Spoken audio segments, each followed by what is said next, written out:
Sister Carrie, by Theodore Dreiser. Chapter 1. The Magnet Attracting a Waif Amid Forces.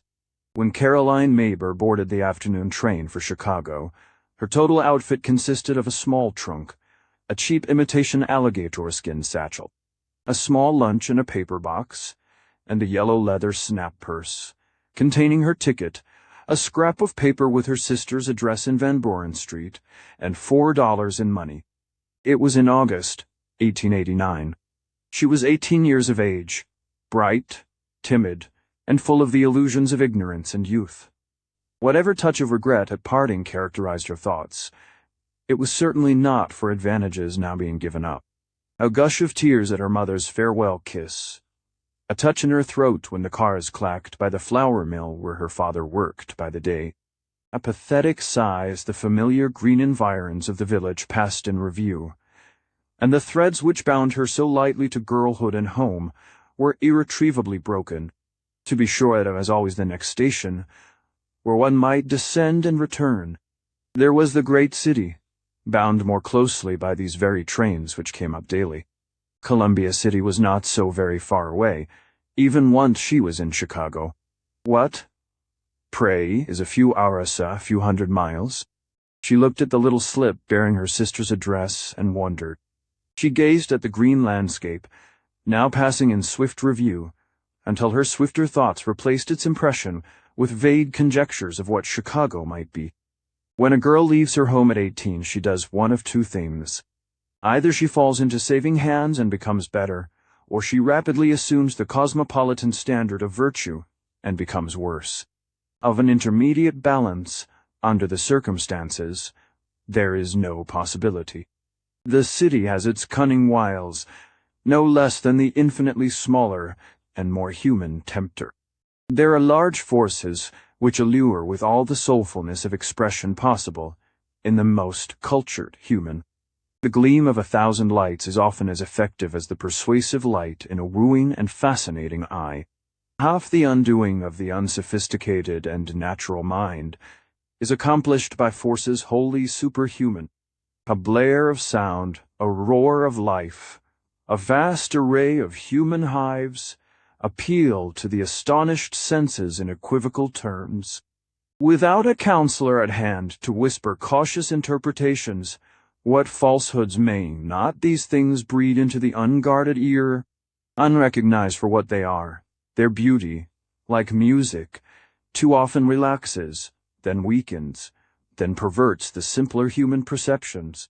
Caroline, or Sister Carrie, as she had been half affectionately termed by the family, was possessed of a mind rudimentary in its power of observation and analysis. Self-interest with her was high, but not strong. It was, nevertheless, her guiding characteristic. Warm with the fancies of youth, pretty with the insipid prettiness of the formative period, possessed of a figure promising eventual shapeliness, and an eye alight with certain native intelligence, she was a fair example of the middle American classed 2 generations removed from the emigrant. Books were beyond her interest knowledge a sealed book. In the intuitive graces, she was still crude. She could scarcely toss her head gracefully. Her hands were almost ineffectual. The feet, though small, were set flatly. And yet she was interested in her charms, quick to understand the keener pleasures of life, ambitious to gain in material things. A half-quipped little knight she was, venturing to reconnoiter the mysterious city and dreaming wild dreams of some vague, far-off supremacy which should make it prey and subject the proper penitent, groveling at a woman's slipper. That, said a voice in her ear, is one of the prettiest little resorts in Wisconsin. Is it? She answered nervously. The train was just pulling out of Waukesha. For some time she had been conscious of a man behind. She felt him observing her mass of hair. He had been fidgeting, and with natural intuition she felt a certain interest growing in that quarter. Her maidenly reserve, and a certain sense of what was conventional under the circumstances, called her to forestall and deny this familiarity. But the daring and magnetism of the individual, born of past experiences and triumphs, prevailed. She answered, He leaned forward to put his elbows upon the back of her seat, and proceeded to make himself volubly agreeable. Yes, that is a great resort for Chicago people. The hotels are swell. You are not familiar with this part of the country, are you? Oh, yes, I am, answered Carrie. That is, I live at Columbia City. I have never been through here, though. And so this is your first visit to Chicago, he observed. All the time she was conscious of certain features out of the side of her eye. Blush, colorful cheeks, a light mustache, a gray fedora hat. She now turned and looked upon him in full, the instincts of self-protection and coquetry mingling confusedly in her brain. I didn't say that, she said. Oh, he answered, in a very pleasing way, and with an assumed air of mistake. I thought you did. Here was a type of the traveling canvasser for a manufacturing house class, which at that time was first being dubbed by the slang of the daydrummers. He came within the meaning of a still newer term, which had sprung into general use among Americans in 1880, and which concisely expressed the thought of one whose dress or manners are calculated to elicit the admiration of susceptible young womena masher. His suit was of a striped and crossed pattern of brown wool, new at that time, but since become familiar as a business suit. The low crotch of the vest revealed a stiff shirt bosom of white and pink stripes. From his coat sleeves protruded a pair of linen cuffs of the same pattern, fastened with large gold plate buttons, set with the common yellow agates known as cat's ace. His fingers bore several rings on. The ever-enduring heavy sealant from his vest dangled a neat gold watch chain, from which was suspended the secret insignia of the Order of Elks. The whole suit was rather tight-fitting, and was finished off with heavy-soled tan shoes, highly polished, and the gray fedora hat. He was, for the order of intellect represented, attractive, and whatever he had to recommend him, you may be sure was not lost upon Carrie, in this, her first glance. Lest this order of individuals should permanently pass, let me put down some of the most striking characteristics of his most successful manner and method. Good clothes, of course, were the first essential, the things without which he was nothing. A strong physical nature, actuated by a keen desire for the feminine, was the next. A mind free of any consideration of the problems or forces of the world, and actuated not by greed, but an insatiable love of variable pleasure. His method was always simple. Its principal element was daring, backed, of course, by an intense desire and admiration for the sex. Let him meet with a young woman once, and he would approach her with an air of kindly familiarity, not unmixed with pleading, which would result in most cases in a tolerant acceptance. If she showed any tendency to coquetry, he would be apt to straighten her tie, or if she took up with him at all, to call her by her first name. If he visited a department store, it was to lounge familiarly over the counter and ask some leading questions. In more exclusive circles, on the train or in waiting stations, he went slower.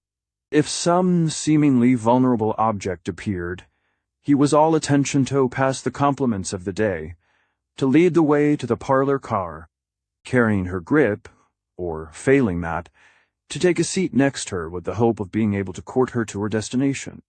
Pillows, books, a footstool, the shade lowered, all these figured in the things which he could do. If, when she reached her destination, he did not alight and attend her baggage for her, it was because, in his own estimation, he had signally failed. A woman should some day write the complete philosophy of clothes. No matter how young, it is one of the things she wholly comprehends. There is an indescribably faint line in the matter of man's apparel, which somehow divides for her those who are worth glancing at, and those who are not. Once an individual has passed this faint line on the way downward, he will get no glance from her. There is another line which the dress of a man will cause her to study her own. This line the individual at her elbow now marked for Carrie. She became conscious of an inequality. Her own plain blue dress, with its black cotton tape trimmings, now seemed to her shabby. She felt the worn state of her shoes. Let's see, he went on. I know quite a number of people in your town. Morgan Roth, the clothier, and Gibson, the dry goods man. Oh, Do you? She interrupted, aroused by memories of longings their show windows had cost her. At last he had a clue to her interest, and followed it deftly. In a few minutes he had come about into her seat. He talked of sales of clothing, his travels, Chicago, and the amusements of that city. If you are going there, you will enjoy it immensely. Have you relatives? I am going to visit my sister, she explained. You want to see Lincoln Park, he said, and Michigan Boulevard. They are putting up great buildings there. It's a second New York rate. So much to seat heaters, crowds, fine house, so you'll like that. There was a little ache in her fancy of all he described. Her insignificance in the presence of so much magnificence faintly affected her. She realized that hers was not to be a round of pleasure, and yet there was something promising in all the material prospect he set forth. There was something satisfactory in the attention of this individual with his good clothes. She could not help smiling as he told her of some popular actress of whom she reminded him. She was not silly, and yet attention of this sort had its weight. You will be in Chicago some little time, won't you? He observed at one turn of the now easy conversation. I don't know, said Carrie vaguely, a flash vision of the possibility of her not securing employment rising in her mind. Several weeks anyhow, he said, looking steadily into her eyes. There was much more passing now than the mere words indicated. He recognized the indescribable thing that made up for fascination and beauty in her. She realized that she was of interest to him from the one standpoint which a woman both delights in and fears. Her manner was simple, though for the very reason that she had not yet learned the many little affectations with which women conceal their true feelings. Some things she did appeared bold. A clever companion had she ever had one would have warned her never to look a man in the eyes so steadily. Why do you ask? She said. Well, I'm going to be there several weeks. I'm going to study stock at our place and get new samples. I might show you round. I don't know whether you can or not. I mean, I don't know whether I can. I shall be living with my sister. And, well, if she minds, well, fix that. He took out his pencil and a little pocket notebook, as if it were all settled. What is your address there? She fumbled her purse, which contained the address slip. He reached down in his hip pocket and took out a fat purse. It was filled with slips of paper, some mileage books, a roll of greendacks. It impressed her deeply. Such a purse had never been carried by anyone attentive to her. Indeed, an experienced traveler, a brisk man of the world, had never come within such close range before. The purse, the shiny tan shoes, the smart new suit, and the air with which he did things, built up for her a dim world of fortune, of which he was the center. It disposed her pleasantly toward all he might do. He took out a neat business card, on which was engraved Bartlett, Carrie Company, and down in the left-hand corner, Chas. H. Drouet. That's me, he said, putting the card in her hand and touching his name. It's pronounced Drew. Our family was French, on my father's side. She looked at it while he put up his purse. Then he got out a letter from a bunch in his coat pocket. This is the house I travel for, he went on, pointing to a picture on it, corner of State and Lake. There was pride in his voice. He felt that it was something to be connected with such a place, and he made her feel that way. What is your address? He began again, fixing his pencil to write. She looked at his hand. Carrie Meeber, she said slowly. 354 West Van Buren Street. Care S.C. Hanson. He wrote it carefully down and got out the purse again. You'll be at home if I come around Monday night, he said. I think so, she answered. How true it is that words are but the vague shadows of the volumes we mean.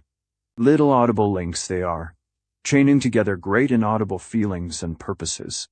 Here were these two, bandying little phrases, drawing purses, looking at cards, and both unconscious of how inarticulate all their real feelings were.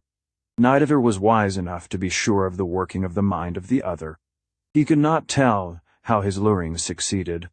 She could not realize that she was drifting, until he secured her address. Now she felt that she had yielded something, that he had gained a victory. Already they felt that they were somehow associated.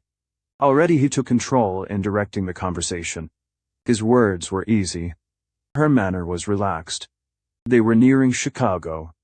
Signs were everywhere numerous. Trains flashed by them. Across wide stretches of flat, open prairie, they could see lines of telegraph poles stalking across the fields toward the great city. Far away were indications of suburban towns, some big smokestacks towering high in the air.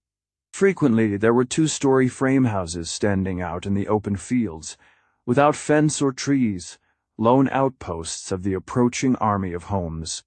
To the child, the genius with imagination, or the wholly untraveled, the approach to a great city for the first time is a wonderful thing, particularly if it be evening, that mystic period between the glare and gloom of the world, when life is changing from one sphere or condition to another. Ah, the promise of the night. What does it not hold for the weary? What old illusion of hope is not here forever repeated? Says the soul of the toiler to itself, I shall soon be free. I shall be in the ways and the hosts of the merry. The streets, the lamps, the lighted chamber set for dining, for me. The theater, the halls, the parties, the ways of rest, and the paths of Solnthese are mine in the night. Though all humanity be still enclosed in the shops, the thrill runs abroad. It is in the air. The dullest feels something which they may not always express or describe. It is the lifting of the burden of toil. Sister Carrie gazed out of the window. Her companion, affected by her wonder, so contagious are all things, felt anew some interest in the city and pointed out its marvels. This is Northwest Chicago, said Drouet. This is the Chicago River. And he pointed to a little muddy creek, crowded with the huge masted wanderers from far-off waters, nosing the black-posted banks. With a puff, a clang, and a clatter of rails, it was gone. Chicago is getting to be a great town, he went on. It's a wonder. You'll find lots to see here. She did not hear this very well. Her heart was troubled by a kind of terror. The fact that she was alone, away from home, rushing into a great sea of life and endeavor, began to tell. She could not help but feel a little choked for breath, a little sick as her heart beat so fast. She half closed her eyes and tried to think it was nothing, that Columbia City was only a little way off. Chicago, Chicago, called the brakeman, slamming open the door. They were rushing into a more crowded yard, alive with the clatter and clang of life. She began to gather up her poor little grip, and closed her hand firmly upon her purse. Drouet arose, kicked his legs to straighten his trousers, and seized his clean yellow grip. I suppose your people will be here to meet you, he said. Let me carry your grip. Oh no, she said. I'd rather you wouldn't. I'd rather you wouldn't be with me when I meet my sister. All right, he said in all kindness. I'll be near, though, in case she isn't here, and take you out there safely. You're so kind, said Carrie, feeling the goodness of such attention in her strange situation. Chicago, called the brakeman, drawing the word out long. They were under a great shadowy train shed, where the lamps were already beginning to shine out, with passenger cars all about, and the train moving at a snail's pace. The people in the car were all up and crowding about the door. Well, here we are, said Drouet, leading the way to the door. Goodbye, till I see you Monday. Goodbye, she answered, taking his proffered hand. Remember, I'll be looking till you find your sister. She smiled into his eyes. They filed out, and he affected to take no notice of her. A lean-faced, rather commonplace woman recognized Carrie on the platform and hurried forward. Why, Sister Carrie, she began, and there was embrace of welcome. Carrie realized the change of affectional atmosphere at once. Amid all the maze, uproar, and novelty, she felt cold reality taking her by the hand. No world of light and merriment, no round of amusement. Her sister carried with her most of the grimness of shift and toil. "Why, how are all the folks at home?" she began. "How is father and mother?" Carrie answered, but was looking away.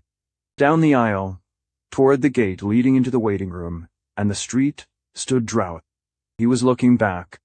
When he saw that she saw him and was safe with her sister, he turned to go, sending back the shadow of a smile.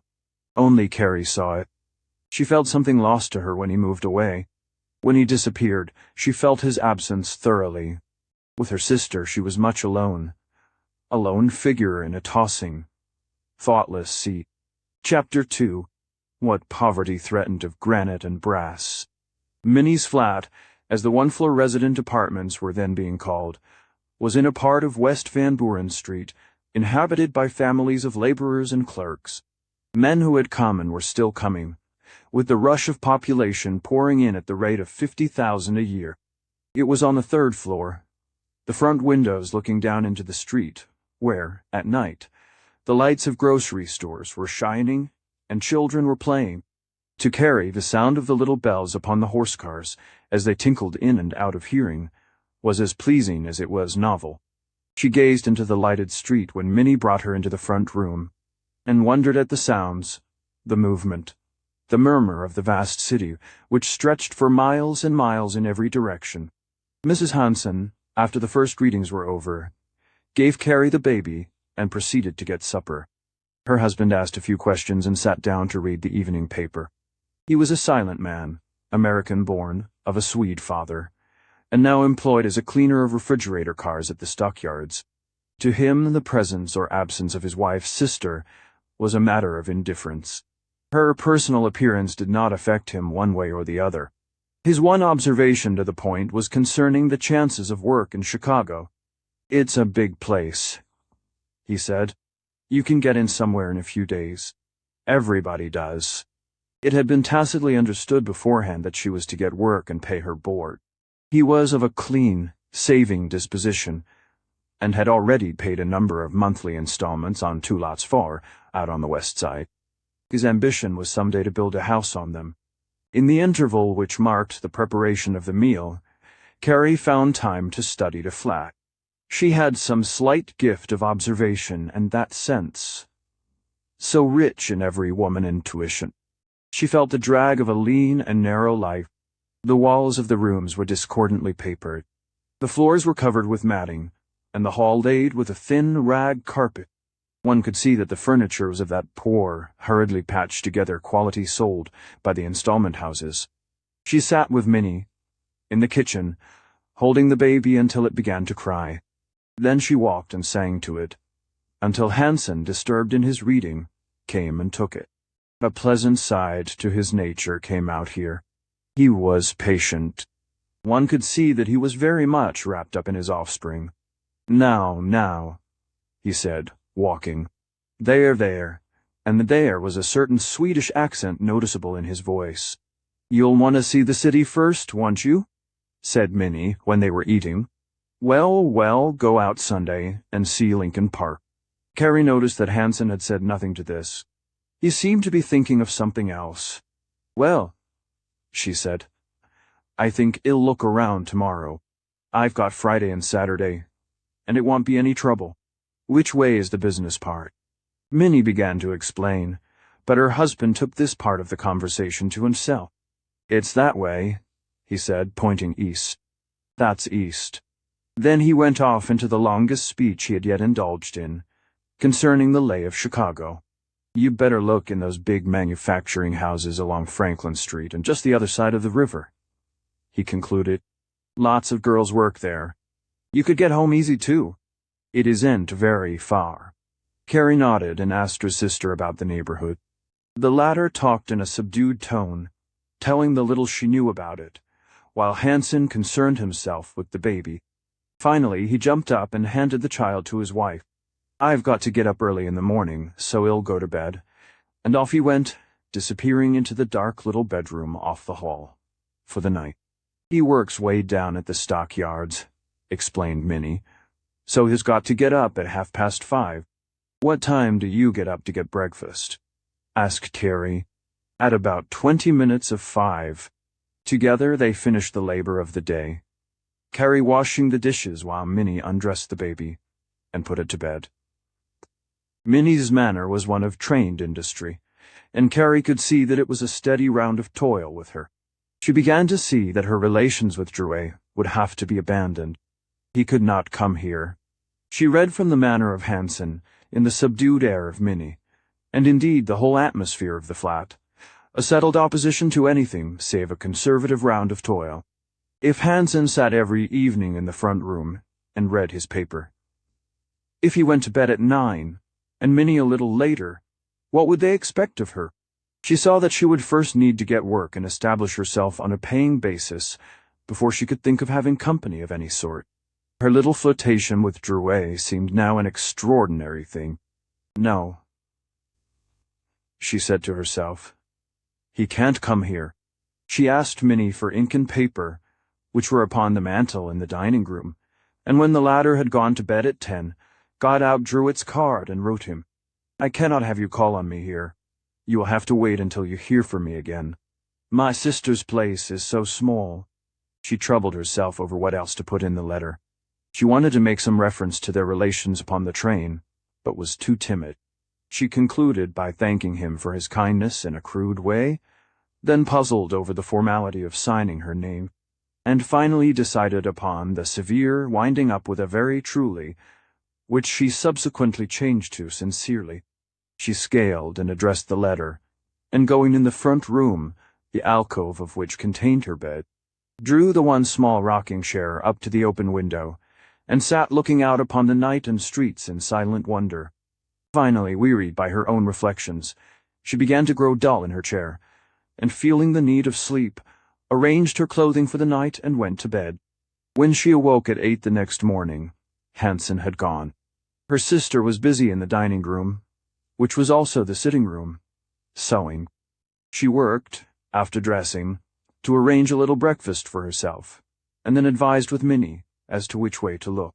The latter had changed considerably since Carrie had seen her. She was now a thin, though rugged, woman of 27, with ideas of life colored by her husband's, and fast hardening into narrower conceptions of pleasure and duty than had ever been hers in a thoroughly circumscribed youth. She had invited Carrie, not because she longed for her presence, but because the latter was dissatisfied at home and could probably get work and pay her board here. She was pleased to see her in a way, but reflected her husband's point of view in the matter of work. Anything was good enough so long as it paid, say, $5 a week to begin with.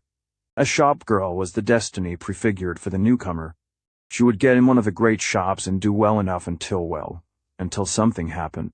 Neither of them knew exactly what. They did not figure on promotion. They did not exactly count on marriage. Things would go on, though, in a dim kind of way, until the better thing would eventuate, and Carrie would be rewarded for coming and toiling in the city. It was under such auspicious circumstances that she started out this morning to look for work. Before following her in her round of seeking, let us look at the sphere in which her future was to lie. In 1889, Chicago had the peculiar qualifications of growth, which made such adventuresome pilgrimages, even on the part of young girls, plausible. Its many and growing commercial opportunities gave it widespread fame, which made of it a giant magnet, drawing to itself, from all quarters, the hopeful and the hopeless, those who had their fortune yet to make, and those whose fortunes and affairs had reached a disastrous climax elsewhere. It was a city of over 500,000, with the ambition, the daring, the activity of a metropolis of 1,000,000. Its streets and houses were already scattered over an area of 75 square miles. Its population was not so much thriving upon established commerce as upon the industries which prepared for the arrival of others. The sound of the hammer engaged upon the of new structures was everywhere heard. Great industries were moving in. The huge railroad corporations, which had long before recognized the prospects of the place, had seized upon vast tracts of land for transfer and shipping purposes. Streetcar lines had been extended far out into the open country in anticipation of rapid growth. The city had laid miles and miles of streets and sewers through regions where, perhaps, one solitary house stood out alone, a pioneer of the populous ways to be. There were regions open to the sweeping winds and rain, which were yet lighted throughout the night with long, blinking lines of gas lamps fluttering in the wind. Narrow boardwalks extended out, passing here a house, and there a store, at far intervals, eventually ending on the open prairie. In the central portion was the vast wholesale and shopping district, to which the uninformed seeker for work usually drifted. It was a characteristic of Chicago then, and one not generally shared by other cities, that individual firms of any pretension occupied individual buildings. The presence of ample ground made this possible. It gave an imposing appearance to most of the wholesale houses, whose offices were upon the ground floor and in plain view of the street. The large plates of window glass, now so common, were then rapidly coming into use, and gave to the ground floor offices a distinguished and prosperous look. The casual wanderer could see as he passed a polished array of office fixtures, much frosted glass, clerks hard at work, and genteel businessmen in nobby suits and clean linen lounging about or sitting in groups. Polished brass or nickel signs at the square stone entrances announced the firm and the nature of the business in rather neat and reserved terms. The entire metropolitan center possessed a high and mighty air, calculated to overawe and abash the common applicant, and to make the gulf between poverty and success seem both wide and deep. Into this important commercial region the timid Carrie went. She walked east along Van Buren Street through a region of lessening importance, until it deteriorated into a mass of shanties and coal yards, and finally verged upon the river. She walked bravely forward, led by an honest desire to find employment, and delayed at every step by the interest of the unfolding scene, and a sense of helplessness amid so much evidence of power and force, which she did not understand. These vast buildings, what were they? These strange energies and huge interests, for what purposes were they there? She could have understood the meaning of a little stonecutter's yard at Columbia City, carving little pieces of marble for individual use, but when the yards of some huge stone corporation came into view, filled with spur tracks and flat cars, transpierced by docks from the river, and traversed overhead by immense trundling cranes of wood and steel, it lost all significance in her little world. It was so with the vast railroad yards, with the crowded array of vessels she saw at the river, and the huge factories over the way, lining the water's edge. Through the open windows she could see the figures of men and women in working aprons, moving busily about. The great streets were wall-lined mysteries to her, the vast offices, strange mazes which concerned far-off individuals of importance. She could only think of people connected with them as counting money, dressing magnificently, and riding in carriages. What they dealt in, how they labored, to what end it all came, she had only the vaguest conception. It was all wonderful, all vast, all far removed, and she sank in spirit inwardly and fluttered feebly at the heart as she thought of entering any one of these mighty concerns, and asking for something to do something that she could do anything. Chapter 3. We question of fortune $4.50 a week. Once across the river and into the wholesale district, she glanced about her for some likely door at which to apply. As she contemplated the wide windows and imposing signs, she became conscious of being gazed upon and understood for what she was, a watch-seeker. She had never done this thing before, and lacked courage. To avoid a certain indefinable shame she felt at being caught spying about for a position, she quickened her steps and assumed an air of indifference supposedly common to one upon an errand. In this way she passed many manufacturing and wholesale houses without once glancing in. At last, after several blocks of walking, she felt that this would not do, and began to look about again, though without relaxing her pace. A little way on she saw a great door which, for some reason, attracted her attention. It was ornamented by a small brass sign, and seemed to be the entrance to a vast hive of 6 or 7 floors. Perhaps, she thought, they may want someone, and crossed over to enter. When she came within a score of feet of the desired goal, she saw through the window a young man in a gray checked suit. That he had anything to do with the concern, she could not tell.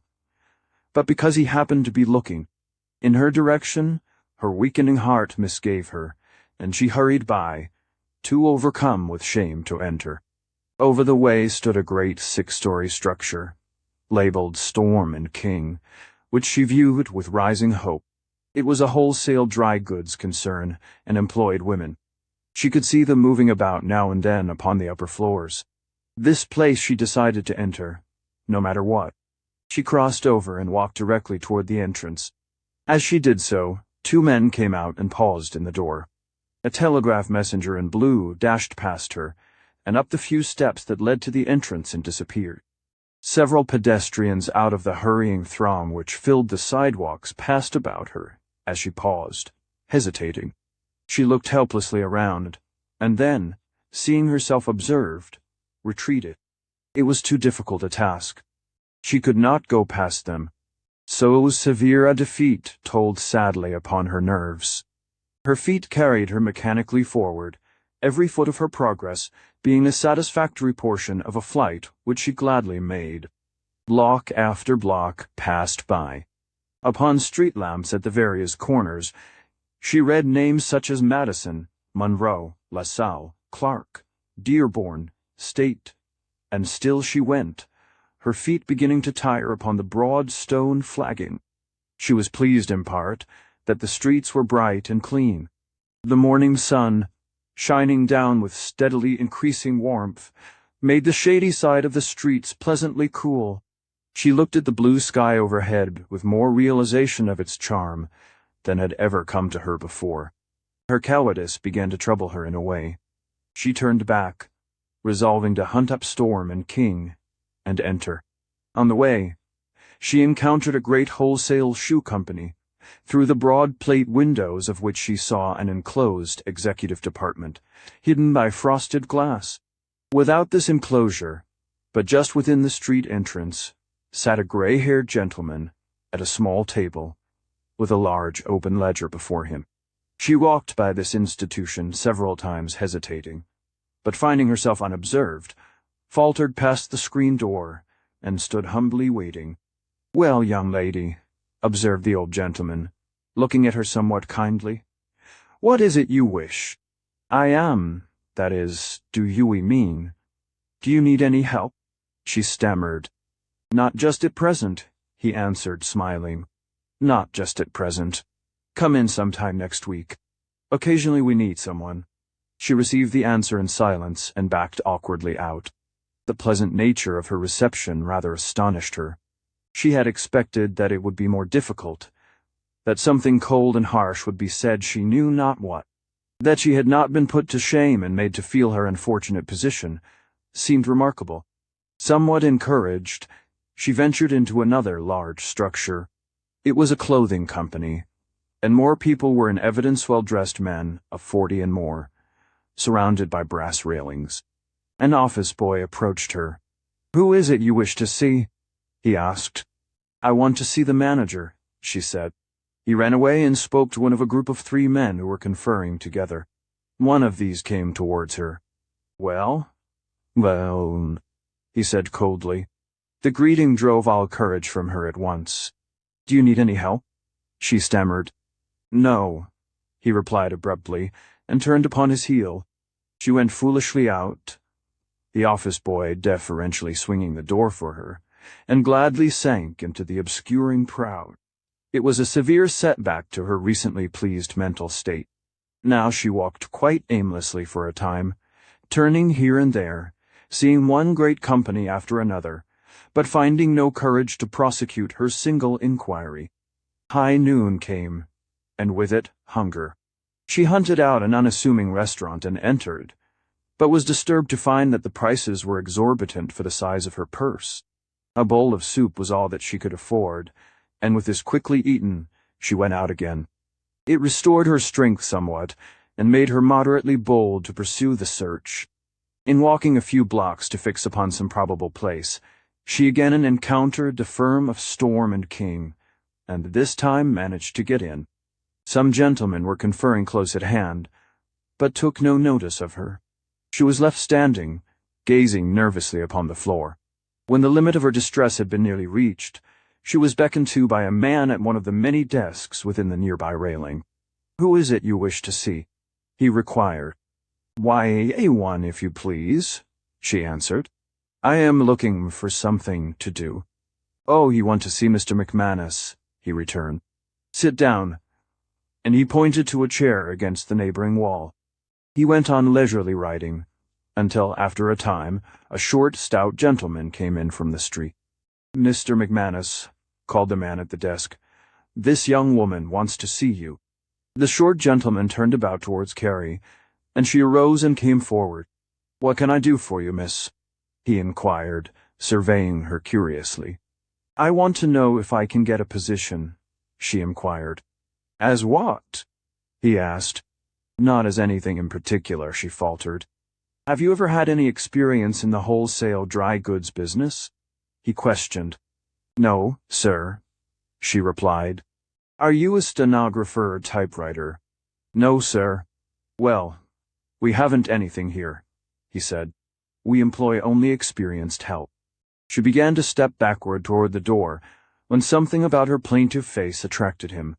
"Have you ever worked at anything before?" he inquired. "No, sir," she said. "Well, now, it's hardly possible that you would get anything to do in a wholesale house of this kind. Have you tried the department stores?" She acknowledged that she had not. "Well, if I were you," he said, looking at her rather genially, "I would try the department stores. They often need young women as clerks." "Thank you," she said, her whole nature relieved by this spark of friendly interest. "Yes," he said, as she moved toward the door. "You try the department stores," and off he went. At that time, the department store was in its earliest form of successful operation, and there were not many. The first three in the United States, established about 1884, were in Chicago. Carrie was familiar with the names of several through the advertisements in the daily news, and now proceeded to seek them. The words of Mr. McManus had somehow managed to restore her courage, which had fallen low, and she dared to hope that this new line would offer her something. Some time she spent in wandering up and down, thinking to encounter the buildings by chance, so readily is the mind. Bent upon prosecuting a hard but needful errand, eased by that self-deception which the semblance of search, without the reality, gives. At last she inquired of a police officer, and was directed to proceed 2 blocks up, where she would find the fare. The nature of these vast retail combinations, should they ever permanently disappear, will form an interesting chapter in the commercial history of our nation.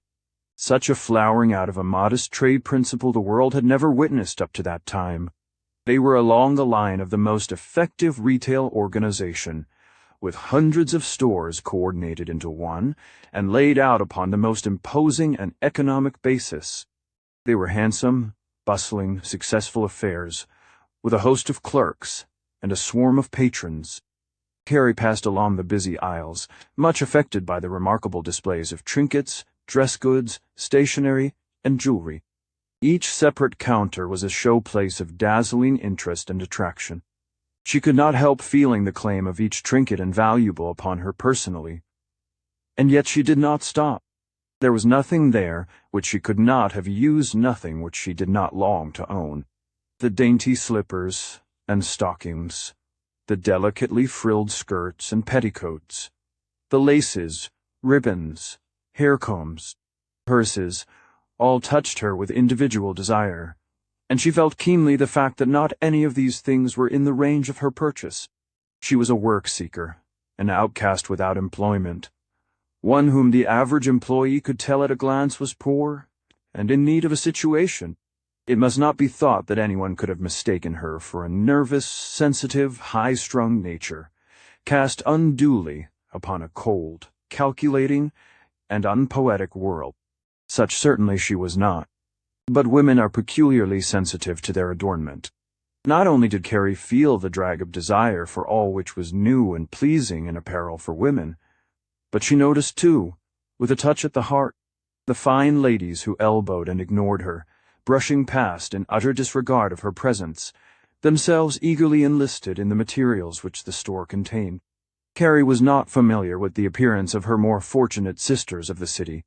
Neither had she before known the nature and appearance of the shopgirls with whom she now compared poorly. They were pretty in the main, some even handsome, with an air of independence and indifference which added, in the case of the more favored, a certain piquancy. Their clothes were neat, in many instances fine, and wherever she encountered the eye of one it was only to recognize in it a keen analysis of her own position, her individual shortcomings of dress, and that shadow of manner which she thought must hang about her and make clear to all who and what she was. A flame of envy lighted in her heart. She realized in a dim way how much the city held wealth, fashion, ease, every adornment for women, and she longed for dress and beauty with a whole heart. On the second floor were the managerial offices, to which, after some inquiry, she was now directed. There she found other girls ahead of her, applicants like herself, but with more of that self-satisfied and independent air which experience of the city lends girls who scrutinized her in a painful manner. After a wait of perhaps 3/4 of an hour, she was called in turn. "Now," said a sharp, quick-mannered Jew, who was sitting at a roll-top desk near the window, "have you ever worked in any other store?" "No, sir," said Carrie. "Oh, you haven't," he said, eyeing her keenly. "No, sir," she replied. "Well, we prefer young women just now with some experience. I guess we can't use you." Carrie stood waiting a moment, hardly certain whether the interview had terminated. "Don't wait," he exclaimed. "Remember, we are very busy here." Carrie began to move quickly to the door. "Hold on," he said, calling her back. "Give me your name and address. We want girls occasionally." When she had gotten safely into the street, she could scarcely restrain the tears. It was not so much the particular rebuff which she had just experienced, but the whole abashing trend of the day. She was tired and nervous. She abandoned the thought of appealing to the other department stores, and now wandered on, feeling a certain safety and relief in mingling with the crowd. In her indifferent wandering she turned into Jackson Street, not far from the river, and was keeping her way along the south side of that imposing thoroughfare, when a piece of wrapping paper, written on with marking ink and tacked up on the door, attracted her attention. It read, "Girls Wanted, Wrappers, Stitchers." She hesitated a moment, then entered.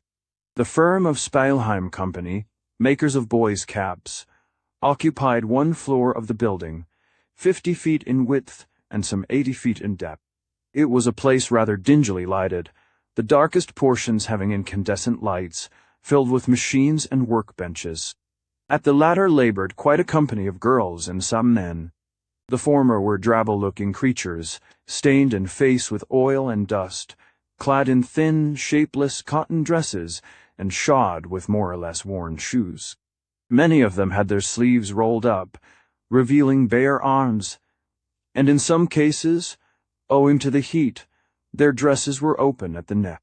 They were a fairer type of nearly the lowest order of shop-girl scurrilous, slouchy, and more or less pale from confinement. They were not timid, however, were rich in curiosity, and strong in daring and slang. Carrie looked about her, very much disturbed and quite sure that she did not want to work here. Aside from making her uncomfortable by sidelong glances, no one paid her the least attention. She waited until the whole department was aware of her presence.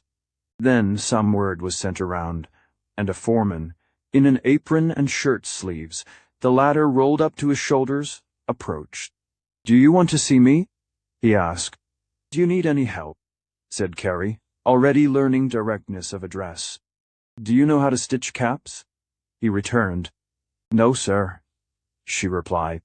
"Have you ever had any experience at this kind of work?" he inquired. She answered that she had not.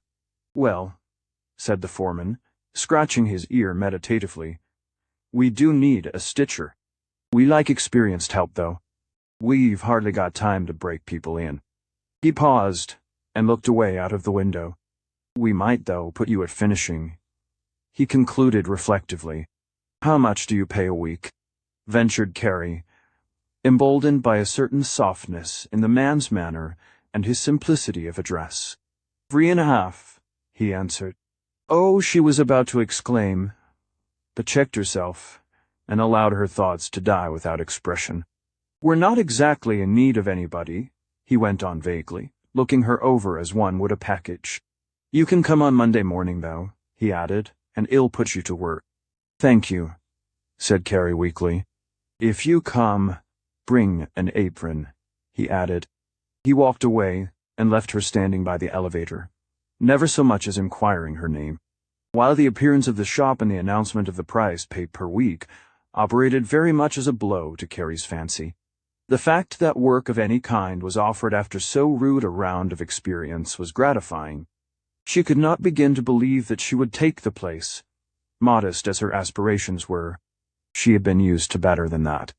Her mere experience and the free out-of-door life of the country caused her nature to revolt at such confinement.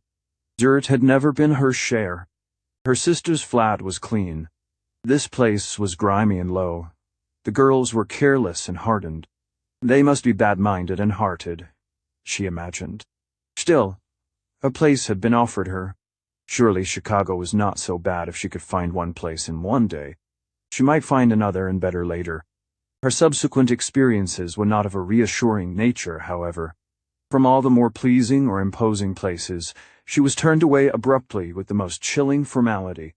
In others where she applied only the experienced were required, she met with painful rebuffs, the most trying of which had been in a manufacturing cloak-house, where she had gone to the 4th floor to inquire. "No, no," said the foreman, a rough, heavily built individual who looked after a miserably lighted workshop. "We don't want anyone. Don't come here." With the wane of the afternoon went her hopes, her courage, and her strength. She had been astonishingly persistent.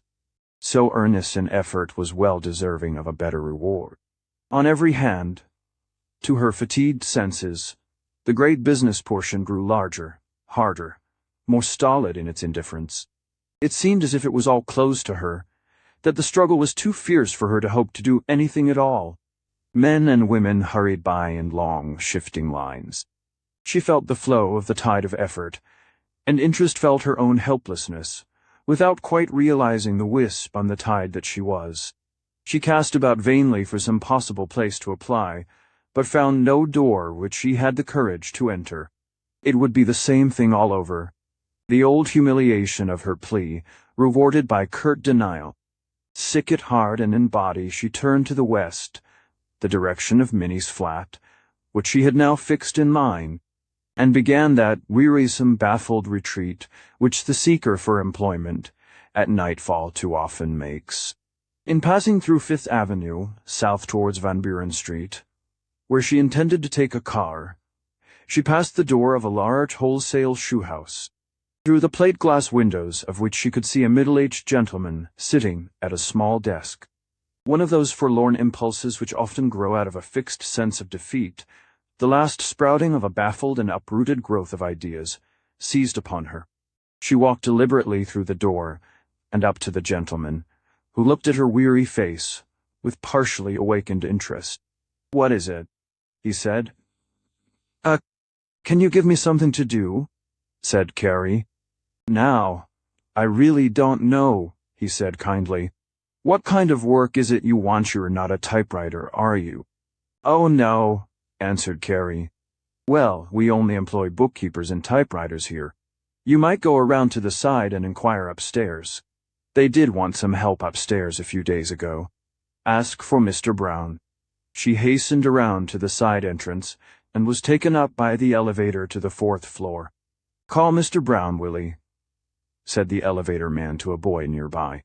Willie went off and presently returned with the information that Mr. Brown said she should sit down, and that he would be around in a little while. It was a portion of the stockroom which gave no idea of the general character of the place, and Carrie could form no opinion of the nature of the work.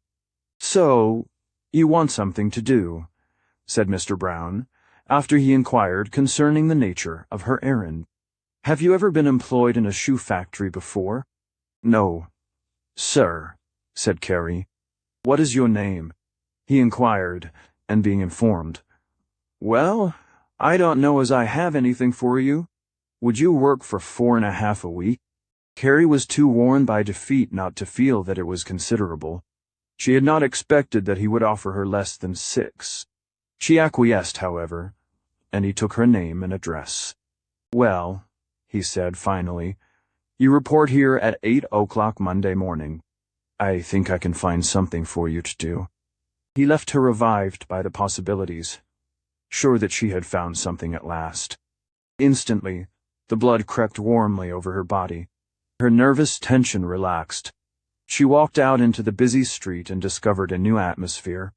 Behold, the throng was moving with a lightsome step. She noticed that men and women were smiling. Scraps of conversation and notes of laughter floated to her. The air was light. People were already pouring out of the buildings, their labor ended for the day. She noticed that they were pleased, and thoughts of her sister's home, and the meal that would be awaiting her, quickened her steps. She hurried on, tired perhaps, but no longer weary of foot. What would not Minnie say? Ah, the long winter in Chicago lights. The crowd. The amusement. This was a great, pleasing metropolis after all. Her new firm was a goodly institution. Its windows were of huge plate glass. She could probably do well there. Thoughts of Drouet returned off the things he had told her. She now felt that life was better, that it was livelier, sprightlier. She boarded a car in the best of spirits, feeling her blood still flowing pleasantly. She would live in Chicago. Her mind kept saying to itself, she would have a better time than she had ever had before. She would be happy. Chapter 4. The spendings of fancy facts answer with sneers. For the next 2 days, Carrie indulged in the most high-flown speculations. Her fancy plunged recklessly into privileges and amusements, which would have been much more becoming had she been cradled, a child of fortune.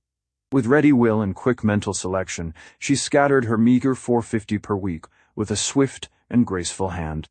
Indeed, as she sat in her rocking chair these several evenings before going to bed, and looked out upon the pleasantly lighted street, this money cleared for its prospective possessor the way to every joy and every bauble which the heart of woman may desire. I will have a fine time, she thought. Her sister Minnie knew nothing of these rather wild cerebrations, though they exhausted the markets of delight. She was too busy scrubbing the kitchen woodwork and calculating the purchasing power of 80 cents for Sunday's dinner. When Carrie had returned home, flushed with her first success and ready, for all her weariness, to discuss the now interesting events which led up to her achievement, the former had merely smiled approvingly and inquired whether she would have to spend any of it for car fare. This consideration had not entered in before, and it did not now for long affect the glow of Carrie's enthusiasm. Disposed as she then was to calculate upon that vague basis which allows the subtraction of one sum from another without any perceptible diminution, she was happy. When Hanson came home at 7 o'clock, he was inclined to be a little crusty, his usual demeanor before supper. This never showed so much in anything he said as in a certain solemnity of countenance and the silent manner in which he slopped about. He had a pair of yellow carpet slippers which he enjoyed wearing, and these he would immediately substitute for his solid pair of shoes. This, and washing his face with the aid of common washing soap, until it glowed a shiny red, constituted his only preparation for his evening meal. He would then get his evening paper and read in silence. For a young man, this was rather a morbid turn of character, and so affected Carrie. Indeed, it affected the entire atmosphere of the flat, as such things are inclined to do, and gave to his wife's mind its subdued and tactful turn, anxious to avoid taciturn replies. Under the influence of Carrie's announcement, he brightened up somewhat. "You didn't lose any time, did you?" he remarked, smiling a little. "No," returned Carrie with a touch of pride. He asked her 1 or 2 more questions and then turned to play with the baby, leaving the subject until it was brought up again by Minnie at the table. Carrie, however, was not to be reduced to the common level of observation which prevailed in the flat. "It seems to be such a large company," she said, at one place. "Great big plate-glass windows and lots of clerks. The man I saw said they hired ever so many people." "It's not very hard to get work now," put in Hansen, "if you look right." Minnie, under the warming influence of Carrie's good spirits and her husband's somewhat conversational mood, began to tell Carrie of some of the well-known things to see things the enjoyment of which cost nothing. "You'd like to see Michigan Avenue. There are such fine houses. It is such a fine street." "Where's H.R. Jacobs?" interrupted Carrie, mentioning one of the theaters devoted to melodrama which went by that name at the time. "Oh, it's not very far from here," answered Minnie. "It's in Halsted Street, right up here. How I did like to go there. I crossed Halsted Street today, didn't I?" At this there was a slight halt in the natural reply. Thoughts are a strangely permeating factor. At her suggestion of going to the theater, the unspoken shade of disapproval to the doing of those things which involved the expenditure of money, shades of feeling which arose in the mind of Hansen, and then in Minnie slightly affected the atmosphere of the table. Minnie answered yes, but Carrie could feel that going to the theater was poorly advocated here. The subject was put off for a little while until Hansen, through with his meal, took his paper and went into the front room. When they were alone, the two sisters began a somewhat freer conversation, Carrie interrupting it to hum a little as they worked at the dishes. "I should like to walk up and see Halsted Street if it isn't too far," said Carrie after a time. "Why don't we go to the theater tonight?" "Oh, I don't think Sven would want to go tonight," returned Minnie. "He has to get up so early." "He wouldn't mind, he'd enjoy it," said Carrie. "No, he doesn't go very often," returned Minnie. "Well, I did like to go," rejoined Carrie. "Let's you and me go." Minnie pondered a while. Not upon whether she could or would go, for that point was already negatively settled with her, but upon some means of diverting the thoughts of her sister to some other topic.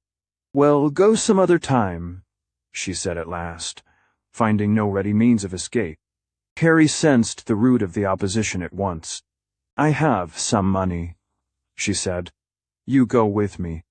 Minnie shook her head. "He could go along," said Carrie.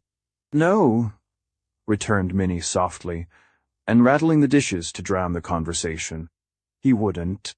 It had been several years since Minnie had seen Carrie, and in that time the latter's character had developed a few shades. Naturally timid in all things that related to her own advancement, and especially so when without power or resource, her craving for pleasure was so strong that it was the one stay of her nature. She would speak for that when silent on all else. "Ask him," she pleaded softly.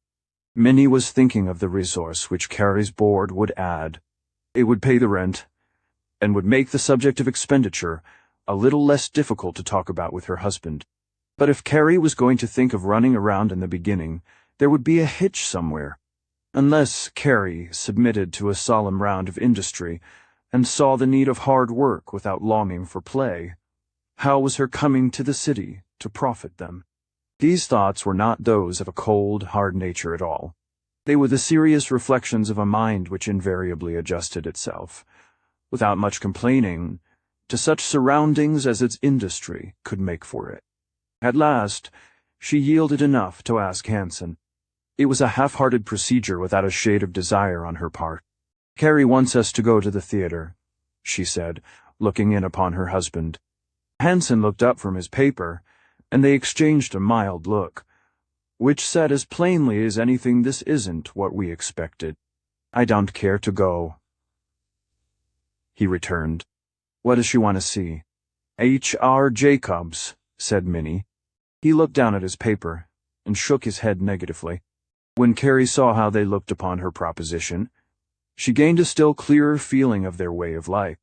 It weighed on her but took no definite form of opposition. "I think I'll go down and stand at the foot of the stairs," she said after a time. Minnie made no objection to this, and Carrie put on her hat and went below. "Where has Carrie gone?" asked Hansen, coming back into the dining room when he heard the door close. "She said she was going down to the foot of the stairs," answered Minnie. "I guess she just wants to look out a while. She oughtn't to be thinking about spending her money on theaters already, do you think?" he said. She just feels a little curious, I guess," ventured Minnie. "Everything is so new." "I know," said Hansen, and went over to the baby, his forehead slightly wrinkled. He was thinking of a full career of vanity and wastefulness, which a young girl might indulge in, and wondering how Carrie could contemplate such a course when she had so little, as yet, with which to do. On Saturday, Carrie went out by herself first toward the river, which interested her, and then back along Jackson Street, which was then lined by the pretty houses and fine lawns, which subsequently caused it to be made into a boulevard. She was struck with the evidences of wealth, although there was perhaps not a person on the street worth more than $100,000. She was glad to be out of the flat, because already she felt that it was a narrow, humdrum place, and that interest and joy lay elsewhere. Her thoughts now were of a more liberal character, and she punctuated them with speculations as to the whereabouts of Drouet. She was not sure but that he might call anyhow Monday night, and while she felt a little disturbed at the possibility, there was, nevertheless, just the shade of a wish that he would. On Monday, she arose early and prepared to go to work. She dressed herself in a worn shirtwaist of dotted blue percale, a skirt of light brown serge rather faded, and a small straw hat which she had worn all summer at Columbia City. Her shoes were old, and her necktie was in that crumpled, flattened state which time and much wearing impart. She made a very average-looking shop girl with the exception of her features. These were slightly more even than common, and gave her a sweet, reserved, and pleasing appearance. It is no easy thing to get up early in the morning when one is used to sleeping until 7 and 8, as Carrie had been at home. She gained some inkling of the character of Hansen's life when, half asleep, she looked out into the dining room at 6 o'clock and saw him silently finishing his breakfast. By the time she was dressed, he was gone, and she, Minnie, and the baby ate together, the latter being just old enough to sit in a high chair and disturb the dishes with a spoon. Her spirits were greatly subdued now, when the fact of entering upon strange and untried duties confronted her. Only the ashes of all her fine fancies were remaining ashes still concealing, nevertheless, a few red embers of hope. So subdued was she by her weakening nerves, that she ate quite in silence, going over imaginary conceptions of the character of the shoe company, the nature of the work, her employer's attitude. She was vaguely feeling that she would come in contact with the great owners, that her work would be where grave, stylishly dressed men occasionally look on. "Well, good luck," said Minnie, when she was ready to go. They had agreed it was best to walk, that morning at least, to see if she could do it every day 60 cents a week, for car fare being quite an item under the circumstances. "I'll tell you how it goes tonight," said Carrie.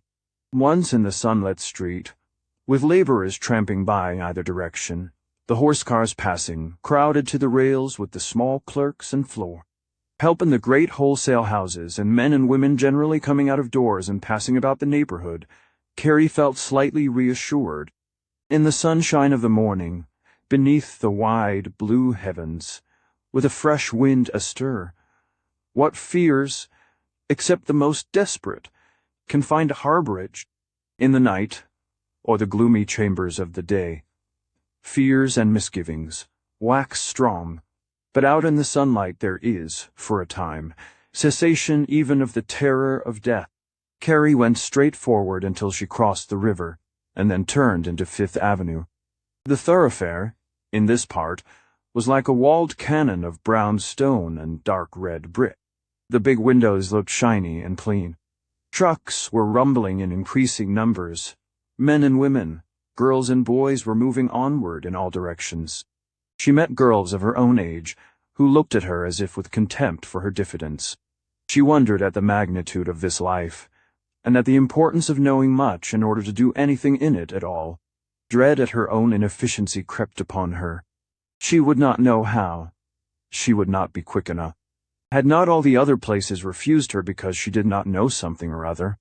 She would be scolded, abused, ignominiously discharged. It was with weak knees and a slight catch in her breathing that she came up to the great shoe company at Adams and Fifth Avenue and entered the elevator. When she stepped out on the 4th floor, there was no one at hand, only great aisles of boxes piled to the ceiling. She stood, very much frightened, awaiting someone. Presently Mr. Brown came up. He did not seem to recognize her. "What is it you want?" he inquired. Carrie's heart sank. "You said I should come this morning to see about work." "Oh," he interrupted. "Oh, yes. What is your name?" "Carrie Meeber." "Put on." "Yes," said he. "You come with me."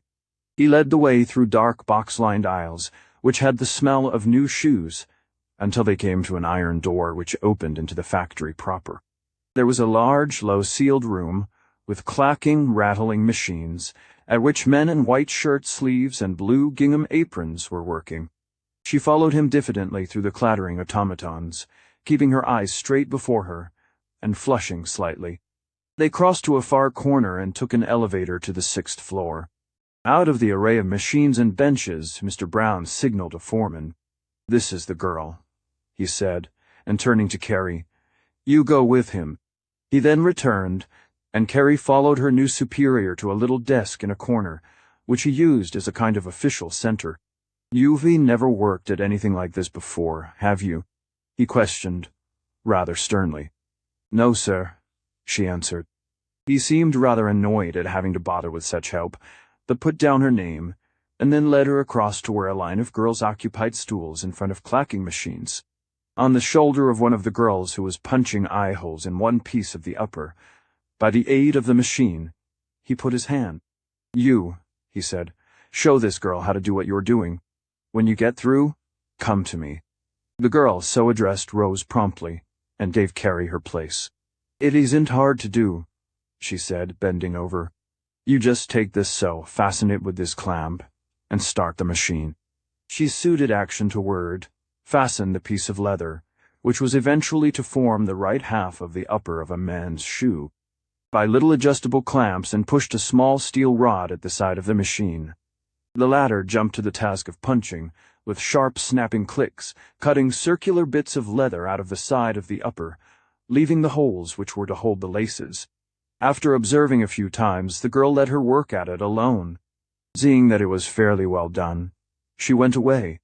The pieces of leather came from the girl at the machine to her right, and were passed on to the girl at her left. Carrie saw at once that an average speed was necessary, or the work would pile up on her, and all those below would be delayed. She had no time to look about, and bent anxiously to her task. The girls at her left and right realized her predicament and feelings, and, in a way, tried to aid her, as much as they dared, by working slower. At this task she labored incessantly for some time, finding relief from her own nervous fears and imaginings in the humdrum, mechanical movement of the machine. She felt, as the minutes passed, that the room was not very light. It had a thick odor of fresh leather, but that did not worry her. She felt the eyes of the other help upon her, and troubled lest she was not working fast enough. Once, when she was fumbling at the little clamp, having made a slight error in setting in the leather, a great hand appeared before her eyes, and fastened the clamp for her. It was the foreman.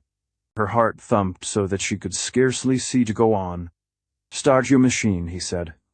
"Start your machine. Don't keep the line waiting." This recovered her sufficiently, and she went excitedly on, hardly breathing until the shadow moved away from behind her. Then she heaved a great breath. As the morning wore on, the room became hotter. She felt the need of a breath of fresh air and a drink of water, but did not venture to stir. The stool she sat on was without a back or footrest, and she began to feel uncomfortable. She found, after a time, that her back was beginning to ache. She twisted and turned from one position to another, slightly different, but it did not ease her for long. She was beginning to weary, "Stand up. Why don't you?" said the girl at her right, without any form of introduction. "They want care." Carrie looked at her gratefully. "I guess I will," she said. She stood up from her stool and worked that way for a while. But it was a more difficult position. Her neck and shoulders ached in bending over. The spirit of the place impressed itself on her in a rough way. She did not venture to look around, but above the clack of the machine she could hear an occasional remark. She could also note a thing or two out of the side of her eye. "Did you see Harry last night?" said the girl at her left, addressing her neighbor. "No." "You ought to have seen the tie he had on. Gee, bet he was a mark."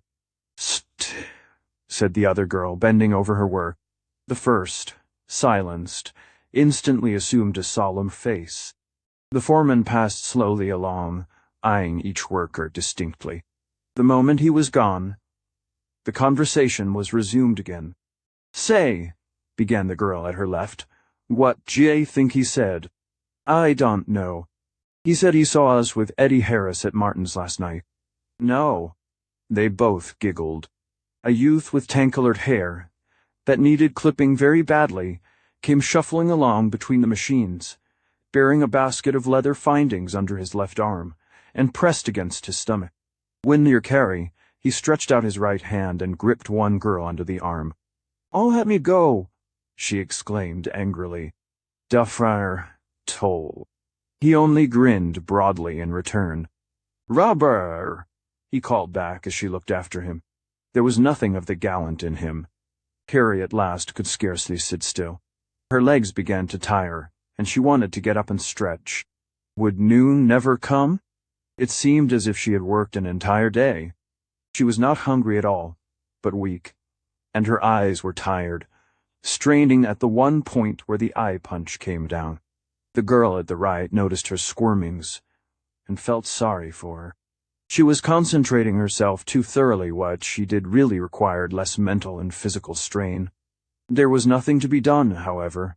The halves of the uppers came piling steadily down.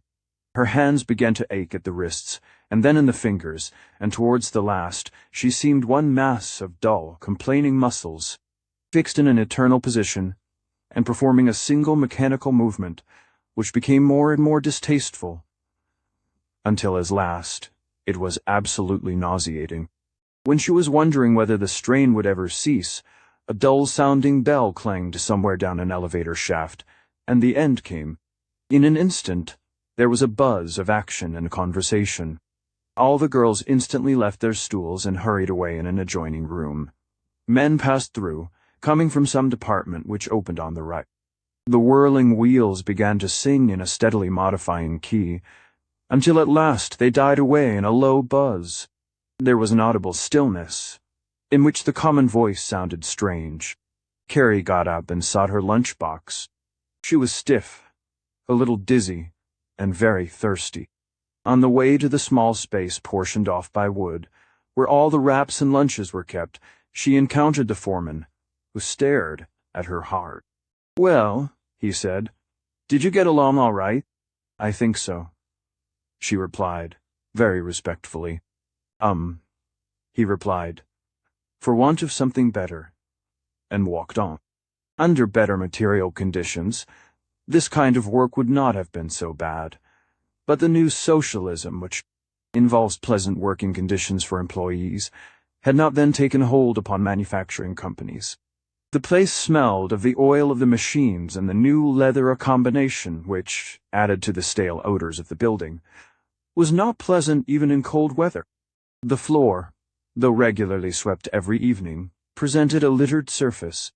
Not the slightest provision had been made for the comfort of the employees, the idea being that something was gained by giving them as little, and making the work as hard and unremunerative as possible.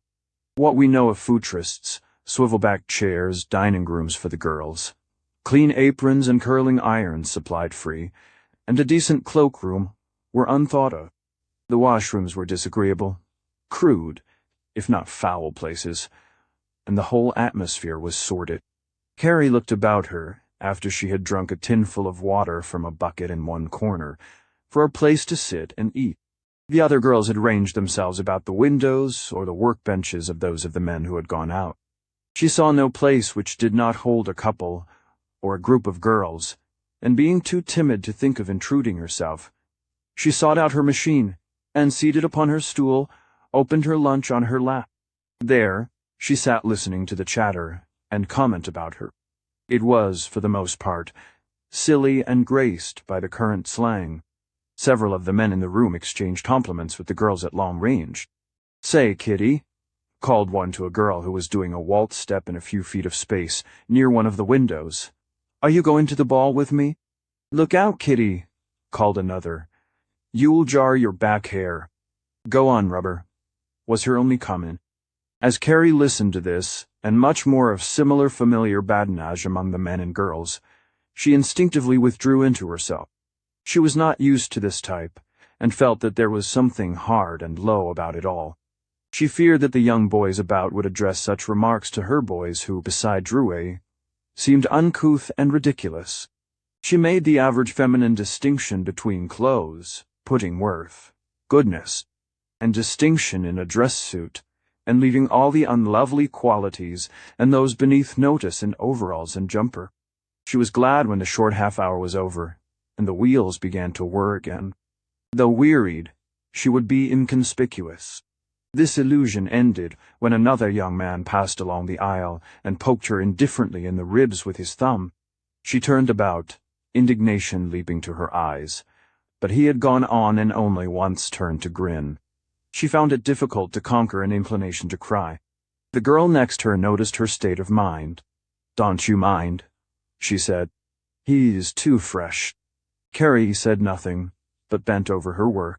She felt as though she could hardly endure such a life. Her AV work had been so entirely different. All during the long afternoon she thought of the city outside, and its imposing show, crowds, and fine buildings. Columbia City, and the better side of her home life, came back. By 3 o'clock she was sure it must be 6, and by 4 it seemed as if they had forgotten to note the hour, and were letting all work overtime. The foreman became a true ogre, prowling constantly about, keeping her tied down to her miserable task. What she heard of the conversation about her only made her feel sure that she did not want to make friends with any of these. When 6 o'clock came, she hurried eagerly away, her arms aching, and her limbs stiff from sitting in one position. As she passed out along the hall after getting her hat, a young machine hand, attracted by her looks, made bold to jest with her. "Say, Maggie," he called, "if you wait, I'll walk with you." It was thrown so straight in her direction that she knew who was meant, but never turned to look. In the crowded elevator, another dusty, toil-stained youth tried to make an impression on her by leering in her face. One young man, waiting on the walk outside for the appearance of another, grinned at her as she passed. "Ain't going my way, are you?" he called jocosely. Carrie turned her face to the west with a subdued heart. As she turned the corner, she saw through the great shiny window the small desk at which she had applied. There were the crowds, hurrying with the same buzz and energy-yielding enthusiasm. She felt a slight relief, but it was only at her escape. She felt ashamed in the face of better-dressed girls who went by. She felt as though she should be better served, and her heart revolted. Chapter 5. A glittering night. Flower. The use of a name. Drouet did not call that evening. After receiving the letter, he had laid aside all thought of Carrie for the time being, and was floating around having what he considered a good time. On this particular evening he dined at Rector's, a restaurant of some local fame, which occupied a basement at Clark and Monroe Streets. Thereafter he visited the resort of Fitzgerald and Moyes in Adams Street, opposite the imposing Federal Building. There he leaned over the splendid bar, and swallowed a glass of plain whiskey, and purchased a couple of cigars, one of which he lighted. This to him represented, in part, high life, a fair sample of what the whole must be. Drouet was not a drinker in excess. He was not a moneyed man. He only craved the best, as his mind conceived it, and such doings seemed to him a part of the best. Rector's, with its polished marble walls and floor, its profusion of lights, its show of china and silverware, and above all, its reputation as a resort for actors and professional men, seemed to him the proper place for a successful man to go. He loved fine clothes, good eating, and particularly the company and acquaintanceship of successful men. When dining, it was a source of keen satisfaction to him to know that Joseph Jefferson was wont to come to this same place, or that Henry E. Dixie, a well-known performer of the day, was then only a few tables off. At Rector's he could always obtain this satisfaction, for there one could encounter politicians, brokers, actors, some rich young rounders of the town, all eating and drinking amid a buzz of popular commonplace conversation. "That's so-and-so over there," was a common remark of these gentlemen among themselves, particularly among those who had not yet reached, but hoped to do so, the dazzling height which money to dine here lavishly represented. "You don't say so," would be the reply. "Why, yes, didn't you know that? Why, his manager of the Grand Opera House." When these things would fall upon dry ears, he would straighten himself a little more stiffly and eat with solid comfort. If he had any vanity, this augmented it, and if he had any ambition, this stirred it. He would be able to flash a roll of greenbacks too some day. As it was, he could eat where they did. His preference for Fitzgerald and Moy's Adam Street place was another yard off the same cloth. This was really a gorgeous saloon from a Chicago standpoint. Like Rector's, it was also ornamented with a blaze of incandescent lights, held in handsome chandeliers.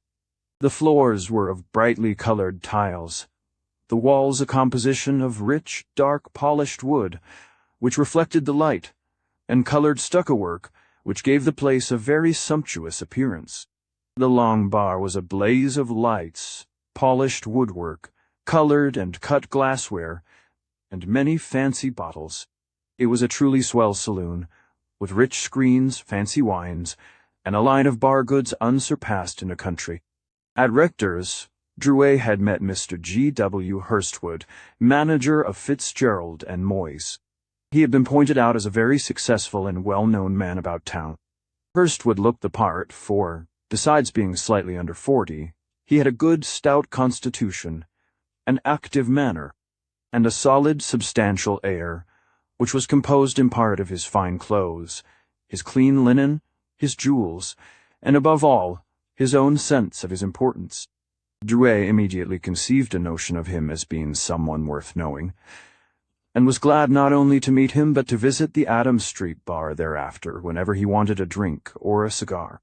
Hurstwood was an interesting character after his kind. He was shrewd and clever in many little things, and capable of creating a good impression.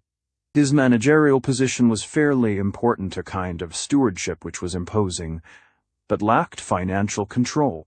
He had risen by perseverance and industry, through long years of service, from the position of barkeeper in a commonplace saloon to his present altitude. He had a little office in the place, set off in polished cherry and grill work, where he kept in a roll-top desk the rather simple accounts of the place's supplies ordered and needed. The chief executive and financial functions devolved upon the owners Messrs. Fitzgerald and Moy, and upon a cashier who looked after the money taken in. For the most part he lounged about, dressed in excellent tailored suits of imported goods, a solitaire ring, a fine blue diamond in his tie, a striking vest of some new pattern, and a watch chain of solid gold, which held a charm of rich design, and a watch of the latest make and engraving. He knew by name, and could greet personally with a well, old fellow, hundreds of actors, merchants, politicians, and the general run of successful characters about town, and it was part of his success to do so.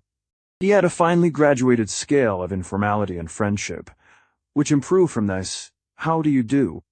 addressed to the $15-week clerks and office attaches, who by long frequenting of the place became aware of his position, to the "Why, old man, how are you?" which he addressed to those noted or rich individuals who knew him and were inclined to be friendly.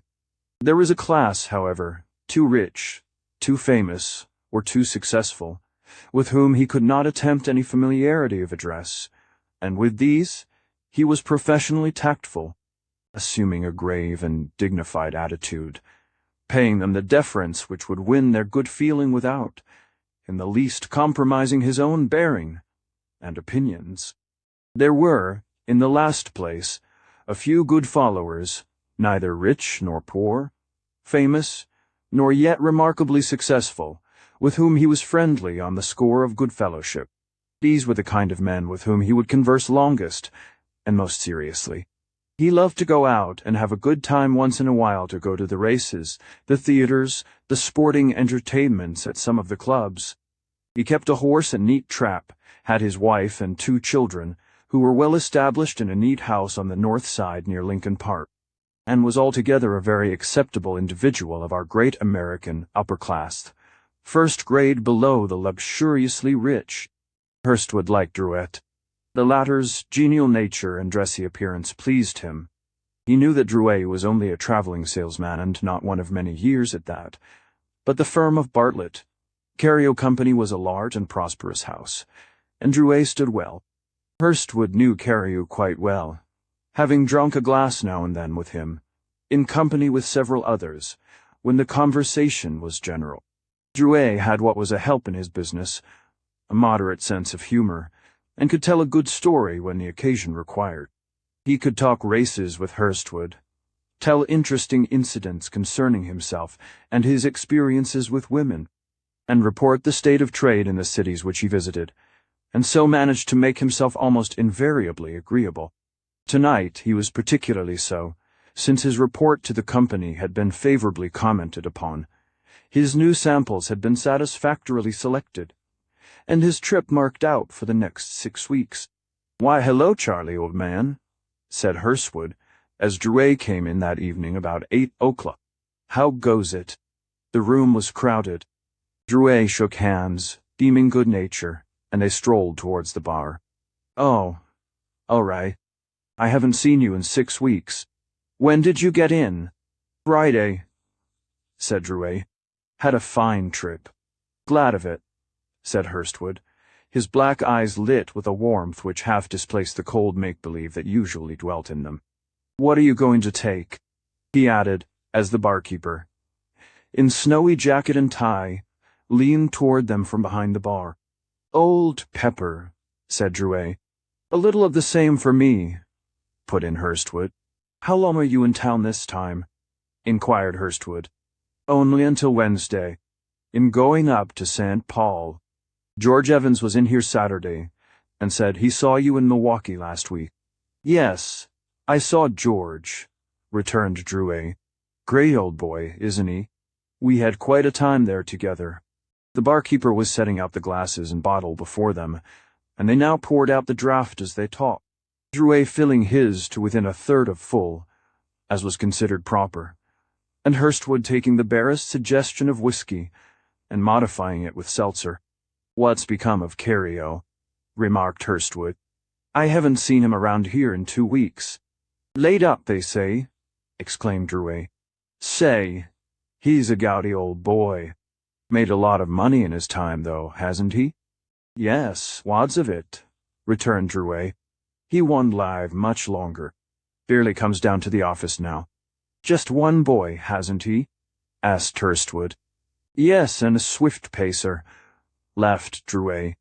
"I guess he can't hurt the business very much, though, with the other members all there." "No, he can't injure that any, I guess."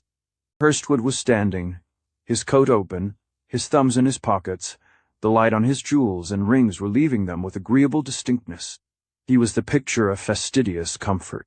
To one not inclined to drink, and gifted with a more serious turn of mind, such a bubbling, chattering, glittering chamber must ever seem an anomaly, a strange commentary on nature, and lighter and light.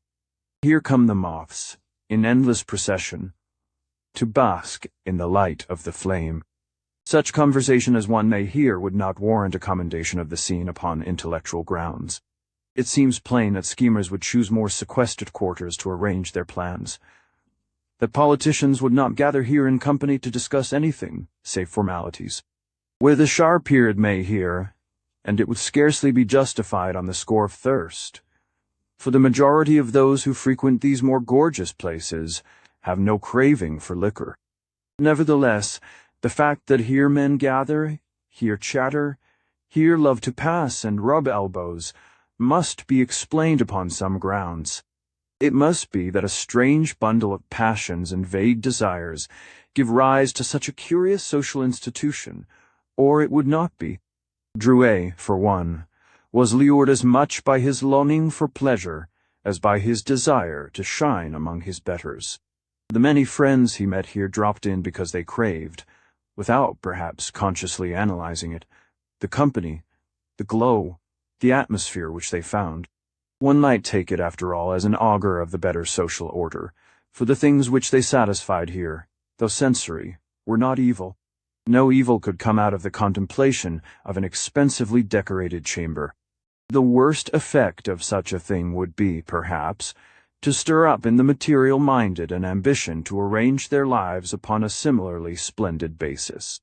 In the last analysis, that would scarcely be called the fault of the decorations, but rather of the innate trend of the mind. That such a scene might stir the less expensively dressed to emulate the more expensively dressed could scarcely be laid at the door of anything save the false ambition of the minds of those so affected. Remove the element so thoroughly and solely complained O'Flecourand.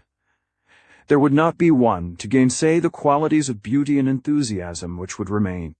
The pleased eye with which our modern restaurants of fashion are looked upon is proof of this assertion. Yet here is the fact of the lighted chamber, the dressy, greedy company, the small, self-interested palaver, the disorganized, aimless, wandering mental action, which it represents the love of light and show and finery which, to one outside, under the serene light of the eternal stars, must seem a strange and shiny thing.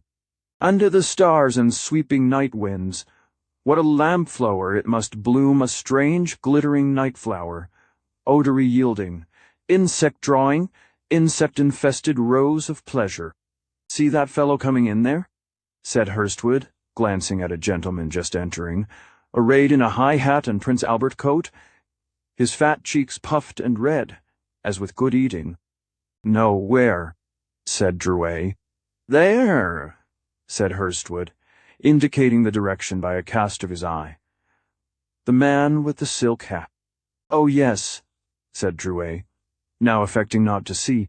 "Who is he?" "That's Jules Wallace, the spiritualist." Drouet followed him with his eyes, much interested. "Doesn't look much like a man who sees spirits, does he?" said Drouet. "Oh, I don't know," returned Hurstwood. "He's got the money, all right," and a little twinkle passed over his eyes. "I don't go much on those things, do you?" asked Drouet. "Well, you never can tell," said Hurstwood. "There may be something to it. I wouldn't bother about it myself, though. By the way," he added, "are you going anywhere tonight?" "The Hole in the Ground," said Drouet, mentioning the popular farce of the time. "Well, you'd better be going. It's 8:30 already," and he drew out his watch. The crowd was already thinning out considerablism bound for the theatres, some to their clubs, and some to that most fascinating of all the pleasures for the type of man there represented. "At least the ladies?" "Yes, I will," said Drouet. "Come around after the show. I have something I want to show you," said Hurstwood. "Sure," said Drouet, elated. "You haven't anything on hand for the night, have you?" added Hurstwood. "Not a sing." "Well, come round then. I struck a little peach coming in on the train Friday," remarked Drouet, "by way of parting. By George, that's so. I must go and call on her before I go away." "Oh, never mind her," Hurstwood remarked. "Say, she was a little dandy, I tell you," went on Drouet confidentially, and trying to impress his friend. 12 o'clock, said Hurstwood. "That's right," said Drouet, going out. Thus was Carrie's name bandied about in the most frivolous and give places, and that also when the little toiler was bemoaning her narrow lot, which was almost inseparable from the early stages of this, her unfolding fate. Chapter 6. The Machine and the Maiden, A Night of Today. At the flat that evening, Carrie felt a new phase of its atmosphere. The fact that it was unchanged, while her feelings were different, increased her knowledge of its character. Minnie, after the good spirits Carrie manifested at first, expected a fair report. Hansen supposed that Carrie would be satisfied. "Well," he said, as he came in from the hall in his working clothes, and looked at Carrie through the dining-room door. "How did you make out?" "Oh," said Carrie, "it's pretty hard. I don't like it." There was an air about her which showed plainer than any words that she was both weary and disappointed. "What sort of work is it?" he asked, lingering a moment as he turned upon his heel to go into the bathroom. "Running a machine," answered Carrie. It was very evident that it did not concern him much, save from the side of the flat's success.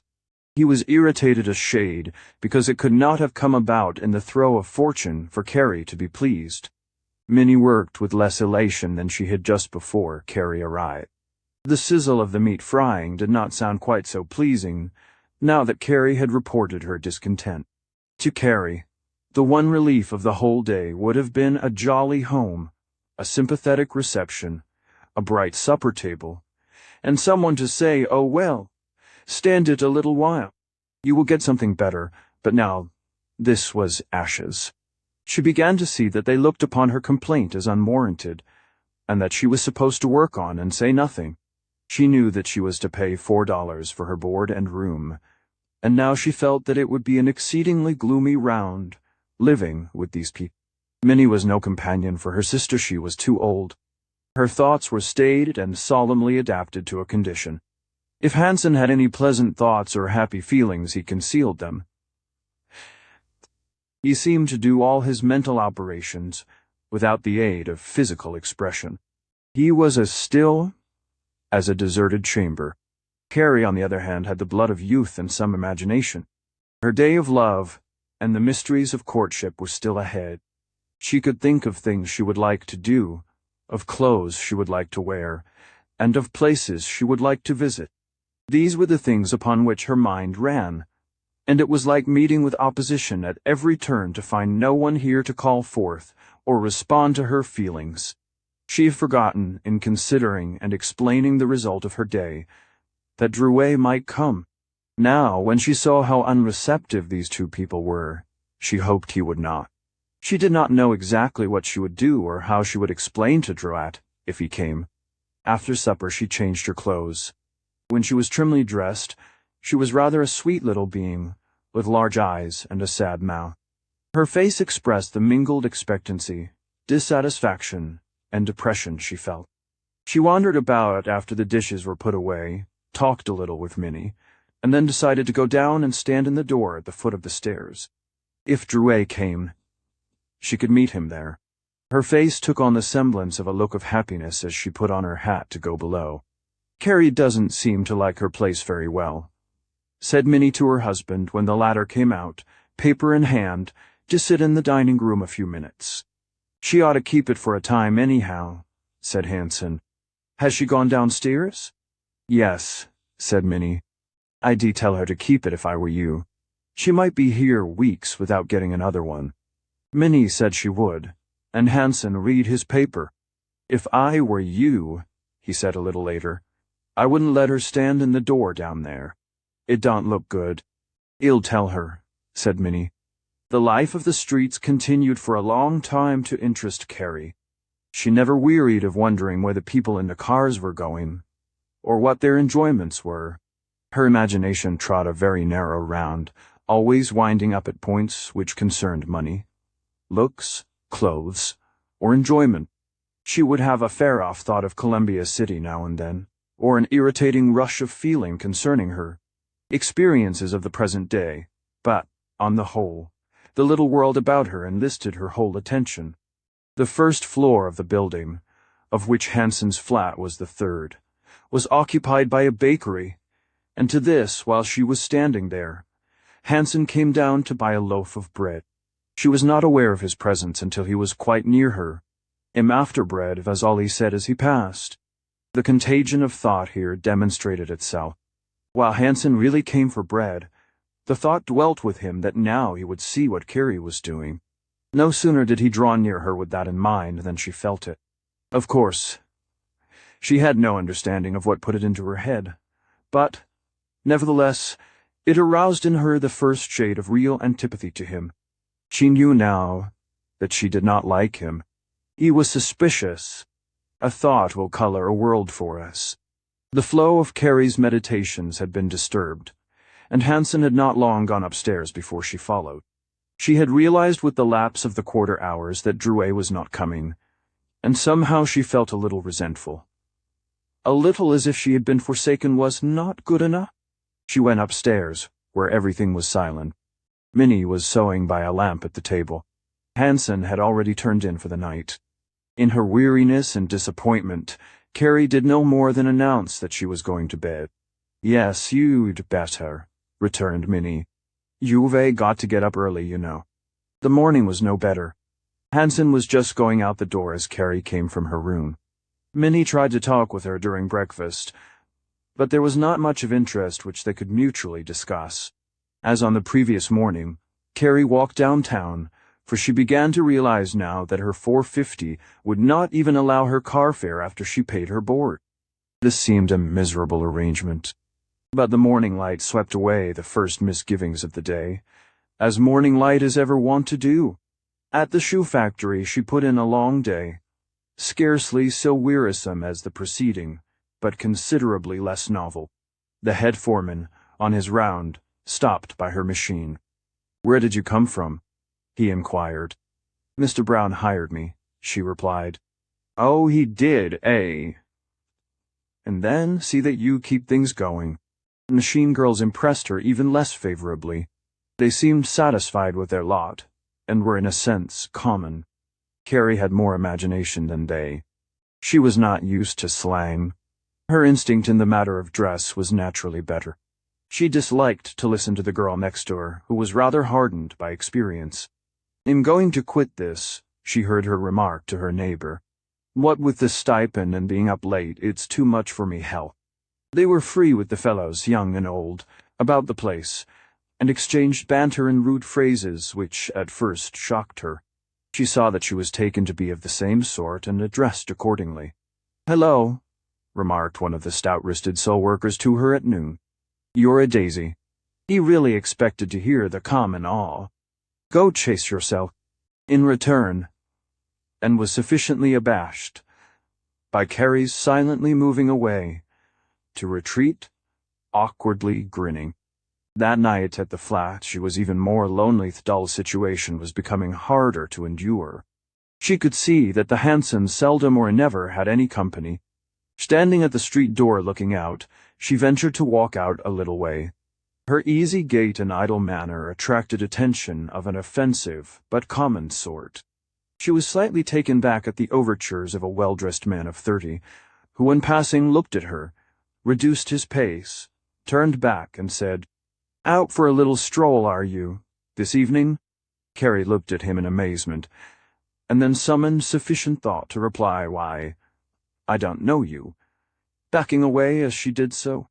"Oh, that don't matter," said the other affably. She bandied no more words with him, but hurried away, reaching her own door quite out of breath. There was something in the man's look which frightened her. During the remainder of the week it was very much the same. One or two nights she found herself too tired to walk home, and expended car fare. She was not very strong, and sitting all day affected her back. She went to bed one night before Hansen. Transplantation is not always successful in the matter of flowers or maidens. It requires sometimes a richer soil, a better atmosphere to continue even a natural growth. It would have been better if her acclimatization had been more gradual, less rigid. She would have done better if she had not secured a position so quickly, and had seen more of the city which she constantly troubled to know about. On the first morning, it rained. She found that she had no umbrella. Minnie loaned her one of hers, which was worn and faded. There was the kind of vanity in Carrie that troubled at this. She went to one of the great department stores and bought herself one, using $1.25 of her small store to pay for it. "What did you do that for, Carrie?" asked Minnie when she saw it. "Oh, I need one," said Carrie. "You foolish girl." Carrie resented this, though she did not reply. She was not going to be a common shop girl. She thought they need not think it either. On the first Saturday night, Carrie paid her board, $4. Minnie had a quaver of conscience as she took it, but did not know how to explain to Hanson if she took less. That worthy gave up just $4 less toward the household expenses with a smile of satisfaction. He contemplated increasing his building and loan payments. As for Carrie, she studied over the problem of finding clothes and amusement on 50 cents a week. She brooded over this until she was in a state of mental rebellion. "In going up the street for a walk," she said after supper. "Not alone, are you?" asked Hanson. "Yes," returned Carrie. "I wouldn't," said Minnie. "I want to see something," said Carrie.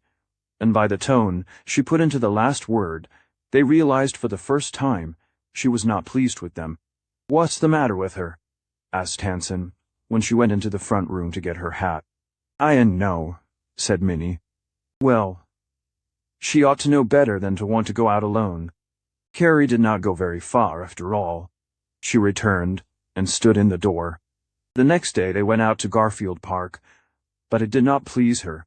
She did not look well enough. In the shop next day she heard the highly colored reports which girls give of their trivial amusements. They had been happy. On several days it rained, and she used up car fare. One night she got thoroughly soaked, going to catch the car at Van Buren Street. All that evening she sat alone in the front room, looking out upon the street, where the lights were reflected on the wet pavements, thinking. She had imagination enough to be moody. On Saturday she paid another $4 and pocketed her 50 cents in despair.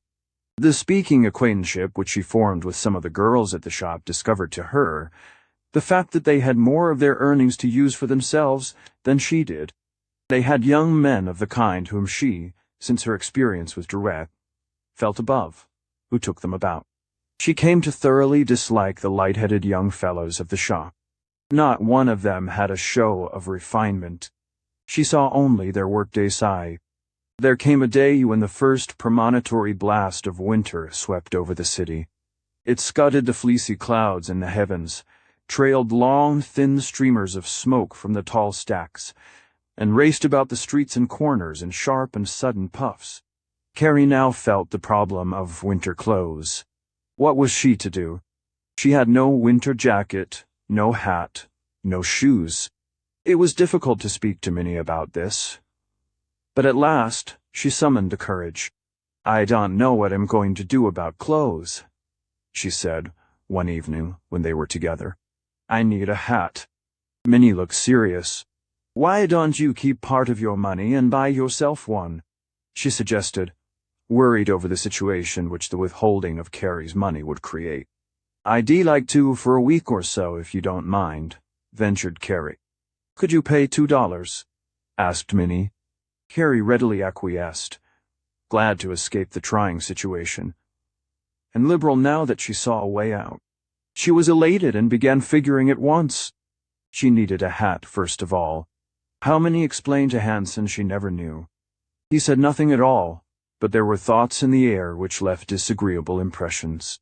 The new arrangement might have worked if sickness had not intervened. It blew up cold after a rain one afternoon, when Carrie was still without a jacket. She came out of the worn shop at 6 and shivered as the wind struck her. In the morning she was sneezing, and going downtown made it worse. That day, her bones ached, and she felt lightheaded. Towards evening she felt very ill, and when she reached home was not hungry. Minnie noticed her drooping actions and asked her about herself. "I don't know," said Carrie. "I feel real bad." She hung about the stove, suffered a chattering chill, and went to bed sick. The next morning she was thoroughly feverish. Minnie was truly distressed at this, but maintained a kindly demeanor. Hanson said perhaps she had better go back home for a while. When she got up after 3 days, It was taken for granted that her position was lost. The winter was near at hand. She had no clothes, and now she was out of work. "I don't know," said Carrie. "I'll go down Monday and see if I can't get something." If anything, her efforts were more poorly rewarded on this trial than the last. Her clothes were nothing suitable for fall wearing. Her last money she had spent for a hat. For 3 days she wandered about, utterly dispirited. The attitude of the flat was fast becoming unbearable. She hated to think of going back there each evening. Hanson was so cold. She knew it could not last much longer. Shortly, she would have to give up and go home.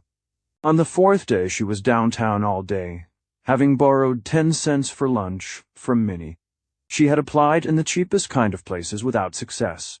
She even answered for a waitress in a small restaurant where she saw a card in the window. But they wanted an experienced girl. She moved through the thick throng of strangers, utterly subdued in spirit. Suddenly, a hand pulled her arm and turned her about. "Well, well," said a voice. In the first glance, she beheld Drouet. He was not only rosy-cheeked, but radiant. He was the essence of sunshine and good humor. "Why, how are you, Carrie?" he said. "You're and Daisy. Where have you been?" Carrie smiled under his irresistible flood of geniality. "I've been out home," she said. "Well," he said, "I saw you across the street there. I thought it was you. I was just coming out to your place. How are you, anyhow?" "I'm all right," said Carrie, smiling. Drouet looked her over and saw something different. "Well," he said, "I want to talk to you. You're not going anywhere in particular, are you?" "Not just now," said Carrie. "Let's go up here and have something to eat." "George! But I'm glad to see you again." She felt so relieved in his radiant presence, so much looked after and cared for, that she assented gladly, though with the slightest air of holding back. "Well," he said, as he took her arm, there was an exuberance of good-fellowship in the word which fairly warmed the cockles of her heart. They went through Monroe Street to the old Windsor dining room, which was then a large, comfortable place, with an excellent cuisine and substantial service. Drouet selected a table close by the window, where the busy rout of the street could be seen. He loved the changing panorama of the Stretto Sea, and be seen as he dined. "Now," he said, getting Carrie and himself comfortably settled, "what will you have?" Carrie looked over the large bill of fare which the waiter handed her without really considering it. She was very hungry, and the things she saw there awakened her desires, but the high prices held her attention. Half-broiled spring chicken 75, sirloin steak with mushrooms on 25. She had dimly heard of these things, but it seemed strange to be called to order from the list. "I'll fix this," exclaimed Drouet. "St, waiter." That officer of the board, a full-chested, round-faced Negro, approached and inclined his ear. "Sirloin with mushrooms," said Drouet. "Stuffed tomatoes." "Yassa," assented the Negro, nodding his head. "Hashed brown potatoes." "Yassa." "Asparagus." "Yassa, too." "And a pot of coffee." Drouet turned to Carrie. "I haven't had a thing since breakfast. Just got in from Rock Island. I was going off to dine when I saw you." Carrie smiled and smiled. "What have you been doing?" he went on. "Tell me all about yourself. How is your sister?" "She's well," returned Carrie, answering the last query. He looked at her hard. "Say," he said, "you haven't been sick, have you?" Carrie nodded. "Well now, that's a blooming shame, isn't it? You don't look very well. I thought you looked a little pale. What have you been doing?" "Working," said Carrie. "You don't say so." "At what?" she told him. "Rhodes, Morgenthau, and Scott. Why, I know that house over here on Fifth Avenue, isn't it? They're a close-fisted concern. What made you go there?" "I couldn't get anything else," said Carrie frankly. "Well, that's an outrage," said Drouet. "You oughtn't to be working for those people." Have the factory right back of the store, don't they? Yes, said Carrie. That isn't a good house, said Drouet. You don't want to work at anything like that, anyhow. He chatted on at a great rate, asking questions, explaining things about himself, telling her what a good restaurant it was, until the waiter returned with an immense tray, bearing the hot, savory dishes which had been ordered. Drouet fairly shone in the matter of serving. He appeared to great advantage behind the white napery and silver platters of the table, and displaying his arms with a knife and fork. As he cut the meat, his rings almost spoke. His new suit creaked as he stretched to reach the plates, break the bread, and pour the coffee. He helped Carrie to a rousing plateful, and contributed the warmth of his spirit to her body, until she was a new girl. He was a splendid fellow in the true popular understanding of the term, and captivated Carrie completely. That little soldier of fortune took her good turn in an easy way. She felt a little out of place, but the great room soothed her, and the view of the well-dressed throng outside seemed a splendid thing. Ah, what was it not to have money? What a thing it was to be able to come in here and dine. Drouet must be fortunate. He rode on trains, dressed in such nice clothes, was so strong, and ate in these fine places. He seemed quite a figure of a man, and she wondered at his friendship and regard for her. So you lost your place because you got sick, eh? He said. What are you going to do now? Look around, she said. A thought of the need that hung outside this fine restaurant, like a hungry dog at her heels, passing into her eyes. Oh no, said Drouet. That won't do. How long have you been looking? 4 days, she answered. Think of that, he said, addressing some problematical individual. You oughtn't to be doing anything like that. These girls, and he waved an inclusion of all shop and factory girls, don't get anything. Why, you can't live on it, can you? He was a brotherly sort of creature in his demeanor. When he had scouted the idea of that kind of toil, he took another tack. Carrie was really very pretty. Even then, in her commonplace garb, her figure was evidently not bad, and her eyes were large and gentle. Drouet looked at her, and his thoughts reached home. She felt his admiration. It was powerfully backed by his liberality and good humor. She felt that she liked him, that she could continue to like him ever so much. There was something even richer than that, running as a hidden strain in her mind. Every little while her eyes would meet his, and by that means the interchanging current of feeling would be fully connected. Why don't you stay downtown and go to the theater with me? He said, hitching his chair closer. The table was not very wide. Oh, I can't, she said. What are you going to do tonight? Nothing, she answered, a little drearily. You don't like out there where you are, do you? Oh, I don't know. What are you going to do if you don't get work? Go back home, I guess. There was the least quaver in her voice as she said this. Somehow, the influence he was exerting was powerful. They came to an understanding of each other without word, she of her situation, she of the fact that he realized it. No, he said, you can't make it. Genuine sympathy filling his mind for the time. Let me help you. You take some of my money. Oh, no, she said, leaning back. What are you going to do? He said. She sat meditating, merely shaking her head. He looked at her quite tenderly for his kind. There were some loose bills in his vest pocket greenbacks. They were soft and noiseless, and he got his fingers about them and crumpled them up in his hand. Come on, he said.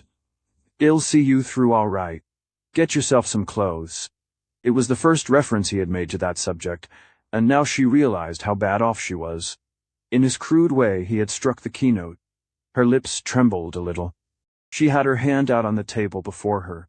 They were quite alone in their corner, and he put his larger, warmer hand over it. Ah, come, Carrie, he said. What can you do alone? Let me help you.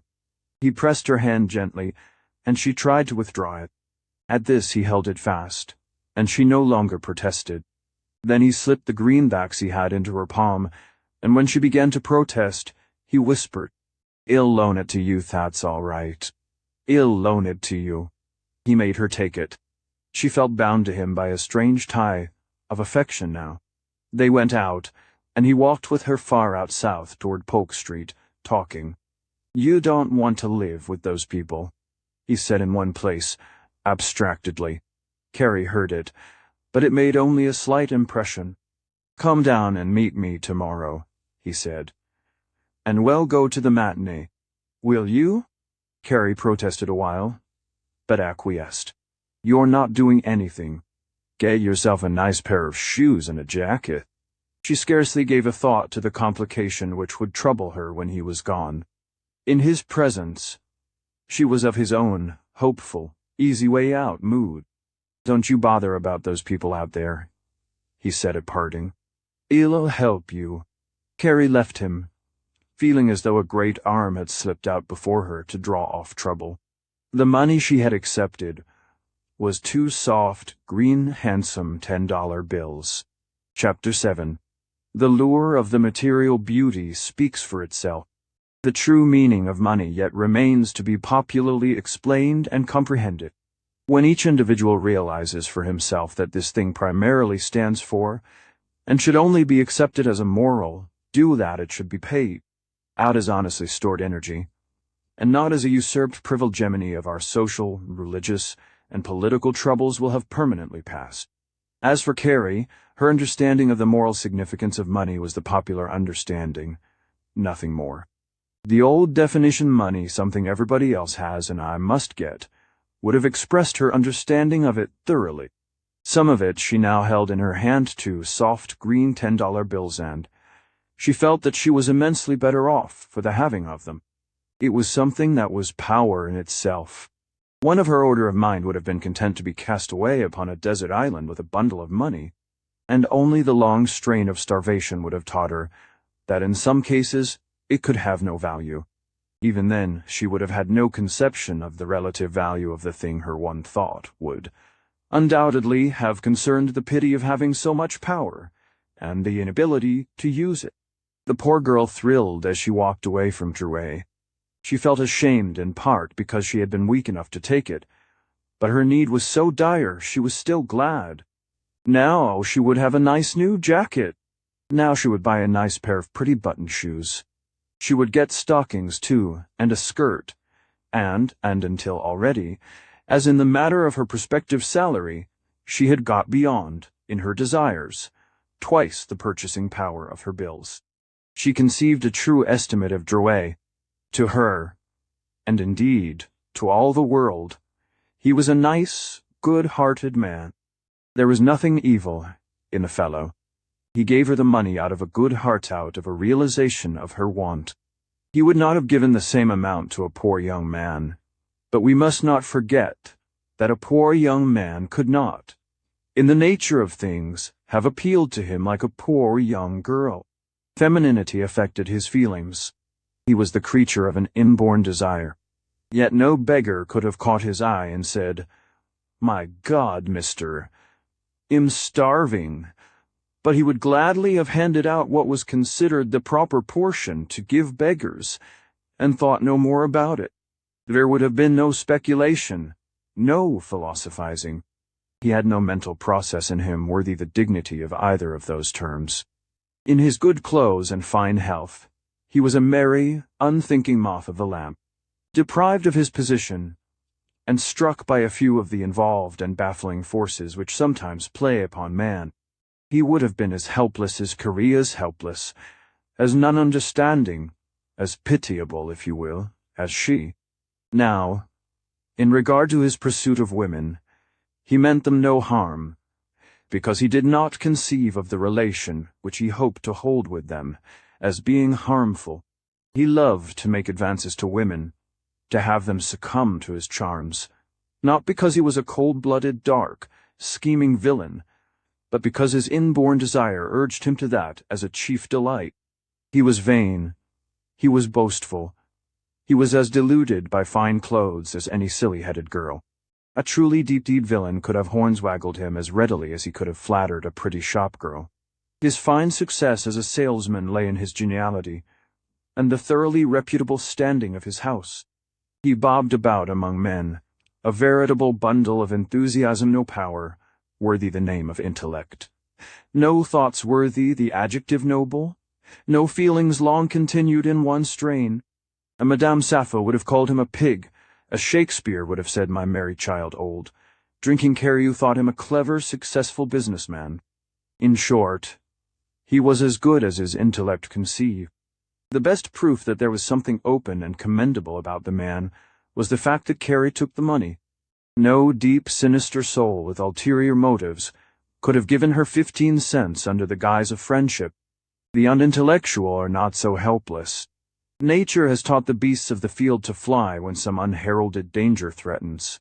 She has put into the small, unwise head of a chipmunk the untutored fear of poisons. He keepeth his creatures whole was not written of beasts alone. Carrie was unwise, and therefore, like the sheep in its unwisdom, strong in feeling. The instinct of self-protection, strong in all such natures, was roused but feebly, if at all, by the overtures of Drouet. When Carrie had gone, he felicitated himself upon her good opinion. By George, it was a shame young girls had to be knocked around like that. Cold weather coming on and no clothes. Tough. He would go around to Fitzgerald and Moy's and get a cigar. It made him feel light of foot as he thought about her. Carrie reached home in high good spirits, which she could scarcely conceal. The possession of the money involved a number of points which perplexed her seriously. How should she buy any clothes when Minnie knew that she had no money? She had no sooner entered the flat than this point was settled for her. It could not be done. She could think of no way of explaining. "How did you come out?" asked Minnie, referring to the day. Carrie had none of the small deception which could feel one thing and say something directly opposed. She would prevaricate, but it would be in the line of her feelings at least. So, instead of complaining when she felt so good, she said, "I have the promise of something." "Where?" "Well, at the Boston store." "Is it sure promised?" questioned Minnie. "Well, I'm to find out tomorrow," returned Carrie, disliking to draw out a lie any longer than was necessary.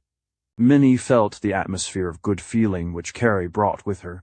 She felt now was the time to express to Carrie the state of Hanson's feeling about her entire Chicago venture.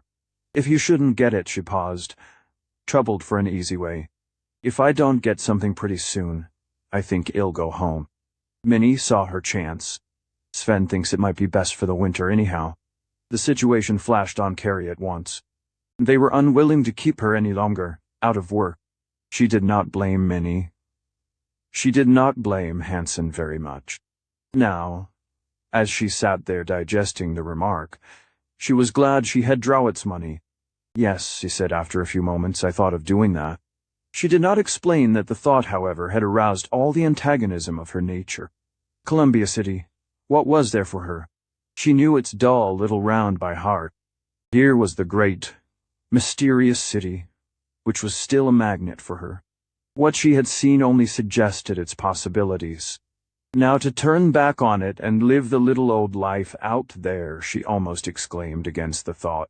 She had reached home early and went in the front room to think. What could she do? She could not buy new shoes and wear them here. She would need to save part of the 20 to pay her fare home. She did not want to borrow of Minnie for that. And yet, how could she explain where she even got that money? If she could only get enough to let her out easy. She went over the tangle again and again. Here in the morning, Drouet would expect to see her in a new jacket, and that couldn't be. The Hansons expected her to go home, and she wanted to get away, and yet she did not want to go home. In the light of the way they would look on her getting money without work, the taking of it now seemed dreadful. She began to be ashamed. The whole situation depressed her. It was all so clear when she was with Drouet. Now it was all so tangled, so hopeless, much worse than it was before, because she had the semblance of aid in her hand which she could not use. Her spirits sank so that at supper Minnie felt that she must have had another hard day. Carrie finally decided that she would give the money back. It was wrong to take it. She would go down in the morning and hunt for work. At noon she would meet Drouet as agreed. and tell him. At this decision, her heart sank, until she was the old Carrie of distress. Curiously, she could not hold the money in her hand without feeling some relief. Even after all her depressing conclusions, she could sweep away all thought about the matter, and then the $20 seemed a wonderful and delightful thing. Ah, money, money, money, money. What a thing it was to have. How plenty of it would clear away all these troubles. In the morning she got up and started out a little early. Her decision to hunt for work was moderately strong, but the money in her pocket, after all her troubling over it, made the work question the least shade less terrible. She walked into the wholesale district, but as the thought of applying came with each passing concern, her heart shrank. What a coward she was, she thought to herself. Yet she had applied so often. It would be the same old story. She walked on, and finally did go into one place, with the old result. She came out feeling that luck was against her. It was no use. Without much thinking, she reached Dearborn Street. Here was the great fair store with its multitude of delivery wagons about its long window display, its crowd of shoppers. It readily changed her thoughts, she who was so weary of them. It was here that she had intended to come and get her new themes. Now for relief from distress, she thought she would go in and see. She would look at the jackets. There is nothing in this world more delightful than that middle state in which we mentally balance at times. Possessed of the means, lured by desire, and yet deterred by conscience or want of decision. When Carrie began wandering around the store amid the fine display, she was in this mood. Her original experience in this same place had given her a high opinion of its merits. Now she paused at each individual bit of finery, where before she had hurried on. Her woman's heart was warm with desire for them. How would she look in this? How charming that would make her! She came upon the corset counter and paused in rich reverie as she noted the dainty concoctions of color and lace there displayed. If she would only make up her mind, she could have one of those now. She lingered in the jewelry department. She saw the earrings, the bracelets, the pins, the chains. What would she not have given if she could have had them all? She would look fine too, if only she had some of these things. The jackets were the greatest attraction. When she entered the store, she already had her heart fixed upon a peculiar little tan jacket with large mother-of-pearl buttons, which was all the rage that fall. Still, she delighted to convince herself that there was nothing she would like better. She went about among the glass cases and racks where these things were displayed, and satisfied herself that the one she thought of was the proper one. All the time she wavered in mind, now persuading herself that she could buy it right away if she chose, now recalling to herself the actual condition. At last the noon hour was dangerously near, and she had done nothing. She must go now, and return the money. Drouet was on the corner when she came up. "Hello," he said. "Where is the jacket?" and looking down the shoes. Carrie had thought to lead up to her decision in some intelligent way, but this swept the whole four-scheme situation by the board. "I came to tell you that I can't take the money." "Oh, that's it, is it?" he returned. "Well, you come on with me. Let's go over here to Partridge's." Carrie walked with him. Behold, the whole fabric of doubt and impossibility had slipped from her mind. She could not get at the points that were so serious, the things she was going to make plain to him. "Have you had lunch yet?" "Of course you haven't." "Let's go in here." And Drouet turned into one of the very nicely furnished restaurants off State Street, in Monroe. "I mustn't take the money," said Carrie, after they were settled in a cozy corner, and Drouet had ordered the lunch. "I can't wear those things out there. They wouldn't know where I got them." "What do you want to do?" He smiled. "Go without them." "I think I'll go home," she said wearily. "Oh, come," he said. "You've been thinking it over too long. I'll tell you what you do. You say you can't wear them out there. Why don't you rent a furnished room and leave them in that for a week?" Carrie shook her head. Like all women, she was there to object and be convinced. It was for him to brush the doubts away and clear the path if he could. "Why are you going home?" he asked. "Oh, I can't get anything here.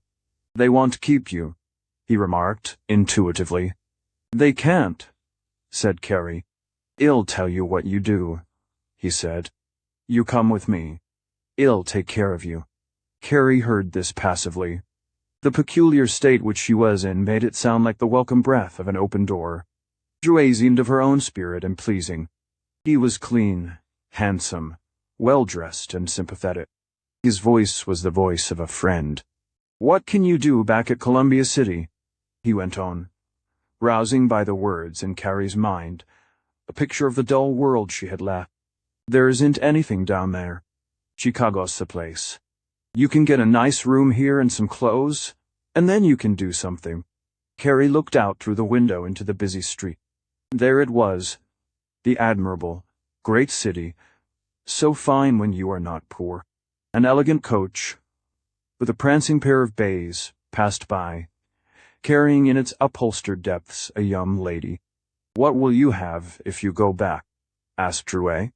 There was no subtle undercurrent to the question. He imagined that she would have nothing at all of the things he thought worthwhile. Carrie sat still, looking out. She was wondering what she could do. They would be expecting her to go home this week. Drouet turned to the subject of the clothes she was going to buy. "Why not get yourself a nice little jacket? You've got to have it. I'll loan you the money. You needn't worry about taking it. You can get yourself a nice room by yourself." "I won't hurt you."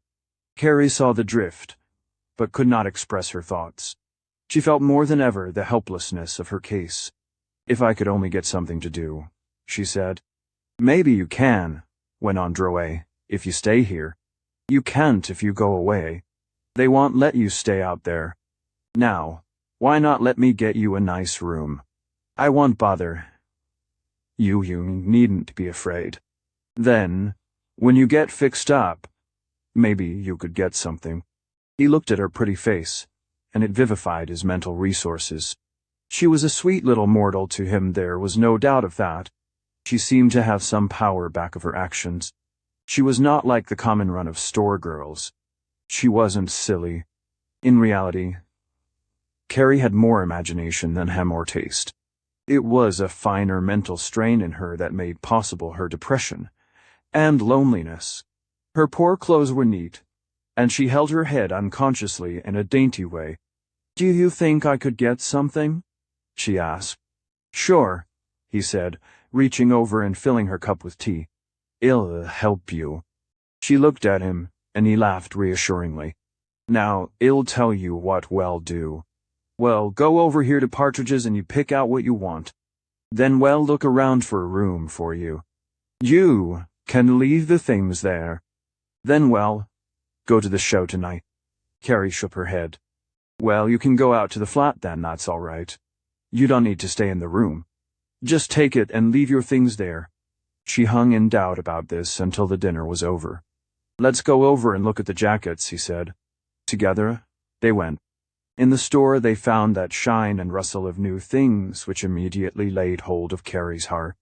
Under the influence of a good dinner and Drouet's radiating presence, the scheme proposed seemed feasible. She looked about and picked a jacket like the one which she had admired at the fair. When she got it in her hand, it seemed so much nicer. The saleswoman helped her on with it, and by accident it fitted perfectly. Drouet's face lightened as he saw the improvement. She looked quite smart. "That's the thing," he said. Carrie turned before the glass.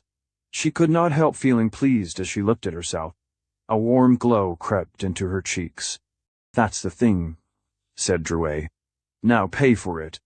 "It's $9, said Carrie. "That's all right, take it," said Drouet. She reached in her purse and took out one of the bills. The woman asked if she would wear the coat and went off. In a few minutes she was back, and the purchase was closed. From Partridge's they went to a shoe store, where Carrie was fitted for shoes. Drouet stood by, and when he saw how nice they looked, said, "Wear them." Carrie shook her head, however. She was thinking of returning to the flat. He bought her a purse for one thing, and a pair of gloves for another, and let her buy the stockings. "Tomorrow," he said, "you come down here and buy yourself a skirt. In all of Carrie's actions, there was a touch of misgiving. The deeper she sank into the entanglement, the more she imagined that the thing hung upon the few remaining things she had not done. Since she had not done these, there was a way out. Drouet knew a place in Wabash Avenue where there were rooms. He showed Carrie the outside of these and said, "Now, you're my sister." He carried the arrangement off with an easy hand when it came to the selection, looking around, criticizing, opining. "Her trunk will be here in a day or so," he observed to the landlady, who was very pleased. When they were alone, Drouet did not change in the least. He talked in the same general way as if they were out in the street. Carrie left her things. "Now," said Drouet, "why don't you move tonight?" "Oh, I can't," said Carrie. "Why not?" "I don't want to leave them so." He took that up as they walked along the avenue. It was a warm afternoon. The sun had come out, and the wind had died down. As he talked with Carrie, he secured an accurate detail of the atmosphere of the flat. "Come out of it," he said. "They want care. It'll help you get along." She listened until her misgivings vanished. He would show her about a little, and then help her get something. He really imagined that he would. He would be out on the road and she could be working. "Now, I'll tell you what you do," he said. "You go out there and get whatever you want and come away." She thought a long time about this.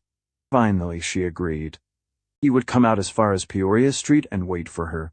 She was to meet him at 8:30. At 5:30 she reached home, and at 6 her determination was hardened. "So you didn't get it?" said Minnie, referring to Carrie's story of the Boston store. Carrie looked at her out of the corner of her eye. "No," she answered. "I don't think you'd better try any more this fall," said Minnie. Carrie said nothing. When Hansen came home, he wore the same inscrutable demeanor. He washed in silence and went off to read his paper. At dinner, Carrie felt a little nervous. The strain of her own plans were considerable, and the feeling that she was not welcome here was strong. "Didn't find anything, eh?" said Hansen. "No. Down." He turned to his eating again. The thought that it was a burden to have her here dwelling in his mind. She would have to go home, that was all. Once she was away, there would be no more coming back in the spring. Carrie was afraid of what she was going to do. But she was relieved to know that this condition was ending. They would not care. Hansen particularly would be glad when she went. He would not care what became of her. After dinner, she went into the bathroom, where they could not disturb her, and wrote a little note. "Goodbye, Minnie," it read. "I'm not going home. I'm going to stay in Chicago a little while and look for work. Don't worry. It'll be all right." In the front room, Hansen was reading his paper. As usual, she helped Minnie clear away the dishes and straighten up. Then she said, "I guess I'll stand down at the door a little while." She could scarcely prevent her voice from trembling. Minnie remembered Hansen's remonstrance. "Sven doesn't think it looks good to stand down there," she said. "Doesn't he?" said Carrie. "I won't do it any more after this." She put on her hat and fidgeted around the table in the little bedroom, wondering where to slip the note. Finally, she put it under Minnie's hairbrush. When she had closed the hall door, she paused a moment and wondered what they would think. Some thought of the queerness of her deed affected her. She went slowly down the stairs. She looked back up the lighted step, and then affected to stroll up the street. When she reached the corner, she quickened her pace. As she was hurrying away, Hansen came back to his wife. "Is Carrie down at the door again?" he asked.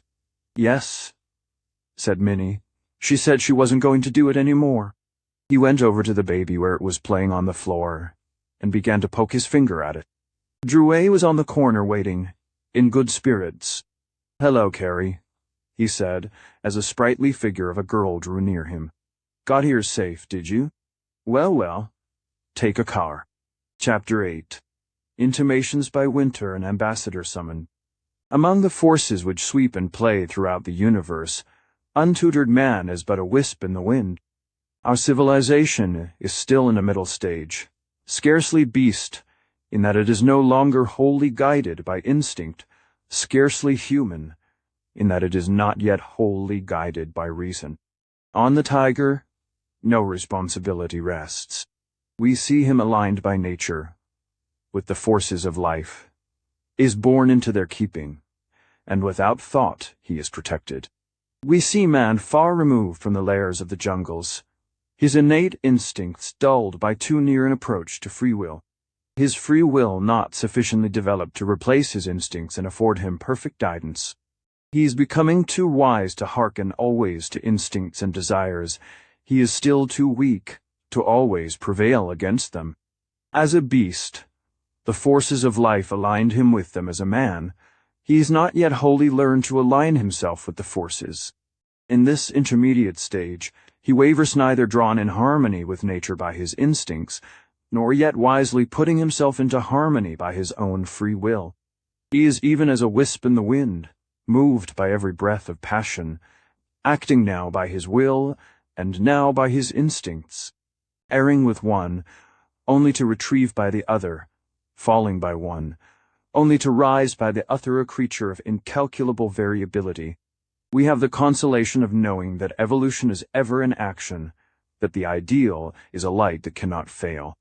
He will not forever balance thus between good and evil. When this jangle of free will instinct shall have been adjusted, when perfect understanding has given the former the power to replace the latter entirely, man will no longer vary. The needle of understanding will yet point steadfast and unwavering to the distinct pole of truth. In Carius, in how many of our worldlings do they not? Instinct and reason, desire and understanding were at war for the mastery. She followed whither her craving led. She was as yet more drawn than she drew.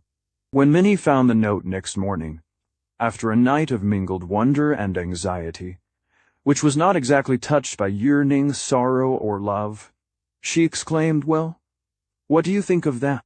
"What?" said Hansen. "Sister Carrie has gone to live somewhere else." Hansen jumped out of bed with more celerity than he usually displayed and looked at the note. The only indication of his thoughts came in the form of a little clicking sound made by his tongue, the sound some people make when they wish to urge on a horse. "Where do you suppose she's gone to?" said Minnie, thoroughly aroused. "I don't know," a touch of cynicism lighting his eye. "Now she is gone, done it." Minnie moved her head in a puzzled way. Oh, she said. "She doesn't know what she has done." "Well," said Hansen, after a while, sticking his hands out before him, "what can you do?" Minnie's womanly nature was higher than this. She figured the possibilities in such cases.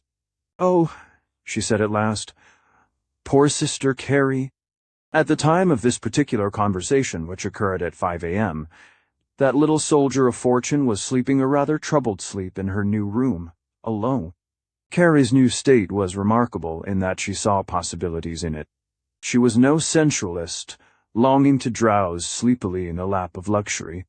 She turned about, troubled by her daring, glad of her release, wondering whether she would get something to do, wondering what Drouet would do. That worthy had his future fixed for him beyond a peradventure. He could not help what he was going to do. He could not see clearly enough to wish to do differently. He was drawn by his innate desire to act the old pursuing part. He would need to delight himself with Carrie, as surely as he would need to eat his heavy breakfast. He might suffer the least rudimentary twinge of conscience in whatever he did, and in just so far he was evil and sinning.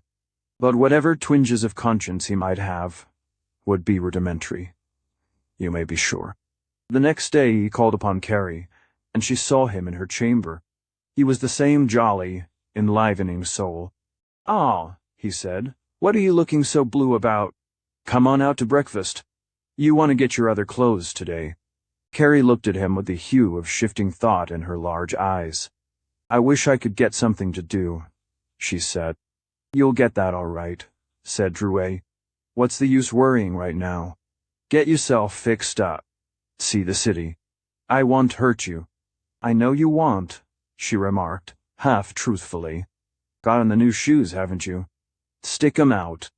George, they look fine. Put on your jacket." Carrie obeyed. "Say, that fits like a T, don't it?" he remarked, feeling the set of it at the waist. and eyeing it from a few paces with real pleasure. "What you need now is a new skirt. Let's go to breakfast." Carrie put on her hat. "Where are the gloves?" he inquired. "Here," she said, taking them out of the bureau drawer. "Now, come on," he said. Thus the first hour of misgiving was swept away. It went this way on every occasion. Drouet did not leave her much alone. She had time for some lone wanderings, but mostly he filled her hours with sightseeing. At Carson, Pyries, he bought her a nice skirt and shirt-waist. With his money she purchased the little necessaries of toilette, until at last she looked quite another maiden. The mirror convinced her of a few things which she had long believed. She was pretty, yes, indeed. How nice her hat set, and weren't her eyes pretty? She caught her little red lip with her teeth, and felt her first thrill of power. Drouet was so good. They went to see the Mikado one evening, an opera which was hilariously popular at that time.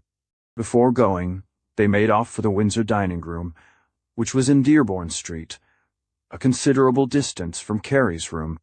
It was blowing up cold, and out of her window Carrie could see the western sky, still pink with the fading light, but steely blue at the top where it met the darkness.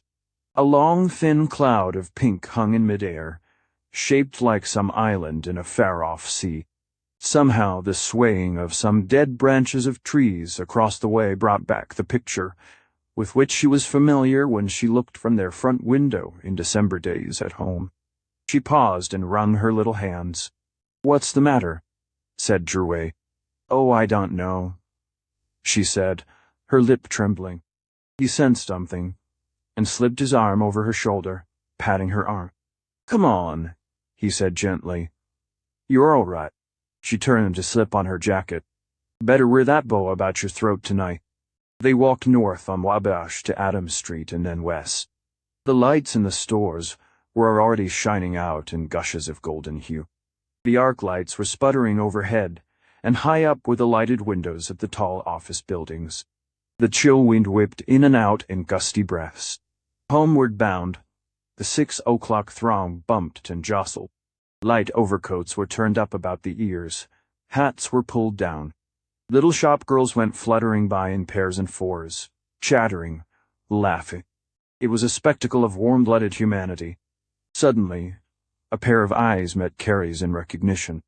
They were looking out from a group of poorly dressed girls.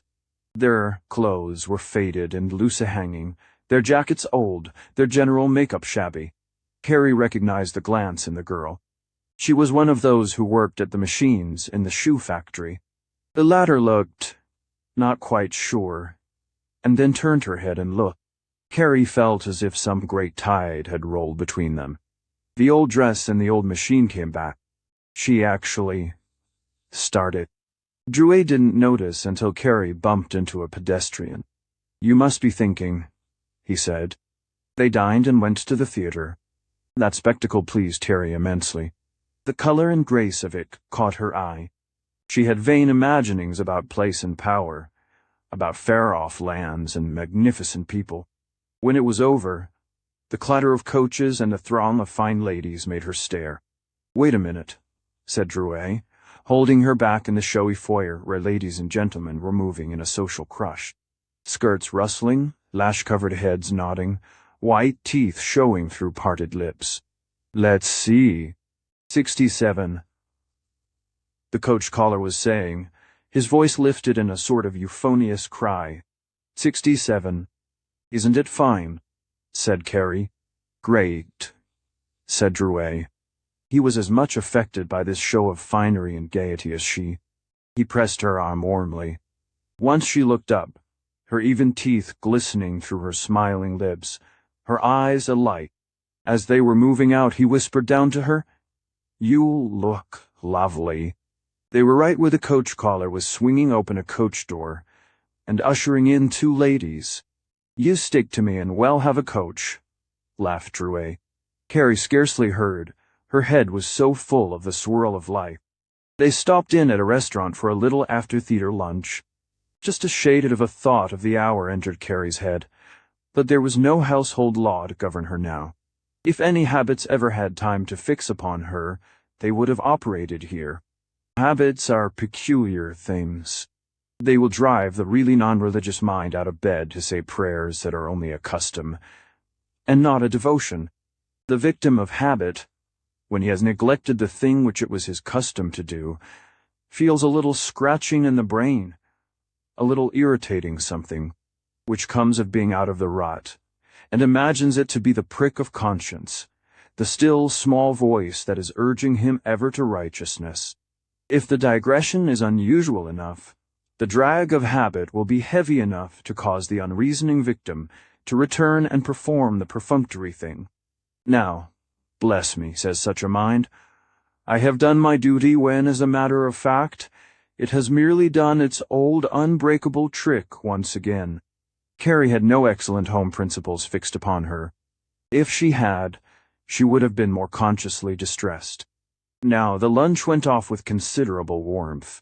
Under the influence of the varied occurrences, the fine, invisible passion which was emanating from Drouet, the food, the still unusual luxury, she relaxed and heard with open ears. She was again the victim of the city's hypnotic influence. Well, said Drouet at last, we had better be going. They had been dawdling over the dishes, and their eyes had frequently met. Carrie could not help but feel the vibration of force which followed, which indeed was his gaze. He had a way of touching her hand in explanation, as if to impress a fact upon her. He touched it now as he spoke of going. They arose and went out into the street. The downtown section was now bare, save for a few whistling strollers, a few owl cars, a few open resorts whose windows were still bright. Out Wabash Avenue they strolled, Drouet still pouring forth his volume of small information. He had Carrie's arm in his, and held it closely as he explained. Once in a while, after some witticism, he would look down, and his eyes would meet hers. At last they came to the steps, and Carrie stood up on the first one, her head now coming even with his own. He took her hand and held it genially. He looked steadily at her as she glanced about, warmly musing. At about that hour, Minnie was soundly sleeping, after a long evening of troubled thought. She had her elbow in an awkward position under her side. The muscles so held irritated a few nerves, and now a vague scene floated in on the drowsy mind. She fancied she and Carrie were somewhere beside an old coal mine. She could see the tall runway and the heap of earth and coal cast out. There was a deep pit, into which they were looking. They could see the curious wet stones far down, where the wall disappeared in vague shadows. An old basket used for descending was hanging there, fastened by a worn rope. Let's get in, said Carrie.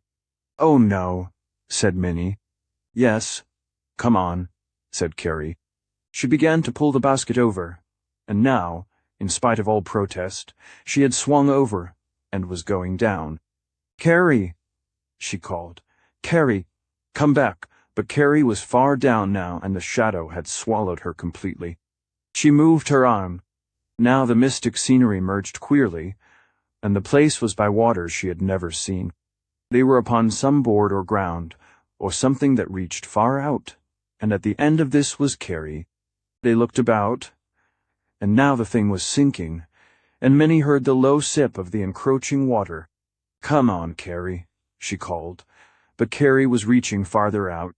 She seemed to recede, and now it was difficult to call to her. Carrie, she called. Carrie, but her own voice sounded far away, and the strange waters were blurring everything. She came away suffering as though she had lost something. She was more inexpressibly sad than she had ever been in life. It was this way, through many shifts of the tired brain, those curious phantoms of the spirit slipping in, blurring strange scenes, one with the other. The last one made her cry out, for Carrie was slipping away somewhere over a rock, and her fingers had let loose, and she had seen her falling. Minnie! What's the matter? Here, wake up, said Hansen, disturbed, and shaking her by the shoulder. What's the matter? Said Minnie, drowsily. Wake up, he said, and turn over. You're talking in your sleep. A week or so later, Drouet strolled into Fitzgerald and Moyes, spruce in dress and manner. "Hello, Charlie," said Hurstwood, looking out from his office door. Drouet strolled over and looked in upon the manager at his desk. "When do you go out on the road again?" he inquired. "Pretty soon," said Drouet. "Haven't seen much of you this trip," said Hurstwood. "Well, I've been busy," said Drouet. They talked some few minutes on general topics. "Say," said Drouet, as if struck by a sudden idea, "I want you to come out some evening." "Out where?" inquired Hurstwood. "Out to my house, of course," said Drouet, smiling. Hurstwood looked up quizzically, the least suggestion of a smile hovering about his lips. He studied the face of Drouet in his wise way, and then, with the demeanor of a gentleman, said certainly glad to. "Well, have a nice game of euchre." "May I bring a nice little bottle of sec?" asked Hurstwood. "Certainly," said Drouet. "I'll introduce you." Chapter 9. Convention's own tinderbox, the eye that is green. Hurstwood's residence on the north side, near Lincoln Park, was a brick building of a very popular type then, a 3-story affair, with the first floor sunk a very little below the level of the street. It had a large bay window bulging out from the second floor, and was graced in front by a small grassy plot, 25 feet wide and 10 feet deep. There was also a small rear yard, walled in by the fences of the neighbors, and holding a stable where he kept his horse and trap. The 10 rooms of the house were occupied by himself, his wife Julia, and his son and daughter, George, Jr., and Jessica. There were besides these a maidservant, represented from time to time by girls of various extraction, for Mrs. Hurstwood was not always easy to please. "George, I let Mary go yesterday," was not an unfrequent salutation at the dinner table.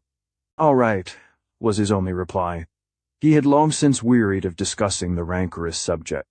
A lovely home atmosphere is one of the flowers of the world than which there is nothing more tender, nothing more delicate, nothing more calculated to make strong, and just the natures cradled and nourished within it. Those who have never experienced such a beneficent influence will not understand wherefore the tear springs glistening to the eyelids at some strange breath in lovely music, the mystic chords which bind and thrill the heart of the nation. They will never know. Hurstwood's residence could scarcely be said to be infused with this home spirit. It lacked that toleration and regard without which the home is nothing. There was fine furniture, arranged as soothingly as the artistic perception of the occupants warranted. There was soft rugs, rich upholstered chairs and divans, a grand piano, a marble carving of some unknown Venus by some unknown artist, and a number of small bronzes, gathered from heaven knows where, but generally sold by the large furniture houses, along with everything else which goes to make the perfectly appointed house. In the dining room stood a sideboard laden with glistening decanters and other utilities and ornaments in glass, the arrangement of which could not be questioned. Here was something Hurstwood knew about. He had studied the subject for years in his business. He took no little satisfaction in telling each Mary, shortly after she arrived, something of what the art of the thing required. He was not garrulous by any means. On the contrary, there was a fine reserve in his manner toward the entire domestic economy of his life, which was all that is comprehended by the popular term gentlemanly. He would not argue. He would not talk freely. In his manner was something of the dogmatist. What he could not correct he would ignore. There was a tendency in him to walk away from the impossible thing.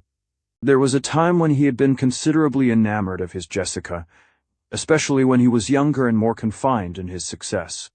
Now, however, in her 17th year, Jessica had developed a certain amount of reserve and independence, which was not inviting to the richest form of parental devotion. She was in the high school, and had notions of life which were decidedly those of a patrician. She liked nice clothes and urged for them constantly. Thoughts of love and elegant individual establishments were running in her head. She met girls at the high school whose parents were truly rich and whose fathers had standing locally as partners or owners of solid businesses. These girls gave themselves the airs befitting the thriving domestic establishments from whence they issued. They were the only ones of the school about whom Jessica concerned herself. Young Hurstwood Jr. was in his 20th year and was already connected in a promising capacity with a large real estate firm. He contributed nothing for the domestic expenses of the family, but was thought to be saving his money to invest in real estate. He had some ability, considerable vanity, and a love of pleasure that had not, as yet, infringed upon his duties, whatever they were. He came in and went out, pursuing his own plans and fancies, addressing a few words to his mother occasionally, relating some little incident to his father, but for the most part confining himself to those generalities with which most conversation concerns itself. He was not laying bare his desires for anyone to see. He did not find anyone in the house who particularly cared to see. Mrs. Hurstwood was the type of woman who has ever endeavored to shine, and has been more or less chagrined at the evidences of superior capability in this direction elsewhere.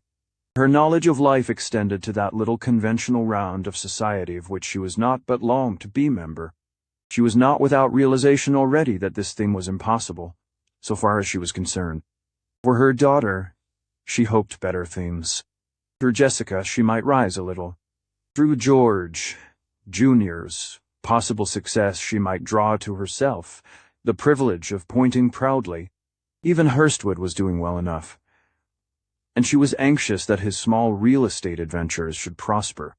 His property holdings as yet were rather small, but his income was pleasing, and his position with Fitzgerald and Moy was fixed. Both those gentlemen were on pleasant and rather informal terms with him. The atmosphere which such personalities would create must be apparent to all. It worked out in 1,000 little conversations, all of which were of the same caliber. "I'm going up to Fox Lake tomorrow," announced George Jr. at the dinner table one Friday evening. "What's going on up there?" queried Mrs. Hurstwood.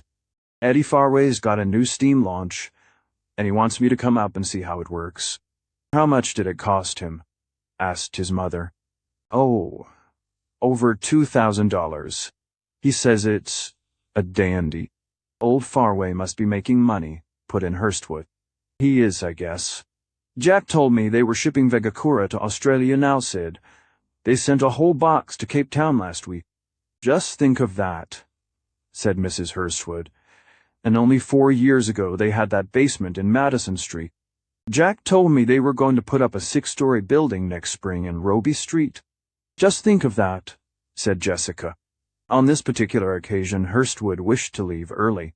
"I guess he'll be going downtown," he remarked, rising. "Are we going to McVicker's Monday?" questioned Mrs. Hurstwood, without rising. "Yes," he said indifferently. They went on dining, while he went upstairs for his hat and coat. Presently, the door clicked. "I guess Papa's gone," said Jessica. The latter's school news was of a particular stripe. "They're going to give a performance in the Lyceum, upstairs," she reported one day, "and I'm going to be in it." "Are you?" said her mother. "Yes, and I'll have to have a new dress. Some of the nicest girls in the school are going to be in it. Miss Palmer is going to take the part of Portia." "Is she?" said Mrs. Hurstwood. "They've got that Martha Griswold in it again. She thinks she can act." "Her family doesn't amount to anything, does it?" said Mrs. Hurstwood sympathetically. "They haven't anything, have they?" "No," returned Jessica. "They're poor as church mice." She distinguished very carefully between the young boys of the school, many of whom were attracted by her beauty. "What do you think?" She remarked to her mother one evening that Herbert Crane tried to make friends with me. "Who is he, my dear?" inquired Mrs. Hurstwood. "Oh, no one," said Jessica, pursing her pretty lips. "He's just a student there. He hasn't anything." The other half of this picture came when young Blyford, son of Blyford, the soap manufacturer, walked home with her. Mrs. Hurstwood was on the 3rd floor, sitting in a rocking chair reading, and happened to look out at the time. "Who was that with you, Jessica?" she inquired, as Jessica came upstairs. "It's Mr. Blyford. "Mamma," she replied. "Is it?" said Mrs. Hurstwood. "Yes. And he wants me to stroll over into the park with him," explained Jessica, a little flushed with running up the stairs. "All right, my dear," said Mrs. Hurstwood. "Don't be gone long." As the two went down the street, she glanced interestedly out of the window. It was a most satisfactory spectacle indeed. Most satisfactory.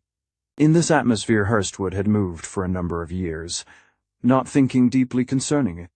His was not the order of nature to trouble for something better, unless the better was immediately and sharply contrasted. As it was, he received and gave, irritated sometimes by the little displays of selfish indifference, pleased at times by some show of finery which supposedly made for dignity and social distinction. The life of the resort which he managed was his life. There he spent most of his time. When he went home evenings, the house looked nice. With rare exceptions, the meals were acceptable, being the kind that an ordinary servant can arrange. In part, he was interested in the talk of his son and daughter, who always looked well. The vanity of Mrs. Hurstwood caused her to keep her person rather showily arrayed, but to Hurstwood this was much better than plainness. There was no love lost between them. There was no great feeling of dissatisfaction. Her opinion on any subject was not startling. They did not talk enough together to come to the argument of any one point. In the accepted and popular phrase, she had her ideas, and he had his. Once in a while he would meet a woman whose youth, sprightliness, and humor would make his wife seem rather deficient by contrast. But the temporary dissatisfaction which such an encounter might arouse would be counterbalanced by his social position and a certain matter of policy. He could not complicate his home life because it might affect his relations with his employers. They wanted no scandals. A man, to hold his position, must have a dignified manner, a clean record, a respectable home anchorage. Therefore he was circumspect in all he did, and whenever he appeared in the public ways in the afternoon, or on Sunday, it was with his wife, and sometimes his children. He would visit the local resorts, or those nearby in Wisconsin, and spend a few stiff, polished days strolling about conventional places, doing conventional things. He knew the need of it. When someone of the many middle-class individuals whom he knew, who had money, would get into trouble, he would shake his head. It didn't do to talk about those things. If it came up for discussion among such friends as with him passed for close, he would deprecate the folly of the thing. It was all right to do. Idle men do those things. But why wasn't he careful? A man can't be too careful. He lost sympathy for the man that made a mistake and was found out. On this account he still devoted some time to showing his wife about time, which would have been wearisome indeed if it had not been for the people he would meet, and the little enjoyments which did not depend upon her presence or absence. He watched her with considerable curiosity at times, for she was still attractive in a way, and men looked at her. She was affable, vain, subject to flattery, and this combination, he knew quite well, might produce a tragedy in a woman of her home position. Owing to his order of mind, his confidence in the sex was not great. His wife never possessed the virtues which would win the confidence and admiration of a man of his nature. As long as she loved him vigorously, he could see how confidence could be, but when that was no longer the binding chainwell, something might happen. During the last year or two, the expenses of the family seemed a large thing. Jessica wanted fine clothes, and Mrs. Hurstwood, not to be outshone by her daughter, also frequently enlivened her apparel. Hurstwood had said nothing in the past, but one day, he murmured, "Jessica must have a new dress this month," said Mrs. Hurstwood one morning. Hurstwood was arraying himself in one of his perfection vests before the glass at the time. "I thought she just bought one," he said. "That was just something for evening wear," returned his wife complacently. "It seems to me," returned Hurstwood, "that she's spending a good deal for dresses of late." "Well, she's going out more," concluded his wife, but the tone of his voice impressed her as containing something she had not heard there before. He was not a man who traveled much, but when he did, he'd been accustomed to take her along. On one occasion recently, a local aldermanic junket had been arranged to visit Philadelphia junket that was to last 10 days. Hurstwood had been invited. "Nobody knows us down there," said one. A gentleman whose face was a slight improvement over gross ignorance and sensuality. He always wore a silk hat of most imposing proportions. "We can have a good time." His left eye moved with just the semblance of a wink. "You want to come along, George?" The next day, Hurstwood announced his intention to his wife. "I'm going away, Julia," he said, "for a few days." "Where?" she asked, looking up. "To Philadelphia, on business." She looked at him consciously, expecting something else. "I'll have to leave you behind this time." "All right," she replied, but he could see that she was thinking that it was a curious thing. Before he went, she asked him a few more questions, and that irritated him. He began to feel that she was a disagreeable attachment. On this trip he enjoyed himself thoroughly, and when it was over he was sorry to get back. He was not willingly a prevaricator, and hated thoroughly to make explanations concerning it. The whole incident was glossed over with general remarks, but Mrs. Hurstwood gave the subject considerable thought. She drove out more, dressed better, and attended theaters freely to make up for it. Such an atmosphere could hardly come under the category of home life. It ran along by force of habit, by force of conventional opinion.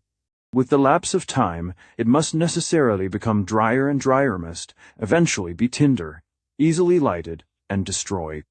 Chapter 10. The Council of Winter Fortune's ambassador calls. In the light of the world's attitude toward woman and her duties, the nature of Carrie's mental state deserves consideration. Actions such as hers are measured by an arbitrary scale. Society possesses a conventional standard whereby it judges all things. All men should be good, all women virtuous. Wherefore, villain, hast thou failed? For all the liberal analysis of Spencer and our modern naturalistic philosophers, we have but an infantile perception of morals. There is more in the subject than mere conformity to a law of evolution. It is yet deeper than conformity to things of earth alone. It is more involved than we, as yet, perceive. Answer. First, why the heart thrills explain wherefore some plaintive note goes wandering about the world. Undying make clear the rose's subtle alchemy, evolving its ruddy lamp in light and rain. In the essence of these facts lie the first principles of morals. Oh, thought Drouet, how delicious is my conquest. Ah, thought Carrie, with mournful misgivings, what is it I have lost? Before this world-old proposition we stand, serious, interested, confused, endeavoring to evolve the true theory of morals, the true answer to what is right. In the view of a certain stratum of society, Carrie was comfortably established in the eyes of the starveling, beaten by every wind and gusty sheet of rain. She was safe in a halcyon harbor. Drouet had taken 3 rooms, furnished, in Ogden Place, facing Union Park on the west side.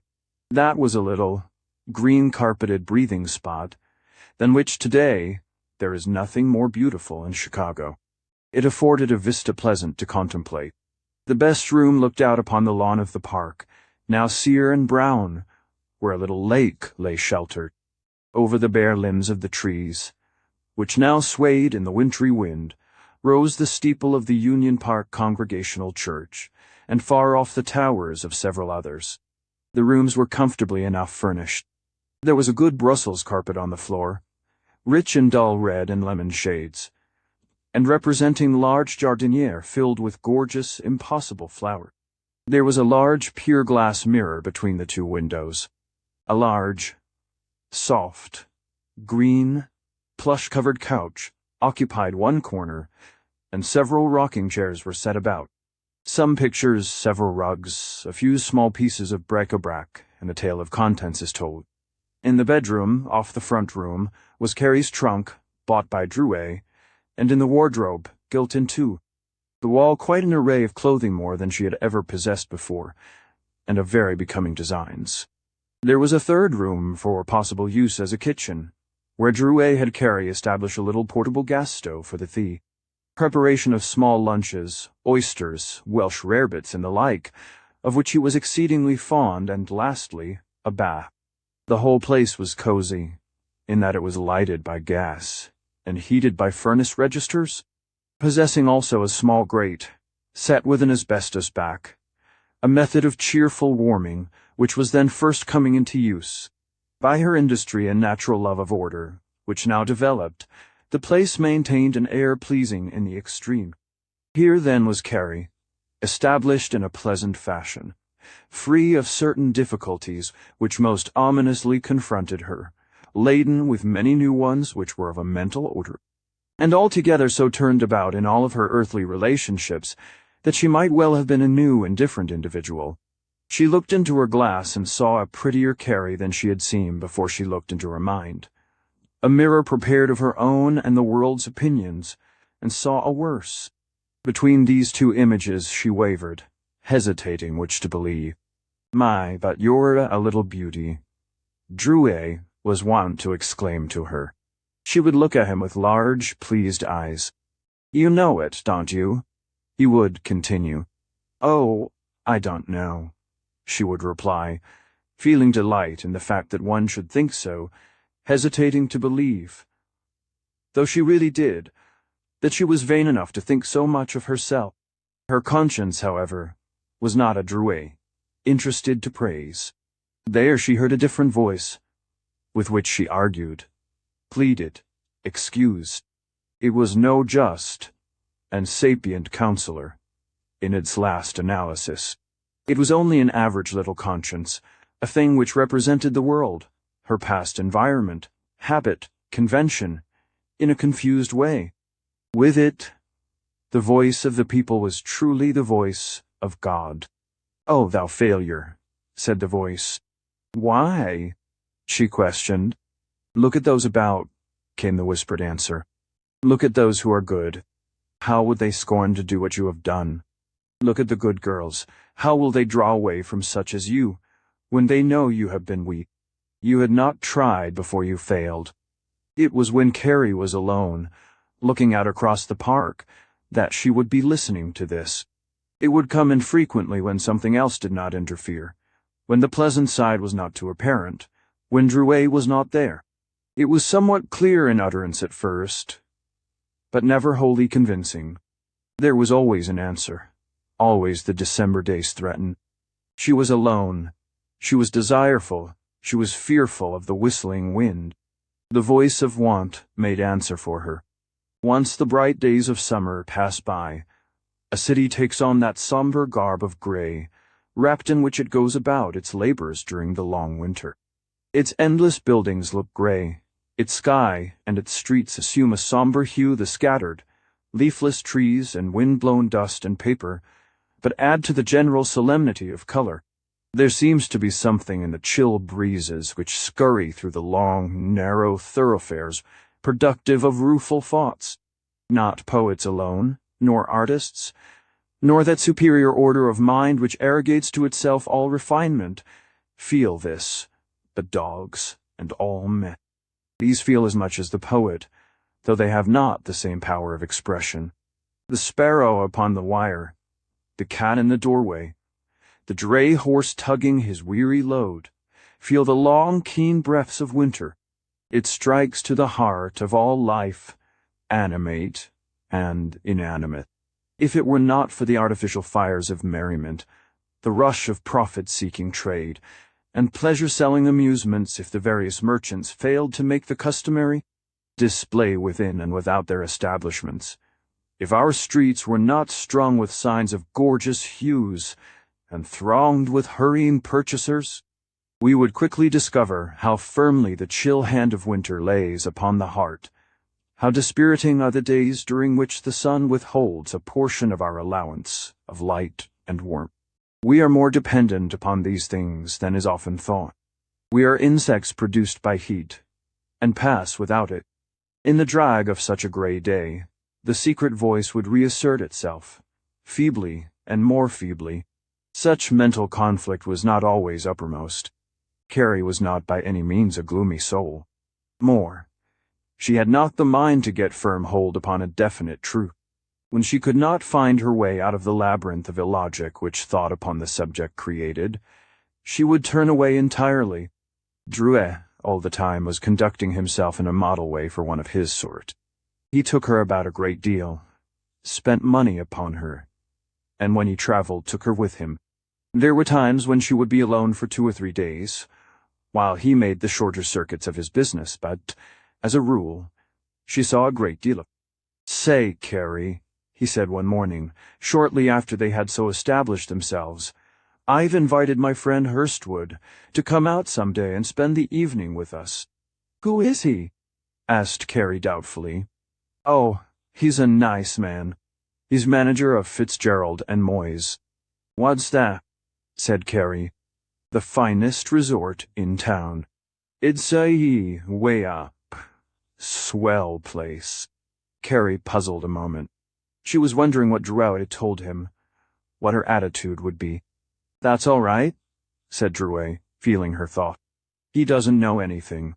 You're Mrs. Drouet now." There was something about this which struck Carrie as slightly inconsiderate. She could see that Drouet did not have the keenest sensibilities. "Why don't we get married?" she inquired, thinking of the voluble promises he had made. "Well, we will," he said, "just as soon as I get this little deal of mine closed up." He was referring to some property which he said he had, and which required so much attention, adjustment, and what not, that somehow or other it interfered with his free, moral, personal actions. "Just as soon as I get back from my Denver trip in January, well, do it." Carrie accepted this as basis for hope. Was a sort of salve to her conscience, a pleasant way out. Under the circumstances, things would be righted. Her actions would be justified. She really was not enamored of Drouet. She was more clever than he. In a dim way she was beginning to see where he lacked. If it had not been for this, if she had not been able to measure and judge him in a way, she would have been worse off than she was. She would have adored him. She would have been utterly wretched in her fear of not gaining his affection, of losing his interest, of being swept away and left without an anchorage. As it was, she wavered a little, slightly anxious at first to gain him completely, but later feeling at ease in waiting. She was not exactly sure what she thought of him, what she wanted to do. When Hurstwood called, she met a man who was more clever than Drouet in 100 ways. He paid that peculiar deference to women which every member of the set appreciates. He was not overwrought, he was not overbold. His great charm was attentiveness, schooled in winning those birds of fine feather among his own sex, the merchants and professionals who visited his resort. He could use even greater tact when endeavoring to prove agreeable to someone who charmed him. In a pretty woman of any refinement of feeling whatsoever he found his greatest incentive. He was mild, placid, assured, giving the impression that he wished to be of service only to do something which would make the lady more pleased. Drouet had ability in this line himself when the game was worth the candle, but he was too much the egotist to reach the polish which Hurstwood possessed. He was too buoyant, too full of ruddy life, too assured. He succeeded with many who were not quite schooled in the art of love. He failed dismally where the woman was slightly experienced and possessed innate refinement. In the case of Carrie, he found a woman who was all of the latter, but none of the former. He was lucky in the fact that opportunity tumbled into his lap, as it were. A few years later, with a little more experience, the slightest tide of success, and he had not been able to approach Carrie at all. "You ought to have a piano here, Drouet," said Hurstwood, smiling at Carrie, "on the evening in question, so that your wife could play." Drouet had not thought of that. "So we ought," he observed readily. "Oh, I don't play," ventured Carrie. "It isn't very difficult," returned Hurstwood. "You could do very well in a few weeks." He was in the best form for entertaining this evening. His clothes were particularly new and rich in appearance. The coat lapels stood out with that medium stiffness which excellent cloth possesses. The vest was of a rich Scotch plaid, set with a double row of round mother-of-pearl buttons. His cravat was a shiny combination of silken threads, not loud, not inconspicuous. What he wore did not strike the eye so forcibly as that which Drouet had on. But Carrie could see the elegance of the material. Hurstwood's shoes were of soft black calf, polished only to a dull shine. Drouet wore patent leather, but Carrie could not help feeling that there was a distinction in favor of the soft leather, where all else was so rich. She noticed these things almost unconsciously. They were things which would naturally flow from the situation. She was used to Drowett's appearance. "Suppose we have a little game of euchre," suggested Hurstwood, after a light round of conversation. He was rather dexterous in avoiding everything that would suggest that he knew anything of Carrie's past. He kept away from personalities altogether, and confined himself to those things which did not concern individuals at all. By his manner, he put Carrie at her ease, and by his deference and pleasantries he amused her. He pretended to be seriously interested in all she said. "I don't know how to play," said Carrie. "Charlie, you are neglecting a part of your duty," he observed to Drouet most affably. "Between us, though," he went on, "we can show you." By his tact he made Drouet feel that he admired his choice. There was something in his manner that showed that he was pleased to be there. Drouet felt really closer to him than ever before. It gave him more respect for Carrie. Her appearance came into a new light. Under Hurstwood's appreciation, the situation livened considerably. "Now, let me see," said Hurstwood, looking over Carrie's shoulder very deferentially. "What have you?" He studied for a moment. "That's rather good," he said. "You're lucky. Now, it'll show you how to trounce your husband. You take my advice." "Here," said Drouet. "If you two are going to scheme together, I won't stand a ghost of a show." Hurstwood's a regular sharp. "No, it's your wife. She brings me luck. Why shouldn't she win?" Carrie looked gratefully at Hurstwood and smiled at Drouet. The former took the air of a mere friend. He was simply there to enjoy himself. Anything that Carrie did was pleasing to him, nothing more. "There," he said, holding back one of his own good cards, and giving Carrie a chance to take a trick. "I count that clever playing for a beginner." The latter laughed gleefully as she saw the hand coming her way. It was as if she were invincible when Hurstwood helped her. He did not look at her often. When he did, it was with a mild light in his eye. Not a shade was there of anything save geniality and kindness. He took back the shifty, clever gleam, and replaced it with one of innocence. Carrie could not guess but that it was pleasure with him in the immediate thing. She felt that he considered she was doing a great deal. "It's unfair to let such playing go without earning something," he said after a time, slipping his finger into the little coin pocket of his coat. "Let's play for dimes." "All right," said Drouet, fishing for bills. Hurstwood was quicker. His fingers were full of new 10-cent pieces. "Here we are," he said, supplying each one with a little stack. "Oh, this is gambling," smiled Carrie. "It's bad." "No," said Drouet, "only fun. If you never play for more than that, you will go to heaven." "Don't you moralize," said Hurstwood to Carrie gently, "until you see what becomes of the money." Drouet smiled. "If your husband gets them, he'll tell you how bad it is." Drouet laughed loud. There was such an ingratiating tone about Hurstwood's voice. The insinuation was so perceptible that even Carrie got the humor of it. "When do you leave?" said Hurstwood to Drouet. "On Wednesday," he replied. "It's rather hard to have your husband running about like that, isn't it?"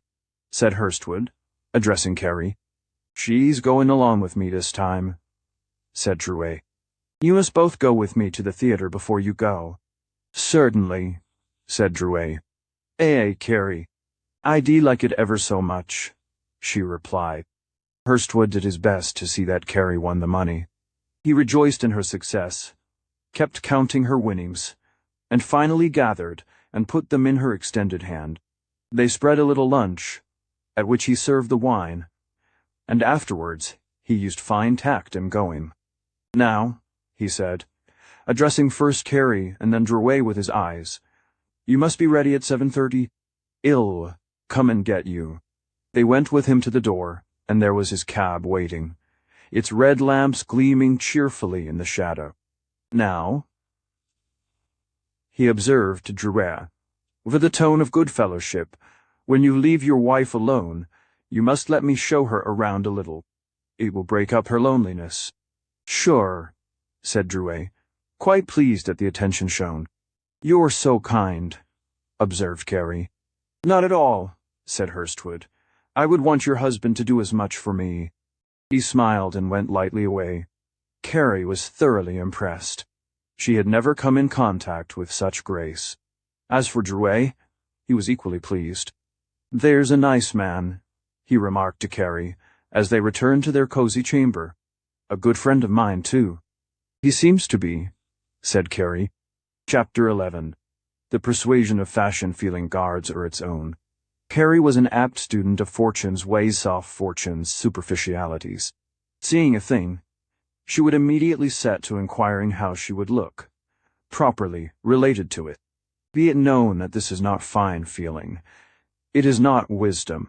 The greatest minds are not so afflicted, and on the contrary, the lowest order of mind is not so disturbed. Fine clothes to her were a vast persuasion. They spoke tenderly and Jesuitically for themselves. When she came within earshot of their pleading desire in her bent a willing ear, the voice of the so-called inanimate. "Who shall translate for us the language of the stones?" "My dear," said the lace collar she secured from partridges, "I fit you beautifully, don't give me up." "Ah, such little feet," said the leather of the soft new shoes. "How effectively I cover them. What a pity they should ever want my aid." Once these things were in her hand, on her person, she might dream of giving them up. The method by which they came might intrude itself so forcibly that she would ache to be rid of the thought of it, but she would not give them up. "Put on the old clothes, that torn pair of shoes," was called to her by her conscience in vain. She could possibly have conquered the fear of hunger, and gone back. The thought of hard work and a narrow round of suffering would, under the last pressure of conscience, have yielded, but spoil her appearance. Be old-clothed and poor-appearing. Never! Drouet heightened her opinion on this, and allied subjects in such a manner as to weaken her power of resisting their influence. It is so easy to do this when the thing opined is in the line of what we desire. In his hearty way, he insisted upon her good looks. He looked at her admiringly, and she took it at its full value. Under the circumstances, she did not need to carry herself as pretty women do. She picked that knowledge up fast enough for herself. Drouet had it, characteristic of his kind, of looking after stylishly dressed or pretty women on the street and remarking upon them. He had just enough of the feminine love of dress to be a good judge not of intellect, but of clothes. He saw how they set their little feet, how they carried their chins, with what grace and sinuosity they swung their bodies. A dainty, self-conscious swaying of the hips by a woman was to him as alluring as the glint of rare wine to a toper. He would turn and follow the disappearing vision with his eyes. He would thrill as a child with the unhindered passion that was in him. He loved the thing that women love in themselves, Grace. At this, their own shrine, he knelt with them, an ardent devotee. "Did you see that woman who went by just now?" he said to Carrie on the first day they took a walk together. "Fine stepper, wasn't she?" Carrie looked, and observed the grace commended. "Yes, she is," she returned, cheerfully, a little suggestion of possible defect in herself awakening in her mind. If that was so fine, she must look at it more closely. Instinctively, she felt a desire to imitate it. Surely she could do that too. When one of her mind sees many things emphasized and re-emphasized and admired, she gathers the logic of it and applies accordingly. Drouet was not shrewd enough to see that this was not tactful. He could not see that it would be better to make her feel that she was competing with herself, not others better than herself. He would not have done it with an older, wiser woman, but in Carrie he saw only the novice. Less clever than she, he was naturally unable to comprehend her sensibility. He went on educating and wounding her, a thing rather foolish in one whose admiration for his pupil and victim was apt to grow. Carrie took the instructions affably. She saw what Drouet liked. In a vague way she saw where he was weak. It lessens a woman's opinion of a man when she learns that his admiration is so pointedly and generously distributed.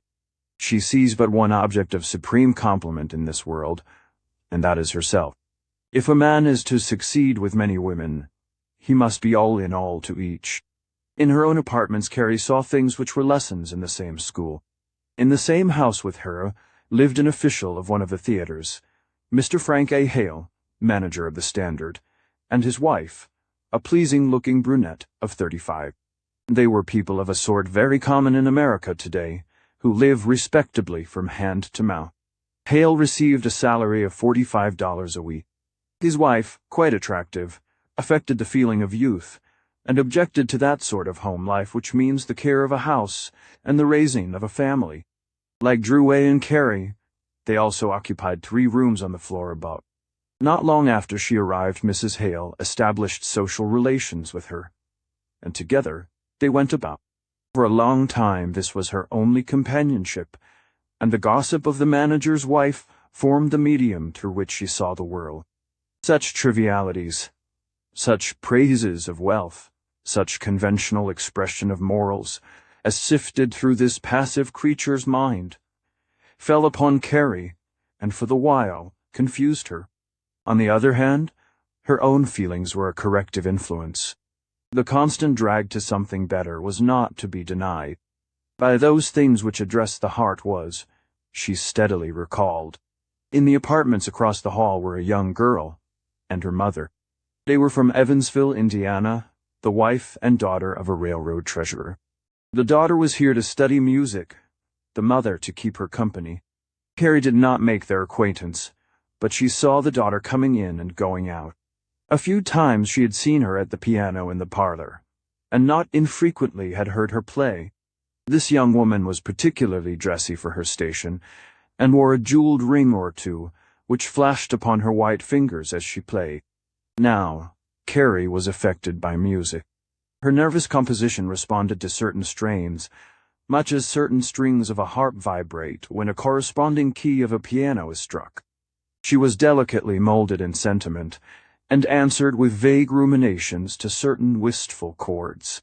They awoke longings for those things which she did not have. They caused her to cling closer to things she possessed. One short song the young lady played in a most soulful and tender mood. Carrie heard it through the open door from the parlor below. It was at that hour between afternoon and night, when, for the idle, the wanderer, things are apt to take on a wistful aspect. The mind wanders forth on far journeys, and returns with sheaves of withered and departed joys. Carrie sat at her window looking out. Drouet had been away since 10 in the morning. She had amused herself with a walk, a book by Bertha M. Clay which Drouet had left there, though she did not wholly enjoy the latter, and by changing her dress for the evening.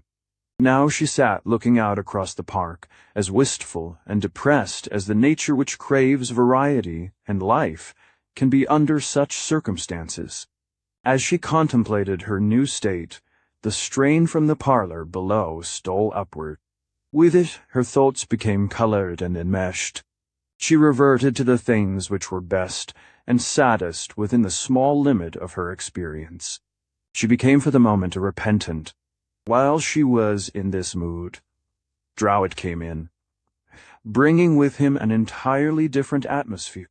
It was dusk, and Carrie had neglected to light the lamp. The fire in the grate, too, had burned low. "Where are you, Cad?" he said, using a pet name he had given her. "Here," she answered. There was something delicate and lonely in her voice, but he could not hear it. He had not the poetry in him that would seek a woman out under such circumstances and console her for the tragedy of life. Instead, he struck a match and lighted the gas. "Hello," he exclaimed. "You've been crying." Her eyes were still wet with a few vague tears. "Shaw," he said, "you don't want to do that." He took her hand, feeling in his good-natured egotism that it was probably lack of his presence which had made her lonely. "Come on now," he went on, "it's all right. Let's waltz a little to that music." He could not have introduced a more incongruous proposition. It made clear to Carrie that he could not sympathize with her. She could not have framed thoughts which would have expressed his defect or made clear the difference between them. But she felt it. It was his first great mistake. What Drouet said about the girl's grace, as she tripped out evenings accompanied by her mother, caused Carrie to perceive the nature and value of those little modish ways which women adopt when they would presume to be something. She looked in the mirror and pursed up her lips, accompanying it with a little toss of the head, as she had seen the railroad treasurer's daughter do. She caught up her skirts with an easy swing, for had not Drouet remarked that in her and several others, and Carrie was naturally imitative, she began to get the hang of those little things which the pretty woman who has vanity invariably adopts. In short, her knowledge of grace doubled, and with it, her appearance changed. She became a girl of considerable taste. Drouet noticed this. He saw the new bow in her hair, and the new way of arranging her locks which she affected one morning. "You look fine that way, Cad," he said. "Do I?" she replied sweetly. It made her try for other effects that self-same day. She used her feet less heavily, a thing that was brought about by her attempting to imitate the treasurer's daughter's graceful carriage. How much influence the presence of that young woman in the same house had upon her, it would be difficult to say. But, because of all these things, when Hurstwood called he had found a young woman who was much more than the Carrie to whom Drouet had first spoken. The primary defects of dress and manner had passed. She was pretty, graceful, rich in the timidity born of uncertainty, and with a something childlike in her large eyes, which captured the fancy of this starched and conventional poser among men. It was the ancient attraction of the fresh for the stale. If there was a touch of appreciation left in him for the bloom and unsophistication, which is the charm of youth, it rekindled now. He looked into her pretty face, and felt the subtle waves of young life radiating therefrom. In that large, clear eye, he could see nothing that his blasé nature could understand as guile. The little vanity, if he could have perceived it there, would have touched him as a pleasant thing. "I wonder," he said, as he rode away in his cab, "how Drouet came to win her." He gave her credit for feelings superior to Drought at the first glance. The cab plopped along between the fair-seating lines of gas lamps on either hand. He folded his gloved hands, and saw only the lighted chamber and Carrie's face. He was pondering over the delight of youthful beauty. "Il a bouquet for her," he thought. "Drouet won't mind." He never for a moment concealed the fact of her attraction for himself. He troubled himself not at all about Drouet's priority. He was merely floating those gossamer threads of thought which, like the spiders, he hoped would lay hold somewhere. He did not know, he could not guess, what the result would be. A few weeks later, Drouet, in his peregrinations, encountered one of his well-dressed lady acquaintances in Chicago. On his return from a short trip to Omaha, he had intended to hurry out to Ogden Place and surprise Carrie, but now he fell into an interesting conversation and soon modified his original intention. "Let's go to dinner," he said, little recking any chance meeting which might trouble his way. "Certainly," said his companion. They visited one of the better restaurants for a social chat. It was 5 in the afternoon when they met. It was 7:30 before the last bone was picked. Drouet was just finishing a little incident he was relating, and his face was expanding into a smile, when Hurstwood's eye caught his own. The latter had come in with several friends, and seeing Drouet and some woman, not Carrie, drew his own conclusion. "Ah, the rascal," he thought. And then, with a touch of righteous sympathy, "That's pretty hard on the little girl." Drouet jumped from one easy thought to another as he caught Hurstwood's eye. He felt but very little misgiving, until he saw that Hurstwood was cautiously pretending not to see. Then some of the latter's impression forced itself upon him. He thought of Carrie, and their last meeting. By George, he would have to explain this to Hurstwood. Such a chance half-hour with an old friend must not have anything more attached to it than it really warranted. For the first time he was troubled. Here was a moral complication of which he could not possibly get the ends. Hurstwood would laugh at him for being a fickle boy. He would laugh with Hurstwood. Carrie would never hear, his present companion at table would never know. And yet he could not help feeling that he was getting the worst of it. There was some faint stigma attached, and he was not guilty. He broke up the dinner by becoming dull, and saw his companion on her car. Then he went home. He hasn't talked to me about any of these later flames, thought Hurstwood to himself. He thinks I think he cares for the girl out there. He ought not to think him knocking around since I have just introduced him out there, thought Drouet. I saw you, Hurstwood said genially. The next time Drouet drifted into his polished resort, from which he could not stay away. He raised his forefinger indicatively, as parents do to children. An old acquaintance of mine that I ran into just as I was coming up from the station, explained Drouet. She used to be quite a beauty. Still attracts a little, eh? Returned the other, affecting to jest. Oh no, said Drouet. Just couldn't escape her this time. How long are you here? Asked Hurstwood. Only a few days. You must bring the girl down and take dinner with me, he said. I'm afraid you keep her cooped up out there. I'll get a box for Joe Jefferson. Not me, answered the drummer. Sure he'll come. This pleased Hurstwood immensely. He gave Drouet no credit for any feelings toward Carrie whatever. He envied him, and now, as he looked at the well-dressed, jolly salesman, whom he so much liked, the gleam of the rival glowed in his eye. He began to size up Drouet from the standpoints of wit and fascination. He began to look to see where he was weak. There was no disputing that. Whatever he might think of him as a good fellow, he felt a certain amount of contempt for him as a lover. He could hoodwink him all right. Why, if he would just let Carrie see one such little incident as that of Thursday, it would settle the matter. He ran on in thought, almost exulting, the while he laughed and chatted. And Drouet felt nothing. He had no power of analyzing the glance and the atmosphere of a man like Hurstwood. He stood and smiled, and accepted the invitation, while his friend examined him with the eye of a hawk. The object of this peculiarly involved comedy was not thinking of either. She was busy adjusting her thoughts and feelings to newer conditions, and was not in danger of suffering disturbing pangs from either quarter. One evening, Drouet found her dressing herself before the glass. Cad, said he, catching her, I believe you're getting vain. Nothing of the kind, she returned, smiling. Well, you're mighty pretty, he went on, slipping his arm around her.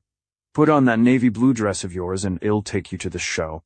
Oh, I've promised Mrs. Hale to go with her to the exposition tonight, she returned, apologetically.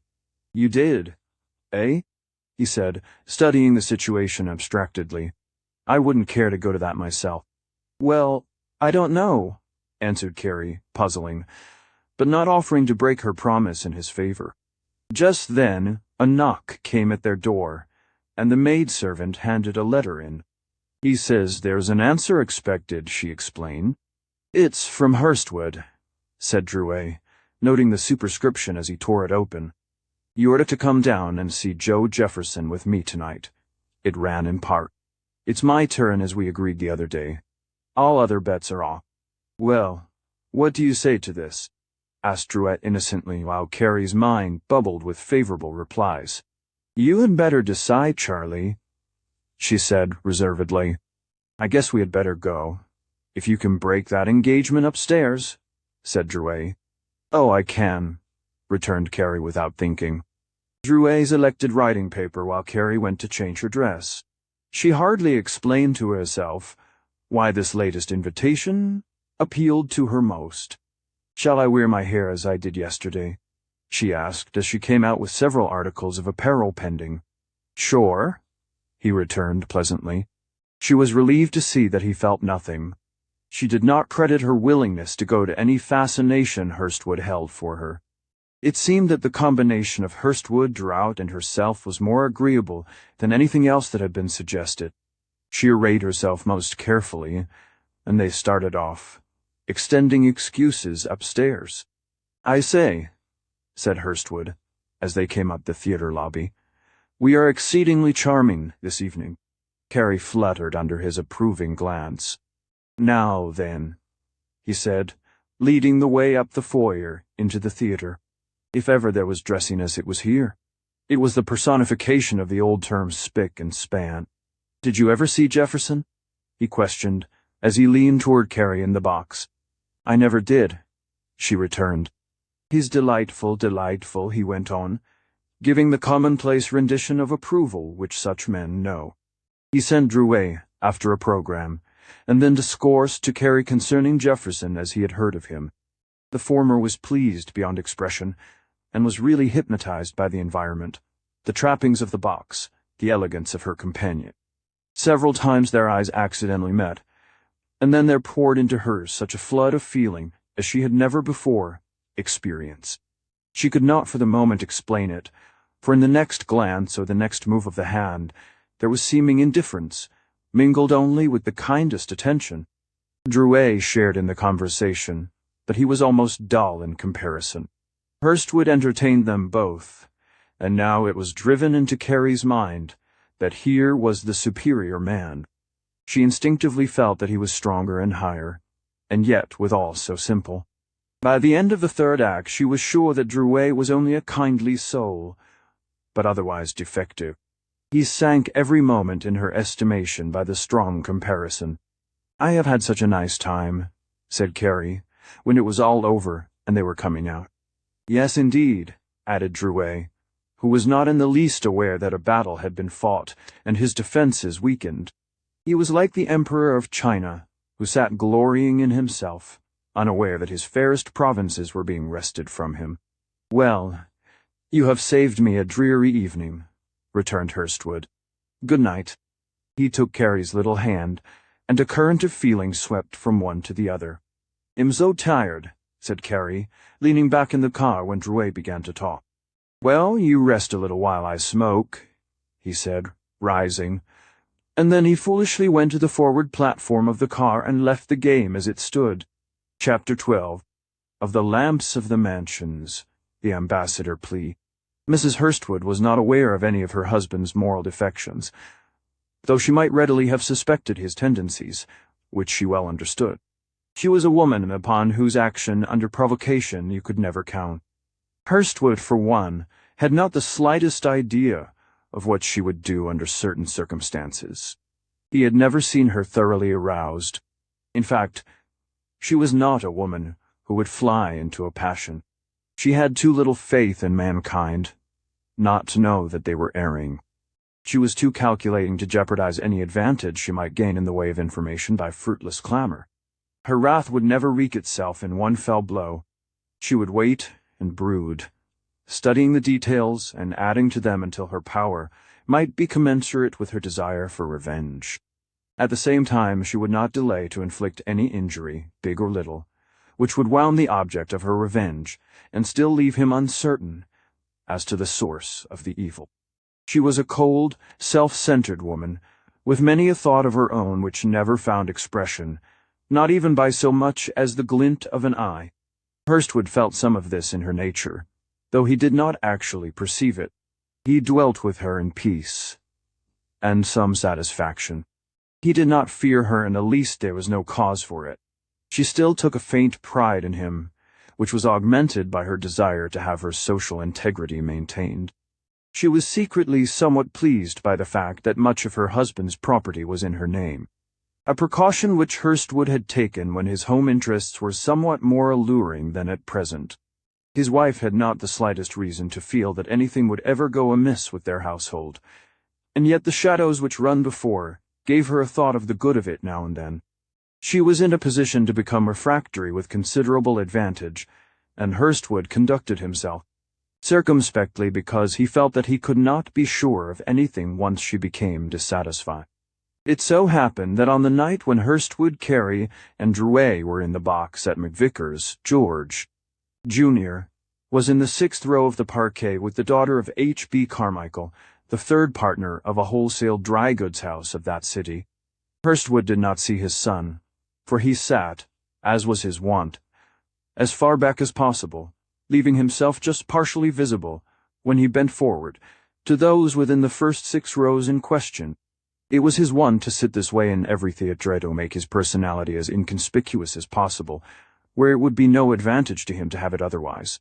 He never moved but what, if there was any day of his conduct being misconstrued or ill-reported, he looked carefully about him and counted the cost of every inch of conspicuity. The next morning at breakfast, his son said, "I saw you, Governor, last night." "Were you at McVicker's?" said Hurstwood with the best grace in the world. "Yes," said young George. "Who with?" "Miss Carmichael." Mrs. Hurstwood directed an inquiring glance at her husband, but could not judge from his appearance whether it was any more than a casual look into the theatre which was referred to. "How was the play?" she inquired. "Very good," returned Hurstwood, "only it's the same old thing. Rip Van Winkle." "Whom did you go with?" queried his wife with assumed indifference. "Charlie Drouet and his wife. They are friends of Moy's, visiting here." Owing to the peculiar nature of his position, such a disclosure as this would ordinarily create no difficulty. His wife took it for granted that his situation called for certain social movements in which she might not be included. But of late he had pleaded office duty on several occasions when his wife asked for his company to any evening entertainment. He had done so in regard to the very evening in question, only the morning before. "I thought you were going to be busy," she remarked, very carefully. "So I was," he exclaimed. "I couldn't help the interruption, but I made up for it afterward by working until 2. This settled the discussion for the time being, but there was a residue of opinion which was not satisfactory. There was no time at which the claims of his wife could have been more unsatisfactorily pushed. For years he had been steadily modifying his matrimonial devotion, and found her company dull. Now that a new light shone upon the horizon, this older luminary paled in the west. He was satisfied to turn his face away entirely, and any call to look back was irksome. She, on the contrary, was not at all inclined to accept anything less than a complete fulfillment of the letter of their relationship, though the spirit might be wanting. "We are coming downtown this afternoon," she remarked, a few days later. "I want you to come over to Kinsley's and meet Mr. Phillips and his wife. They're stopping at the Tremont, and we're going to show them around a little." After the occurrence of Wednesday he could not refuse, though the Phillips were about as uninteresting as vanity and ignorance could make them. He agreed, but it was with short grace. He was angry when he left the house. "I'll put a stop to this," he thought. "I'm not going to be bothered fooling around with visitors when I have work to do." Not long after this, Mrs. Hurstwood came with a similar proposition, only it was to a matinee this time. "My dear," he returned, "I haven't time. I'm too busy." "You find time to go with other people, though," she replied, with considerable irritation. "Nothing of the kind," he answered. "I can't avoid business relations, and that's all there is to it." "Well, never mind," she exclaimed. Her lips tightened. The feeling of mutual antagonism was increased. On the other hand, his interest in Drouet's little shop-girl grew in an almost evenly balanced proportion. That young lady, under the stress of her situation and the tutelage of her new friend, changed effectively. She had the aptitude of the struggler who seeks emancipation. The glow of a more showy life was not lost upon her. She did not grow in knowledge so much as she awakened in the matter of desire. Mrs. Hale's extended harangues upon the subjects of wealth and position taught her to distinguish between degrees of wealth. Mrs. Hale loved to drive in the afternoon in the sun when it was fine, and to satisfy her soul with the sight of those mansions and lawns which she could not afford. On the north side had been erected a number of elegant mansions along what is now known as the North Shore Drive. The present lake wall of stone and granitoid was not then in place, but the road had been well laid out. The intermediate spaces of lawn were lovely to look upon, and the houses were thoroughly new and imposing. When the winter season had passed and the first fine days of the early spring appeared, Mrs. Hale secured a buggy for an afternoon and invited Carrie. They rode first through Lincoln Park and on far out towards Evanston, turning back at 4, and arriving at the north end of the shore drive at about 5 o'clock. At this time of year the days are still comparatively short, and the shadows of the evening were beginning to settle down upon the great city. Lamps were beginning to burn with that mellow radiance, which seems almost watery and translucent to the eye. There was a softness in the air which speaks with an infinite delicacy of feeling to the flesh, as well as to the soul. Carrie felt that it was a lovely day. She was ripened by it in spirit for many suggestions. As they drove along the smooth pavement, an occasional carriage passed. She saw one stop, and the footman dismount, opening the door for a gentleman who seemed to be leisurely returning from some afternoon pleasure. Across the broad lawns, now first freshening into green, she saw lamps faintly glowing upon rich interiors. Now it was but a chair, now a table, now an ornate corner, which met her eye, but it appealed to her as almost nothing else could. Such childish fancies as she had had of fairy palaces and kingly quarters now came back. She imagined that across these richly carved entranceways, where the globed and crystalled lamps shone upon, panelled doors set with stained and designed panes of glass, was neither care nor unsatisfied desire. She was perfectly certain that here was happiness. If she could but stroll up yon broad walk, cross that rich entranceway, which to her was of the beauty of a jewel, and sweep in grace and luxury to possession and commando, how quickly would sadness flee, how, in an instant, would the heartache end. She gazed and gazed, wondering, delighting, longing, and all the while the siren voice of the unrestful was whispering in her ear. "If we could have such a home as that," said Mrs. Hale sadly, "how delightful it would be." "And yet they do say," said Carrie, "that no one is ever happy." She had heard so much of the canting philosophy of the grapeless fox. "I notice," said Mrs. Hale, "that they all try mighty hard, though, to take their misery in a mansion." When she came to her own rooms, Carrie saw their comparative insignificance. She was not so dull but that she could perceive they were but 3 small rooms in a moderately well-furnished boarding-house. She was not contrasting it now with what she had had, but what she had so recently seen. The glow of the palatial doors was still in her eye, the roll of cushioned carriages still in her ears. What, after all, was Drouet? What was she? At her window she thought it over, rocking to and fro, and gazing out across the lamplit park toward the lamplit houses on Warren and Ashland Avenues. She was too wrought up to care to go down to eat, too pensive to do aught but rock and sing. Some old tunes crept to her lips, and as she sang them, her heart sank. She longed and longed and longed.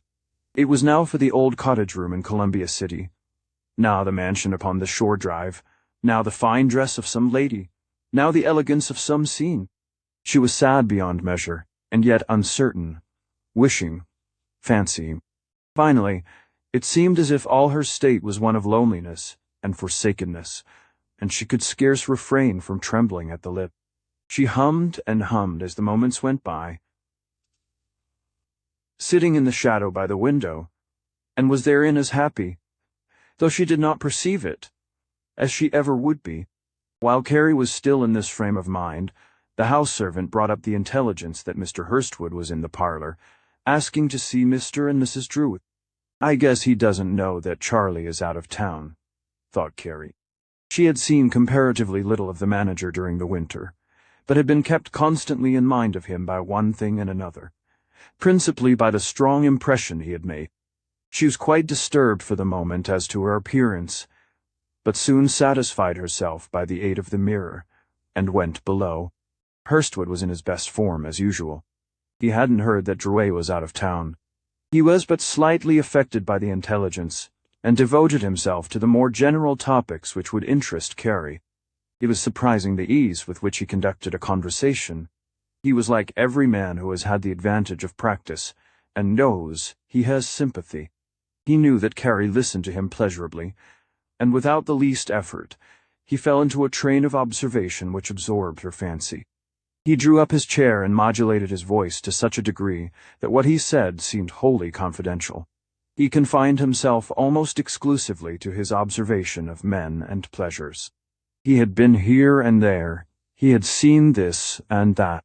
Somehow he made Carrie wish to see similar things, and all the while kept her aware of himself. She could not shut out the consciousness of his individuality and presence for a moment.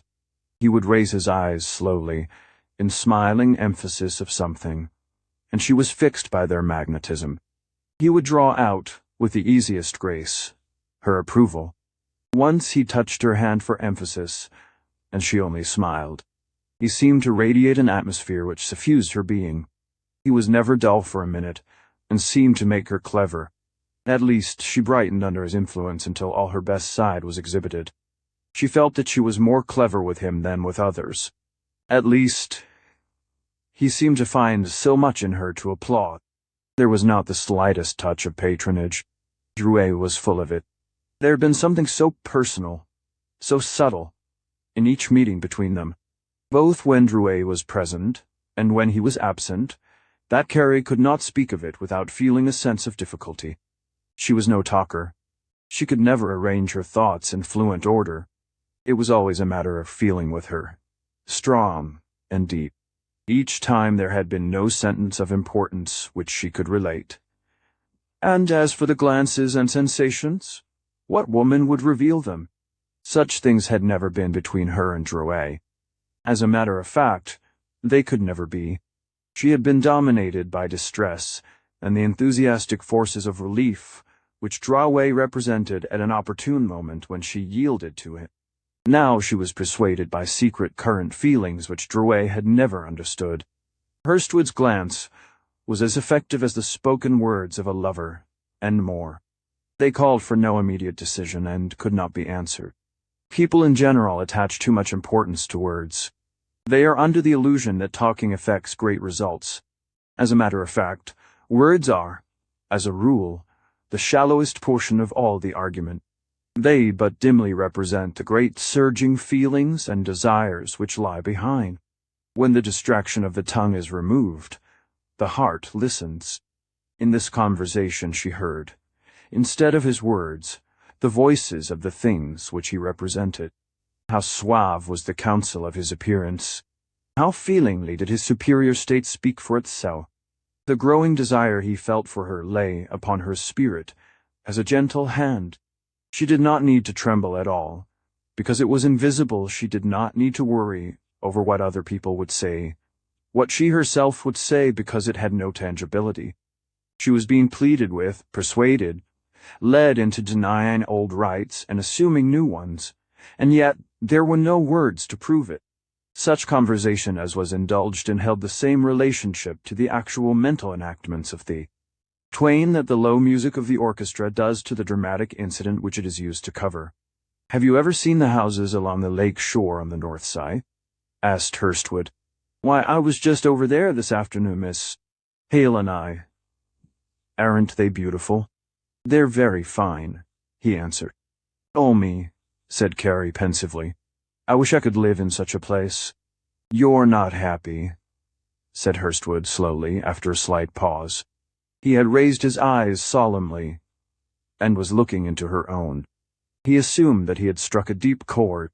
Now was a slight chance to say a word in his own behalf. He leaned over quietly and continued his steady gaze. He felt the critical character of the period. She endeavored to stir, but it was useless. The whole strength of a man's nature was working. He had good cause to urge him on. He looked and looked, and the longer the situation lasted, the more difficult it became. The little shopgirl was getting into deep water. She was letting her few supports float away from her. "Oh," she said at last, "you mustn't look at me like that." "I can't help it," he answered. She relaxed a little and let the situation endure, giving him strength.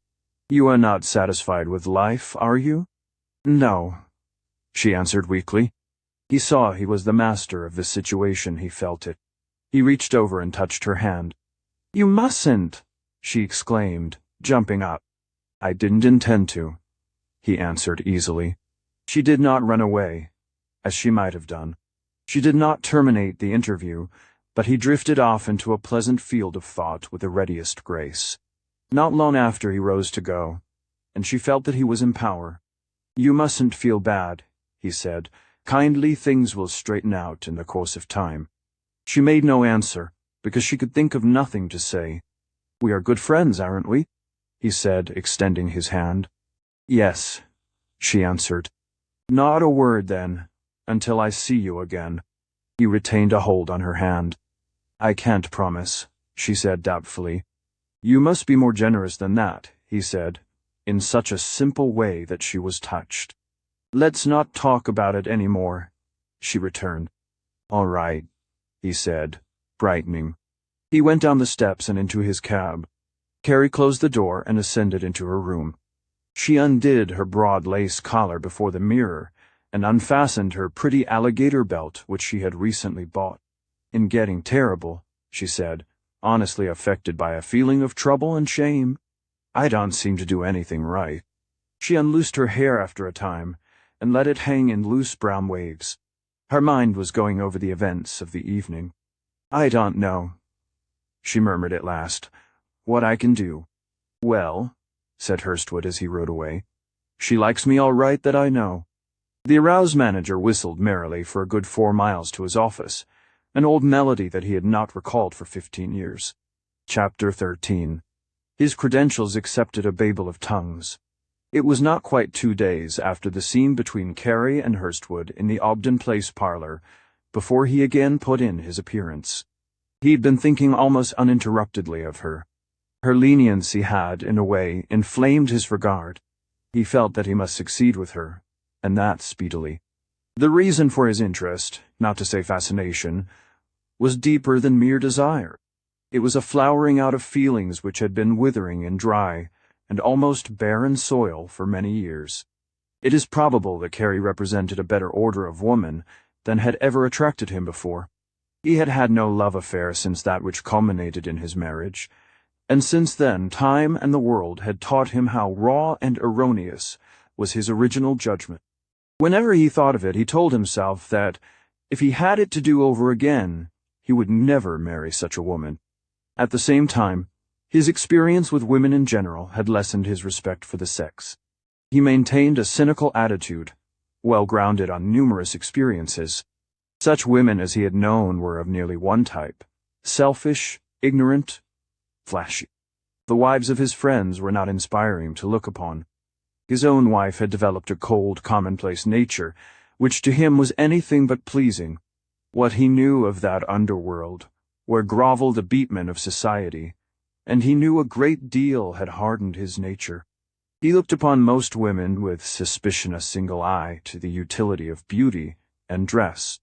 He followed them with a keen, suggestive glance. At the same time, he was not so dull but that a good woman commanded his respect.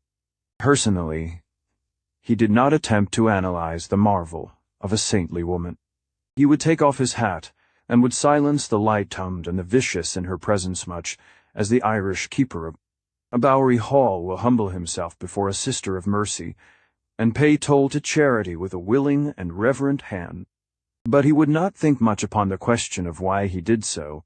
A man in his situation who comes, after a long round of worthless or hardening experiences, upon a young, unsophisticated, innocent soul, is apt either to hold aloof, out of a sense of his own remoteness, or to draw near and become fascinated and elated by his discovery.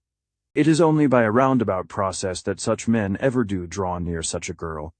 They have no method, no understanding of how to ingratiate themselves in youthful favor, save when they find virtue in the toils. If, unfortunately, the fly has got caught in the net, the spider can come forth and talk business upon its own terms. So when maidenhood has wandered into the moil of the city, when it is brought within the circle of the rounder and the roue, even though it be at the outermost rim, they can come forth and use their alluring arts. Hurstwood had gone, at Drouet's invitation, to meet a new baggage of fine clothes and pretty features. He entered, expecting to indulge in an evening of lightsome frolic, and then lose track of the newcomer forever. Instead, he found a woman whose youth and beauty attracted him. In the mild light of Carrie's eye was nothing of the calculation of the mistress. In the diffident manner was nothing of the art of the courtesan. He saw at once that a mistake had been made, that some difficult conditions had pushed this troubled creature into his presence, and his interest was enlisted. Here sympathy sprang to the rescue, but it was not unmixed with selfishness. He wanted to win Carrie because he thought her fate, mingled with his, was better than if it were united with Drowett's. He envied the drummer his conquest, as he had never envied any man in all the course of his experience. Carrie was certainly better than this man, as she was superior, mentally, to Drouet. She came fresh from the air of the village, the light of the country still in her eye. Here was neither guile nor rapacity. There were slight inherited traits of both in her, but they were rudimentary. She was too full of wonder and desire to be greedy. She still looked about her upon the great maze of the city without understanding. Hurstwood felt the bloom in the youth. He picked her as he would the fresh fruit of a tree. He felt as fresh in her presence as one who is taken out of the flash of summer to the first cool breath of spring. Carrie, left alone since the scene in question, and having no one with whom to counsel, had at first wandered from one strange mental conclusion to another, until at last, tired out, she gave it up. She owed something to Drouet, she thought. It did not seem more than yesterday that he had aided her when she was worried and distressed. She had the kindliest feelings for him in every way. She gave him credit for his good looks, his generous feelings, and even, in fact, failed to recollect his egotism when he was absent, but she could not feel any binding influence keeping her for him as against all others. In fact, such a thought had never had any grounding, even in Drouet's desires. The truth is that this goodly drummer carried the doom of all enduring relationships in his own lightsome manner and unstable fancy. He went merrily on, assured that he was alluring all, that affection followed tenderly in his wake, that things would endure unchangingly for his pleasure. When he missed some old face, or found some door finally shut to him, it did not grieve him deeply. He was too young, too successful. He would remain thus young in spirit until he was dead. As for Hurstwood, he was alive with thoughts and feelings concerning Carrie. He had no definite plans regarding her, but he was determined to make her confess an affection for him. He thought he saw in her drooping eye, her unstable glance, her wavering manner, the symptoms of a budding passion. He wanted to stand near her and make her lay her hand, and he wanted to find out what her next step would be, what the next sign of feeling for him would be. Such anxiety and enthusiasm had not affected him for years. He was a youth again and feeling a cavalier in action. In his position, opportunity for taking his evenings out was excellent. He was a most faithful worker in general, and a man who commanded the confidence of his employers in so far as the distribution of his time was concerned. He could take such hours off as he chose, for it was well known that he fulfilled his managerial duties successfully, whatever time he might take. His grace, tact, and ornate appearance gave the place an air which was most essential, while at the same time his long experience made him a most excellent judge of its stock necessities. Bartenders and assistants might come and go, singly or in groups, but so long as he was present, the host of old-time customers would barely notice the change. He gave the place the atmosphere to which they were used. Consequently, he arranged his hours very much to suit himself, taking now an afternoon, now an evening, but invariably returning between 11 and 12 to witness the last hour or two of the day's business and look after the closing details.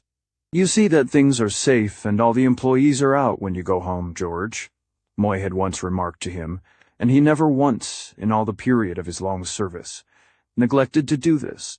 Neither of the owners had for years been in the resort after 5 in the afternoon, and yet their manager as faithfully fulfilled this request as if they had been there regularly to observe.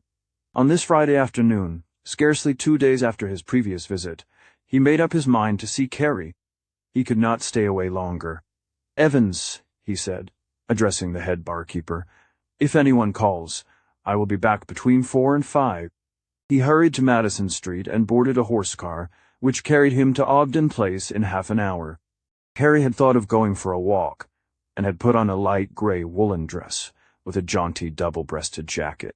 She had out her hat and gloves, and was fastening a white lace tie about her throat when the housemaid brought up the information that Mr. Hurstwood wished to see her.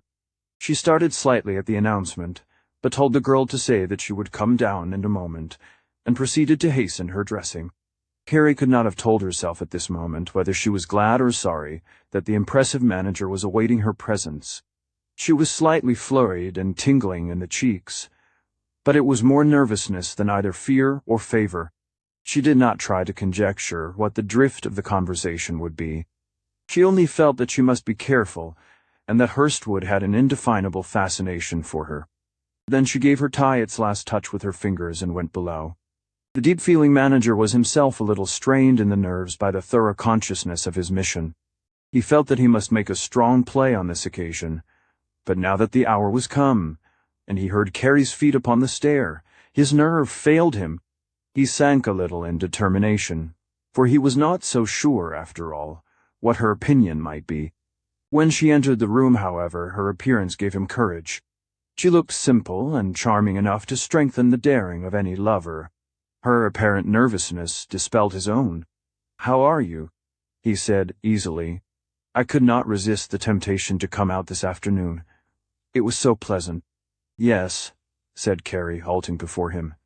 "I was just preparing to go for a walk myself." "Oh, were you?" he said. "Supposing, then, you get your hat and we both go." They crossed the park and went west along Washington Boulevard, beautiful with its broad macadamized road, and large frame houses set back from the sidewalk. It was a street where many of the more prosperous residents of the West Side lived, and Hurstwood could not help feeling nervous over the publicity of it. They had gone but a few blocks when a livery stable sign in one of the side streets solved the difficulty for him. He would take her to drive along the new boulevard. The boulevard at that time was little more than a country road. The part he intended showing her was much farther out on this same west side, where there was scarcely a house. It connected Douglas Park with Washington or South Park, and was nothing more than a neatly made road, running due south for some 5 miles over an open grassy prairie, and then due east, over the same kind of prairie, for the same distance. There was not a house to be encountered anywhere along the larger part of the route, and any conversation would be pleasantly free of interruption. At the stable he picked a gentle horse, and they were soon out of range of either public observation or hearing. "Can you drive?" he said, after a time. "I never tried," said Carrie. He put the reins in her hand and folded his arms. "You see, there's nothing to it much," he said smilingly. "Not when you have a gentle horse," said Carrie. "You can handle a horse as well as anyone after a little practice," he added encouragingly. He had been looking for some time for a break in the conversation when he could give it a serious turn. Once or twice he had held his peace, hoping that in silence her thoughts would take the color of his own, but she had lightly continued the subject. Presently, however, his silence controlled the situation. The drift of his thoughts began to tell. He gazed fixedly at nothing in particular, as if he were thinking of something which concerned her not at all. His thoughts, however, spoke for themselves. She was very much aware that a climax was pending. "Do you know," he said, "I have spent the happiest evenings in years since I have known you." "Have you?" she said with assumed airiness, but still excited by the conviction which the tone of his voice carried. "I was going to tell you the other evening," he added, but somehow the opportunity slipped away. Carrie was listening without attempting to reply. She could think of nothing worthwhile to say. Despite all the ideas concerning Wright which had troubled her vaguely since she had last seen him, she was now influenced again, strongly, in his favor. "I came out here today," he went on solemnly, "to tell you just how I feel to see if you wouldn't listen to me." Hurstwood was something of a romanticist after his kind. He was capable of strong feeling softened poetic ones, and, under a stress of desire, such as the present, he waxed eloquent. That is, his feelings and his voice were colored with that seeming repression and pathos which is the essence of eloquence. "You know," he said, putting his hand on her arm and keeping a strange silence while he formulated words, "that I love you." Carrie did not stir at the words. She was bound up completely in Man's atmosphere. He would have church-like silence in order to express his feelings. And she kept it. She did not move her eyes from the flat, open scene before her. Hurstwood waited for a few moments, and then repeated the words. "You must not say that," she said weakly. Her words were not convincing at all. They were the result of a feeble thought that something ought to be said. He paid no attention to them whatever. "Carrie," he said, using her first name with sympathetic familiarity, "I want you to love me. You don't know how much I need someone to waste a little affection on me. I'm practically alone. There is nothing in my life that is pleasant or delightful. It's all work and worry with people who are nothing to me." As he said this, Hurstwood really imagined that his state was pitiful. He had the ability to get off at a distance and view himself objectively of seeing what he wanted to see in the things which made up his existence. Now, as he spoke, his voice trembled with that peculiar vibration which is the result of tensity. It went ringing home to his companion's heart. "Why, I should think," she said, turning upon him large eyes which were full of sympathy and feeling, "that you would be very happy. You know so much of the world." "That is it," he said, his voice dropping to a soft minor. "I know too much of the world." It was an important thing to her to hear one so well-positioned and powerful speaking in this manner. She could not help feeling the strangeness of her situation. How was it that in so little a while the narrow life of the country had fallen from her as a garment, and the city, with all its mystery, taken its place? Here was this greatest mystery, the man of money and affairs sitting beside her, appealing to her. Behold, he had ease and comfort. His strength was great, his position high, his clothing rich, and yet he was appealing to her. She could formulate no thought which would be just and right. She troubled herself no more upon the matter. She only basked in the warmth of his feeling, which was as a grateful blaze to one who is cold. Hurstwood glowed with his own intensity, and the heat of his passion was already melting the wax of his companion's scruples. "You think," he said, "I am happy that I ought not to complain. If you were to meet all day with people who care absolutely nothing about you, if you went day after day to a place where there was nothing but show and indifference, if there was not one person in all those you knew to whom you could appeal for sympathy or talk to with pleasure, perhaps you would be unhappy too." He was striking a chord now, which found sympathetic response in her own situation. She knew what it was to meet with people who were indifferent, to walk alone amid so many who cared absolutely nothing about you. Had not she? Was not she at this very moment quite alone? Who was there among all whom she knew to whom she could appeal for sympathy? Not one. She was left to herself to brood and wonder. "I could be content," went on Hurstwood, "if I had you to love me, if I had you to go to you for a companion. As it is, I simply move about from place to place without any satisfaction. Time hangs heavily on my hands. Before you came, I did nothing but idle and drift into anything that offered itself. Since you came, well, I've had you to think about." The old illusion that here was someone who needed her aid began to grow in Carrie's mind. She truly pitied this sad, lonely figure. To think that all his fine state should be so barren for want of her, that he needed to make such an appeal when she herself was lonely and without anchor. Surely this was too bad. "I am not very bad," he said, apologetically, as if he owed it to her to explain on this score. "You think, probably, that I roam around and get into all sorts of evil.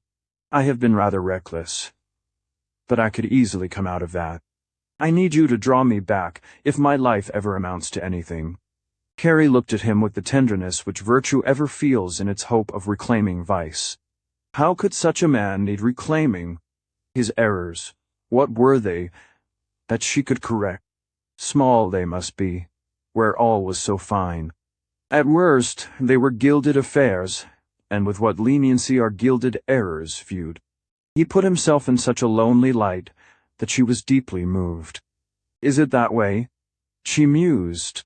He slipped his arm about her waist, and she could not find the heart to draw away. With his free hand, he seized upon her fingers. A breath of soft spring wind went bounding over the road, rolling some brown twigs of the previous autumn before it. The horse paced leisurely on, unguided. "Tell me," he said softly, "that you love me." Her eyes fell consciously. "Own to it, dear," he said, feelingly. "You do, don't you?" She made no answer, but he felt his victory. "Tell me," he said, richly, drawing her so close that their lips were near together. He pressed her hand warmly, and then released it to touch her cheek. "You do?" he said, pressing his lips to her own. For answer, her lips replied. "Now," he said joyously, his fine eyes ablaze. "You're my own girl, aren't you?" By way of further conclusion, her head lay softly upon his shoulder. Chapter 14. With eyes and not seeing one influence wanes. Carrie in her rooms that evening was in a fine glow, physically and mentally. She was deeply rejoicing in her affection for Hurstwood and his love, and looked forward with fine fancy to their next meeting Sunday night. They had agreed, without any feeling of enforced secrecy, that she should come downtown and meet him, though, after all, the need of it was the cause. Mrs. Hale from her upper window saw her come in. She thought to herself, she goes riding with another man when her husband is out of the city. He had better keep an eye on her. The truth is that Mrs. Hale was not the only one who had a thought on this score. The housemaid who had welcomed Hurstwood had her opinion also. She had no particular regard for Carrie, whom she took to be cold and disagreeable. At the same time, she had a fancy for the merry and easy-mannered Drouet, who threw her a pleasant remark now and then, and in other ways extended her the evidence of that regard which he had for all members of the sex. Hurstwood was more reserved and critical in his manner. He did not appeal to this bodiced functionary in the same pleasant way. She wondered that he came so frequently that Mrs. Drouet should go out with him this afternoon, when Mr. Drouet was absent. She gave vent to her opinions in the kitchen where the cook was. As a result, a hum of gossip was set going, which moved about the house in that secret manner common to gossip. Carrie, now that she had yielded sufficiently to Hurstwood to confess her affection, no longer troubled about her attitude towards him. Temporarily she gave little thought to Drouet, thinking only of the dignity and grace of her lover, and of his consuming affection for her. On the first evening, she did little but go over the details of the afternoon. It was the first time her sympathies had ever been thoroughly aroused, and they threw a new light on her character. She had some power of initiative, latent before, which now began to exert itself. She looked more practically upon her state, and began to see glimmerings of a way out. Hurstwood seemed to drag in the direction of honor. Her feelings were exceedingly creditable, in that they constructed out of these recent developments something which conquered freedom from dishonor. She had no idea what Hurstwood's next word would be. She only took his affection to be a fine thing, and appended better, more generous results accordingly. As yet, Hurstwood had only a thought of pleasure without responsibility. He did not feel that he was doing anything to complicate his life. His position was secure, his home life, if not satisfactory, was at least undisturbed, his personal liberty rather untrammeled. Carrie's love represented only so much added pleasure. He would enjoy this new gift over and above his ordinary allowance of pleasure. He would be happy with her, and his own affairs would go on as they had, undisturbed. On Sunday evening, Carrie dined with him at a place he had selected in East Adams Street, and thereafter they took a cab to what was then a pleasant evening resort out on Cottage Grove Avenue, near 39th Street. In the process of his declaration, he soon realized that Carrie took his love upon a higher basis than he had anticipated. She kept him at a distance in a rather earnest way, and submitted only to those tender tokens of affection which better become the inexperienced lover. Hurstwood saw that she was not to be possessed for the asking, and deferred pressing his suit too warmly. Since he feigned to believe in her married state, he found that he had to carry out the part. His triumph, he saw, was still at a little distance. How far he could not guess. They were returning to Ogden Place in the cab, when he asked, When will I see you again? I don't know, she answered, wondering herself. Why not come down to the fair, he suggested, next Tuesday. She shook her head. Not so soon, she answered. I'll tell you what I'll do, he added. I'll write you, care of this West Side post office. Could you call next Tuesday? Carrie assented. The cab stopped one door out of the way according to his call. Good night, he whispered, as the cab rolled away. Unfortunately for the smooth progression of this affair, Drouet returned. Hurstwood was sitting in his imposing little office the next afternoon, when he saw Drouet enter. Why, hello, Charles, he called affably back again. Yes, smiled Drouet, approaching and looking in at the door. Hurstwood arose. Well, he said, looking the drummer over. Rosy as ever, eh?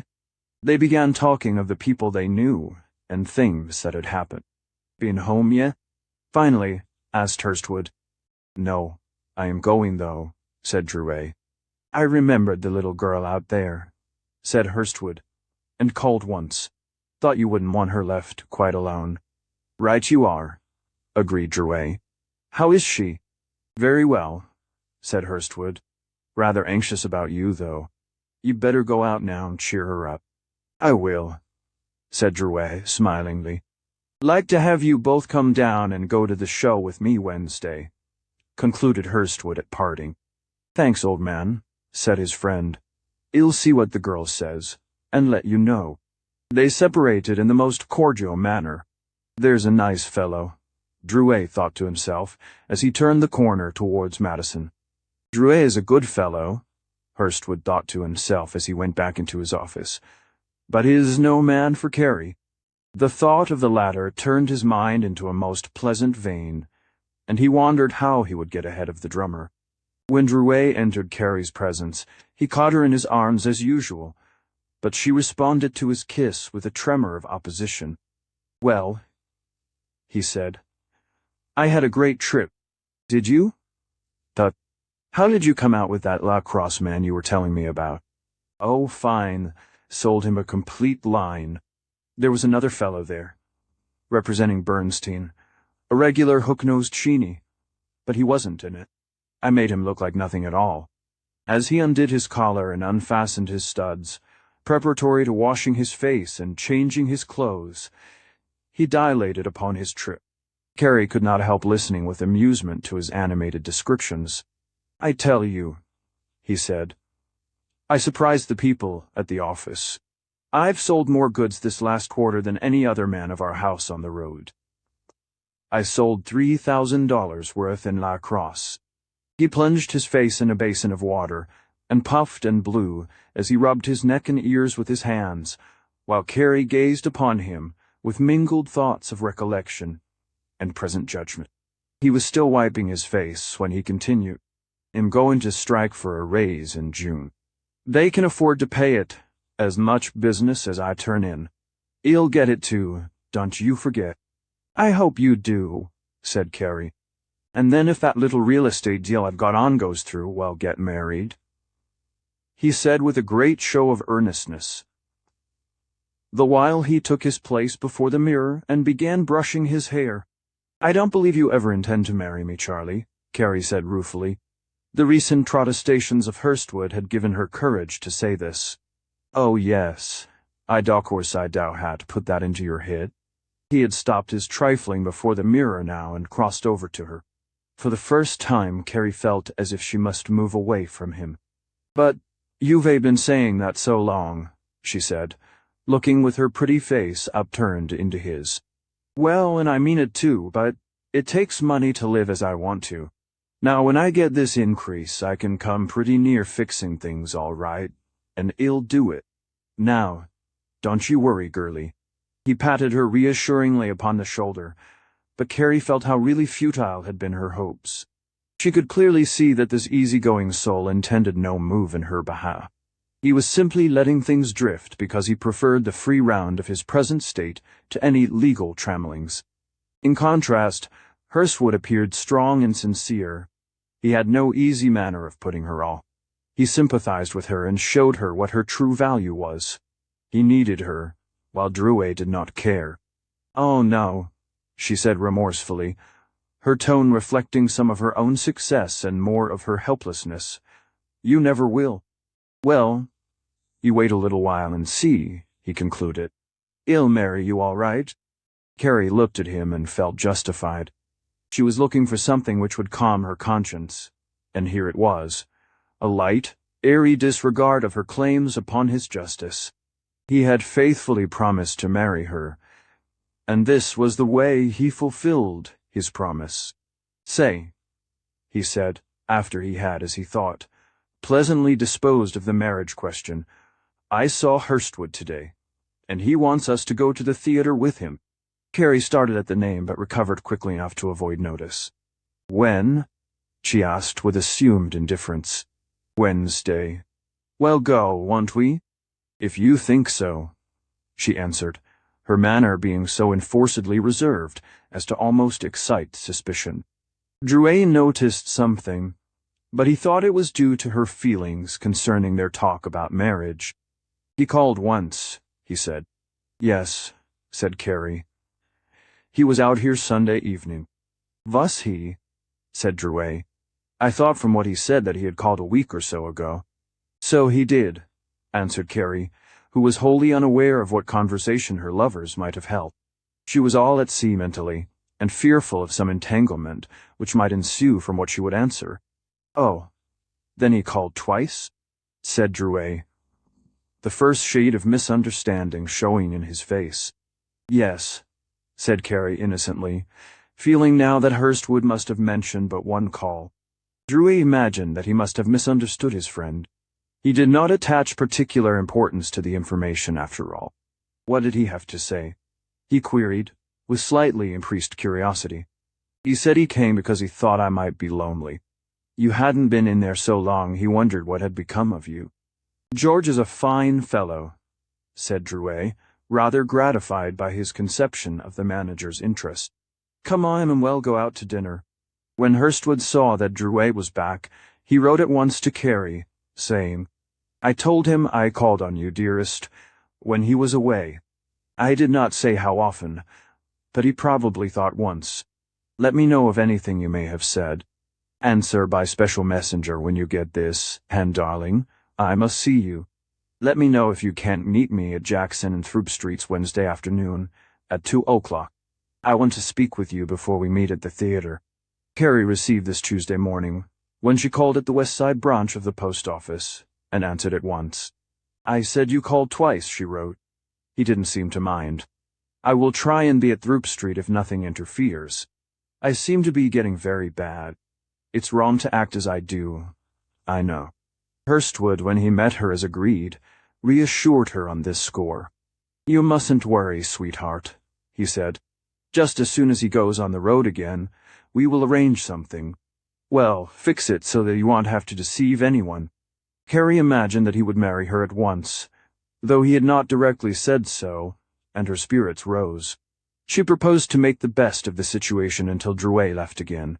"Don't show any more interest in me than you ever have," Hurstwood counseled concerning the evening at the theater.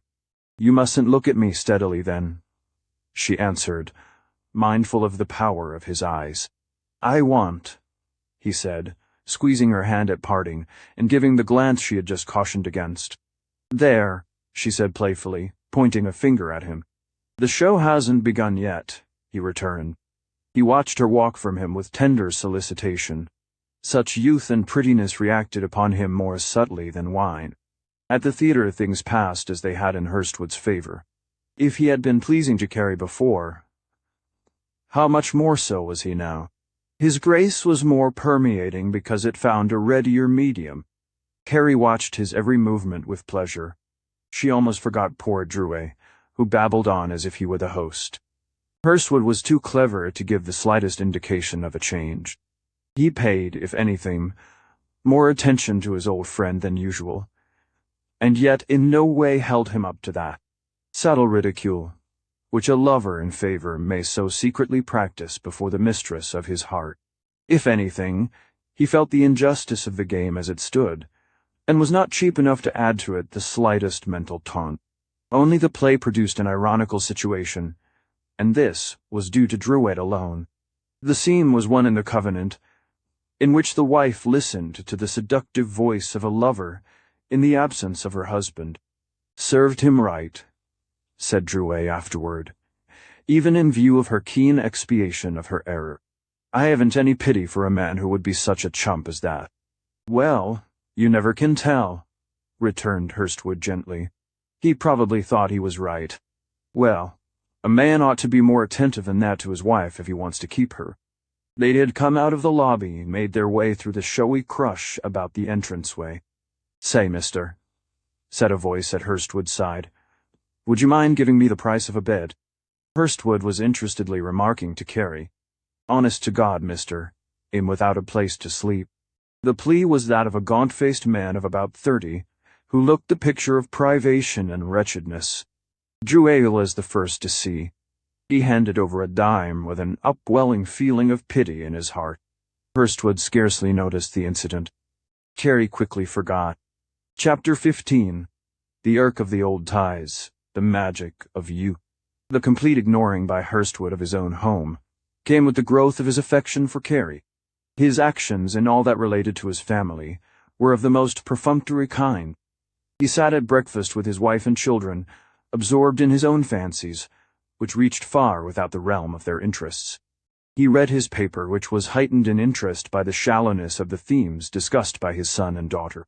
Between himself and his wife ran a river of indifference. Now that Carrie had come, he was in a fair way to be blissful again. There was delight in going downtown evenings.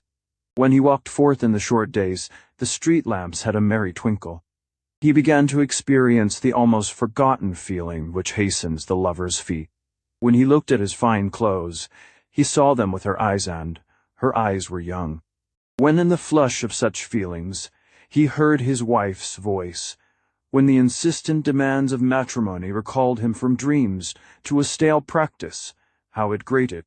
He then knew that this was a chain which bound his feet. "George," said Mrs. Hurstwood, in that tone of voice which had long since come to be associated in his mind with demands, "we want you to get us a season ticket to the races. Do you want to go to all of them?" he said with a rising inflection. "Yes," she answered. The races in question were soon to open at Washington Park, on the south side, and were considered quite society affairs among those who did not affect religious rectitude and conservatism. Mrs. Hurstwood had never asked for a whole season ticket before, but this year certain considerations decided her to get a box. For one thing, one of her neighbors, a certain Mr. and Mrs. Ramsay, who were possessors of money, made out of the coal business, had done so.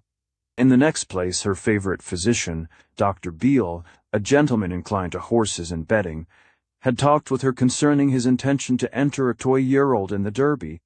In the third place, she wished to exhibit Jessica, who was gaining in maturity and beauty, and whom she hoped to marry to a man of means.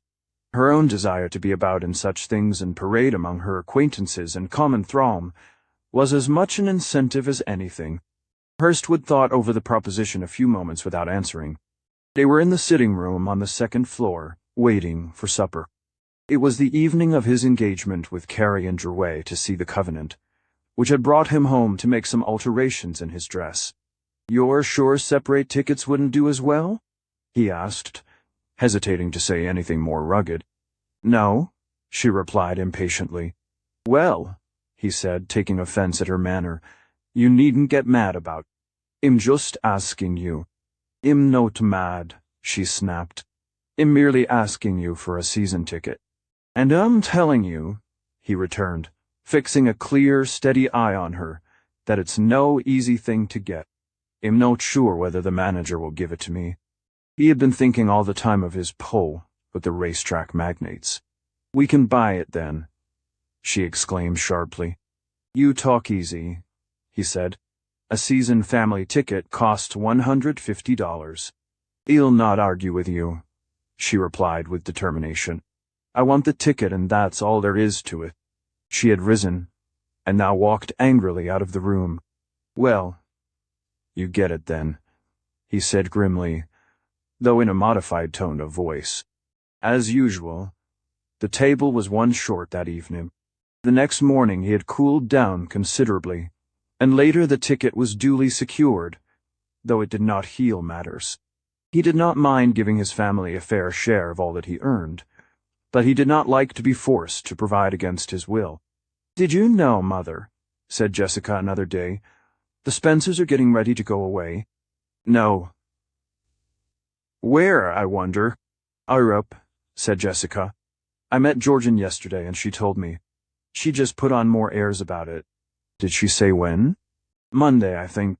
They'll get a notice in the papers again, they always do." "Never mind," said Mrs. Hurstwood consolingly. "Well, go one of these days." Hurstwood moved his eyes over the paper slowly, but said nothing. "We sail for Liverpool from New York," Jessica exclaimed, mocking her acquaintance. "Expect to spend most of the summer in France. Vain thing. As if it was anything to go to Europe." "It must be if you envy her so much," put in Hurstwood. It grated upon him to see the feeling his daughter displayed. "Don't worry over them, my dear," said Mrs. Hurstwood. "Did George get off?" asked Jessica of her mother another day, thus revealing something that Hurstwood had heard nothing about. "Where has he gone?" he asked, looking up. He had never before been kept in ignorance concerning departures. "He was going to Eton," said Jessica, not noticing the slight put upon her father. "What's out there?" he asked, secretly irritated and chagrined to think that he should be made to pump for information in this manner. "A tennis match," said Jessica. "He didn't say anything to me," Hurstwood concluded, finding it difficult to refrain from a bitter tone. "I guess he must have forgotten," exclaimed his wife blandly. In the past he had always commanded a certain amount of respect, which was a compound of appreciation and awe. The familiarity which in part still existed between himself and his daughter he had courted. As it was, it did not go beyond a light assumption of words. The tone was always modest. Whatever had been, however, had lacked affection, and now he saw that he was losing track of their doings. His knowledge was no longer intimate. He sometimes saw them at table, and sometimes did not. He heard of their doings occasionally, more often not. Some days he found that he was all at sea as to what they were talking about, things they had arranged to do, or that they had done, in his absence. More affecting was the feeling that there were little things going on of which he no longer heard. Jessica was beginning to feel that her affairs were her own.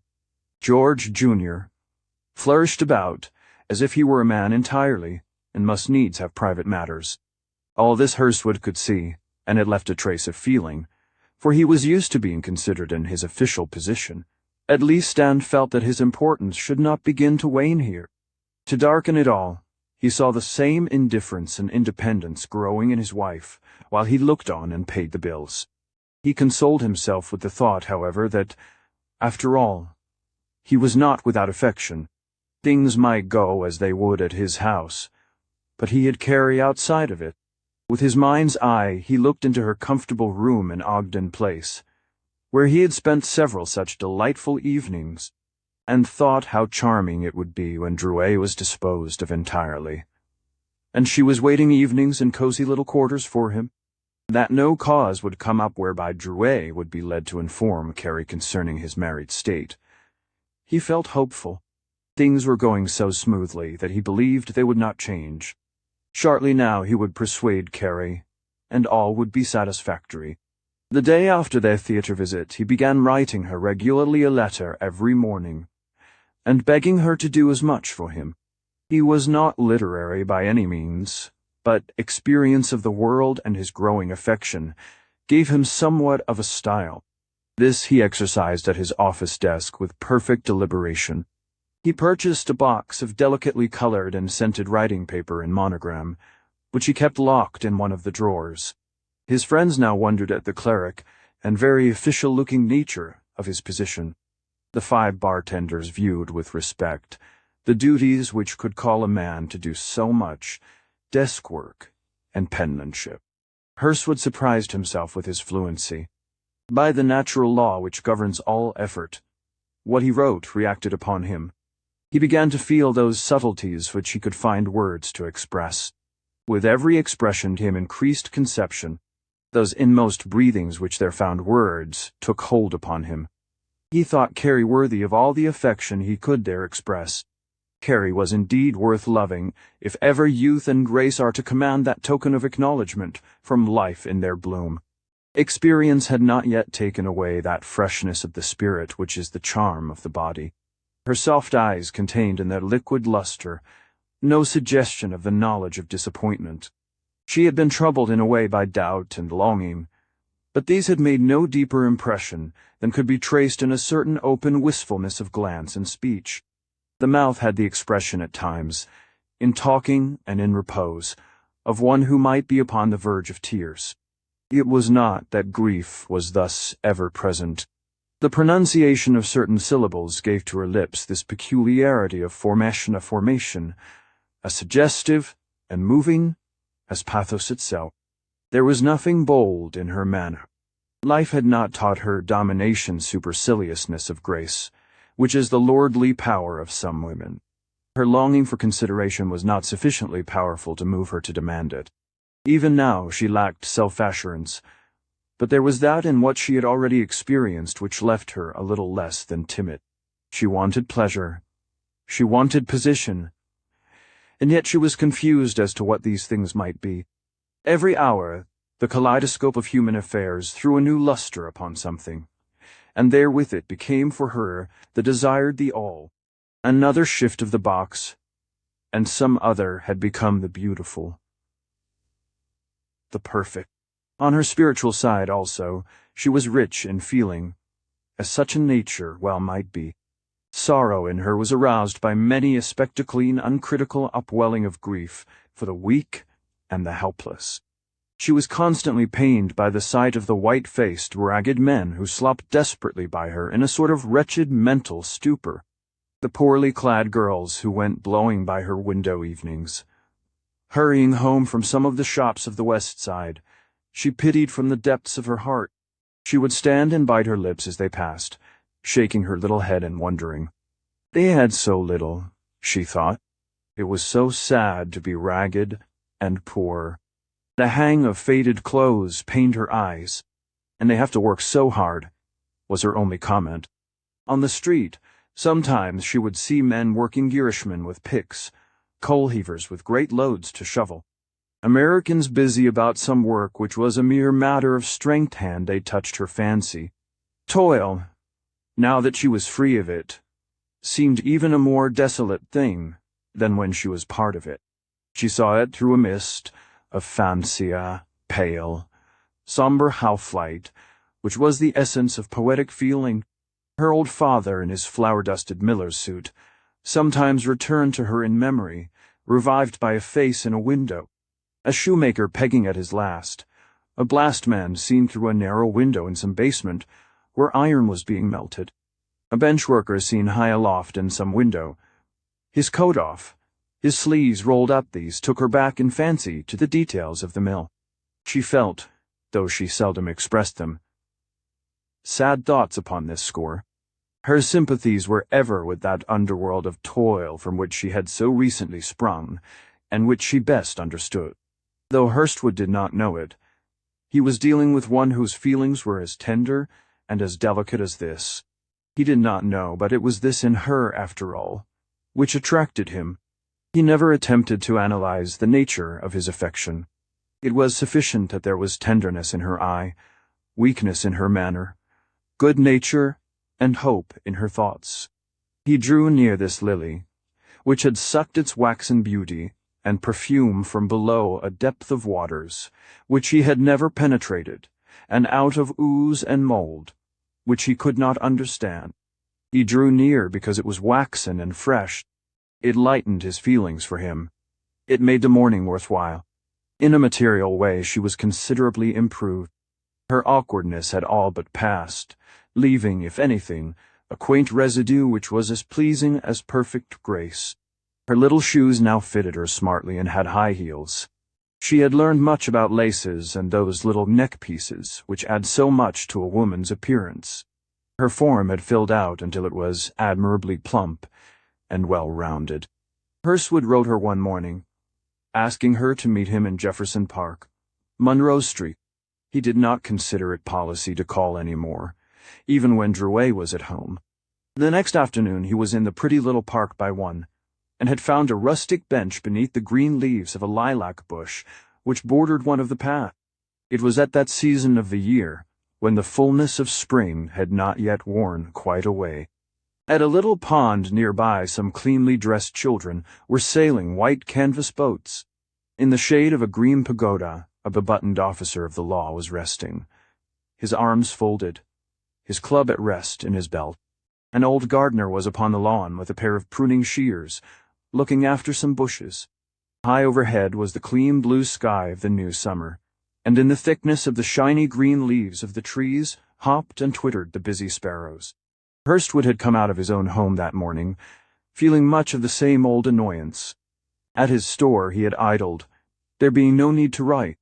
He had come away to this place with the lightness of heart which characterizes those who put weariness behind. Now, in the shade of this cool green bush, he looked about him with the fancy of the lover. He heard the carts go lumbering by upon the neighboring streets, but they were far off, and only buzzed upon his ear. The hum of the surrounding city was faint, the clang of an occasional bell was his music. He looked and dreamed a new dream of pleasure, which concerned his present fixed condition, not at all. He got back in fancy to the old Hurstwood, who was neither married nor fixed in a solid position for life. He remembered the light spirit in which he once looked after the girl show he had danced, escorted them home, hung over their gates. He almost wished he was back there again here in this pleasant scene. He felt as if he were wholly free. At 2, Carrie came tripping along the walk toward him, rosy and clean. She had just recently donned a sailor hat for the season with a band of pretty white-yachted blue silk. Her skirt was of a rich blue material, and her shirt-waist matched it, with a thin stripe of blue upon a snow-white ground stripes that were as fine as hairs. Her brown shoes peeped occasionally from beneath her skirt. She carried her gloves in her hand. Hurstwood looked up at her with delight. "You came, dearest," he said eagerly, standing to meet her and taking her hand. "Of course," she said, smiling. "Did you think I wouldn't?" "I didn't know," he replied. He looked at her forehead, which was moist from her brisk walk. Then he took out one of his own soft-scented silk handkerchiefs and touched her face here and there. "Now," he said affectionately, "you're all right." They were happy in being near one another and looking into each other's eyes. Finally, when the long flush of delight had subsided, he said, "When is Charlie going away again?" "I don't know," she answered. "He says he has some things to do for the house here now." Hurstwood grew serious, and he lapsed into quiet thought. He looked up after a time to say, "Come away, and leave him." He turned his eyes to the boys with the boats, as if the request were of little importance. "Where would we go?" she asked in much the same manner, rolling her gloves, and looking into a neighboring tree. "Where do you want to go?" he inquired. There was something in the tone in which he said this which made her feel as if she must record her feelings against any local habitation. "We can't stay in Chicago," she replied. He had no thought that this was in her mind, that any removal would be suggested. "Why not?" he asked softly. "Oh, because," she said, "I wouldn't want to." He listened to this with but dull perception of what it meant. It had no serious ring to it. The question was not up for immediate decision. "I would have to give up my position," he said. The tone he used made it seem as if the matter deserved only slight consideration. Carrie thought a little, the while enjoying the pretty scene. "I wouldn't like to live in Chicago and him here," she said, thinking of Drouet. "It's, dearest," Hurstwood answered. "It would be as good as moving to another part of the country to move to the south side." He had fixed upon that region as an objective point. "Anyhow," said Carrie, "I shouldn't want to get married as long as he is here. I wouldn't want to run away." The suggestion of marriage struck Hurstwood forcibly. He saw clearly that this was her idée, felt that it was not to be gotten over easily. Bigamy lightened the horizon of his shadowy thoughts for a moment. He wondered for the life of him how it would all come out. He could not see that he was making any progress save in her regard. When he looked at her now, he thought her beautiful. What a thing it was to have her love him, even if it be entangling. She increased in value in his eyes because of her objection. She was something to struggle for, and that was everything. How different from the women who yielded willingly. He swept the thought of them from his mind. "And you don't know when hell go away?" asked Hurstwood quietly. She shook her head. He sighed. "You're determined little miss, aren't you?" he said, after a few moments, looking up into her eyes. She felt a wave of feeling sweep over her at this. It was pride at what seemed his affection for the man who could feel this concerning her. "No," she said coyly. "But what can I do?" Again he folded his hands and looked away over the lawn into the street. "I wish," he said pathetically, "you would come to me. I don't like to be away from you this way. What good is there in waiting? You are not any happier, are you?" "Happier," she exclaimed softly. "You know better than that. Here we are then," he went on in the same tone, "wasting our days. If you are not happy, do you think I am? I sit and write to you the biggest part of the time. I'll tell you what, Carrie," he exclaimed, throwing sudden force of expression into his voice, and fixing her with his eyes. "I can't live without you, and that's all there is to it. Now," he concluded, showing the palm of one of his white hands in a sort of attoned, helpless expression, "what shall I do?" This shifting of the burden to her appealed to Carrie. The semblance of the load without the weight touched the woman's heart. "Can't you wait a little while yet?" she said tenderly. "I'll try and find out when it's going." "What good will it do?" he asked, holding the same strain of feeling. "Well, perhaps we can arrange to go somewhere." She really did not see anything clearer than before, but she was getting into that frame of mind where, out of sympathy, a woman yields. Hurstwood did not understand. He was wondering how she was to be persuaded what appeal would move her to forsake Droy. He began to wonder how far her affection for him would carry her. He was thinking of some question which would make her tell. Finally, he hit upon one of those problematical propositions, which often disguise our own desires while leading us to an understanding of the difficulties which others make for us, and so discover for us a way. It had not the slightest connection with anything intended on his part, and was spoken at random, before he had given it a moment's serious thought.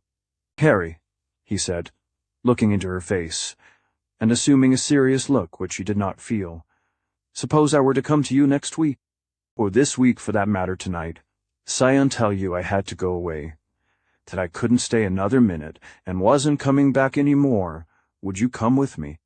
His sweetheart viewed him with the most affectionate glance, her answer ready before the words were out of his mouth. "Yes," she said. "You wouldn't stop to argue or arrange?" "Not if you couldn't wait." He smiled when he saw that she took him seriously, and he thought what a chance it would afford for a possible junket of a week or two. He had a notion to tell her that he was joking, and so brush away her sweet seriousness, but the effect of it was too delightful. He let it stand. "Suppose we didn't have time to get married here," he added, an afterthought striking him. "If we got married as soon as we got to the other end of the journey, it would be all right." "I meant that," he said. "Yes." The morning seemed peculiarly bright to him now. He wondered whatever could have put such a thought into his head. Impossible as it was, he could not help smiling at its cleverness. It showed how she loved him. There was no doubt in his mind now, and he would find a way to win her. "Well," he said jokingly, "I'll come and get you one of these evenings," and then he laughed. "I wouldn't stay with you, though, if you didn't marry me," Carrie added reflectively. "I don't want you to," he said tenderly, taking her hand. She was extremely happy now that she understood. She loved him the more for thinking that he would rescue her so. As for him, the marriage clause did not dwell in his mind. He was thinking that with such affection there could be no bar to his eventual happiness. "Let's stroll about," he said gaily, rising and surveying all the lovely park. "All right," said Carrie. They passed the young Irishman, who looked after them with envious eyes. "'Tis a fine couple," he observed to himself. "They must be rich." Chapter 16. A Witless Aladdin the Gate to the World. In the course of his present stay in Chicago, Drouet paid some slight attention to the secret order to which he belonged. During his last trip he had received a new light on its importance. "I tell you," said another drummer to him, "it's a great thing. Look at Hazenstab. He isn't so deuced clever. Of course he's got a good house behind him, but that won't do alone. I tell you it's his degree. Has a way-up Mason, and that goes a long way. He's got a secret sign that stands for something." Drouet resolved then and there that he would take more interest in such matters. So when he got back to Chicago he repaired to his local lodge headquarters. "I say, Drouet," said Mr. Harry Quinzel, an individual who was very prominent in this local branch of the Elks, "you're the man that can help us out." It was after the business meeting, and things were going socially with a hum. Drouet was bobbing around chatting and joking with a score of individuals whom he knew. "What are you up to?" he inquired genially, turning a smiling face upon his secret brother. "We're trying to get up some theatricals for 2 weeks from today, and we want to know if you don't know some young lady who could take a part. It's an easy part." "Sure," said Drouet. "What is it?" He did not trouble to remember that he knew no one to whom he could appeal on this score. His innate good nature, however, dictated a favorable reply. "Well now, I'll tell you what we are trying to do," went on Mr. Quinzel. "We are trying to get a new set of furniture for the lodge. There isn't enough money in the treasury at the present time, and we thought we would raise it by a little entertainment." "Sure," interrupted Drouet. "That's a good idea. Several of the boys around here have got talent. There's Harry Burbeck. He does a fine blackface turn. Mac Lewis is all right at heavy dramatics. Did you ever hear him recite Over the Hills? Never did. Well, I tell you, he does it fine. And you want me to get some woman to take a part?" questioned Drouet, anxious to terminate the subject and get on to something else. "What are you going to play?" "Under the Gaslight," said Mr. Quinzel, mentioning Augustin Dalis' famous production, which had worn from a great public success down to an amateur theatrical favorite. With many of the troublesome accessories cut out, and the dramatis personae reduced to the smallest possible number. Drouet had seen this play some time in the past. "That's it," he said. "That's a fine play. It will go all right. You ought to make a lot of money out of that." "We think we'll do very well," Mr. Quinzel replied. "Don't you forget now," he concluded, Drouet showing signs of restlessness, "some young woman to take the part of Laura." "Sure, I'll attend to it." He moved away, forgetting almost all about it the moment Mr. Quinzel had ceased talking. He had not even thought to ask the time or place. Drouet was reminded of his promise a day or two later by the receipt of a letter announcing that the first rehearsal was set for the following Friday evening, and urging him to kindly forward the young lady's address at once, in order that the part might be delivered to her. "Now, who the deuce do I know?" asked the drummer reflectively, scratching his rosy ear. "I don't know anyone that knows anything about amateur theatricals." He went over in memory the names of a number of women he knew, and finally fixed on one, largely because of the convenient location of her home on the West Side, and promised himself that as he came out that evening, he would see her. When, however, he started west on the car he forgot, and was only reminded of his delinquency by an item in the evening news, a small, 3-line affair under the head of secret society notes which stated the Custer Lodge of the Order of Elks would give a theatrical performance in Avery Hall on the 16th, when Under the Gaslight would be produced. "George," exclaimed Drouet, "I forgot that." "What?" inquired Carrie. They were at their little table in the room which might have been used for a kitchen, where Carrie occasionally served a meal. Tonight the fancy had caught her, and the little table was spread with a pleasing repast. "Why, my lodge entertainment. They're going to give a play, and they wanted me to get them some young lady to take a part. What is it they're going to play? Under the gaslight. When? On the 16th. Well, why don't you? Asked Carrie. I don't know anyone, he replied. Suddenly he looked up. Say, he said, how would you like to take the part? Me? Moll? Said Carrie. I can't act. How do you know? Questioned Drouet reflectively. Because, answered Carrie, I never did. Nevertheless, she was pleased to think he would ask. Her eyes brightened, for if there was anything that enlisted her sympathies, it was the art of the stage. True to his nature, Drouet clung to this idea as an easy way out. That's nothing. You can act all you have to down there. No, I can't, said Carrie weakly, very much drawn toward the proposition, and yet fearful. Yes, you can. Now, why don't you do it? They need someone, and it will be lots of fun for you. Oh, no, it won't, said Carrie seriously. You'd like that? I know you would. I've seen you dancing around here and giving imitations, and that's why I asked you. You're clever enough, all right. No, I'm not, said Carrie shyly. Now, it'll tell you what you do. You go down and see about it. It'll be fun for you. The rest of the company isn't going to be any good. They haven't any experience. What do they know about theatricals? He frowned as he thought of their ignorance. Hand me the coffee, he added. I don't believe I could act, Charlie, Carrie went on pettishly. You don't think I could, do you? Sure. Out, oh sight. I bet you make a hit. Now you want to go. I know you do. I knew it when I came home. That's why I asked you. What is the play, did you say? Under the gaslight. What part would they want me to take? Oh, one of the Heronisi don't know. What sort of a play is it? Well, said Drouet, whose memory for such things was not the best, it's about a girl who gets kidnapped by a couple of crooks, a man and a woman that live in the slums. She had some money or something, and they wanted to get it. I don't know now how it did go exactly. Don't you know what part I would have to take? No, I don't, to tell the truth. He thought a moment. Yes, I do, too. Laura, that's the thing, you're to be Laura.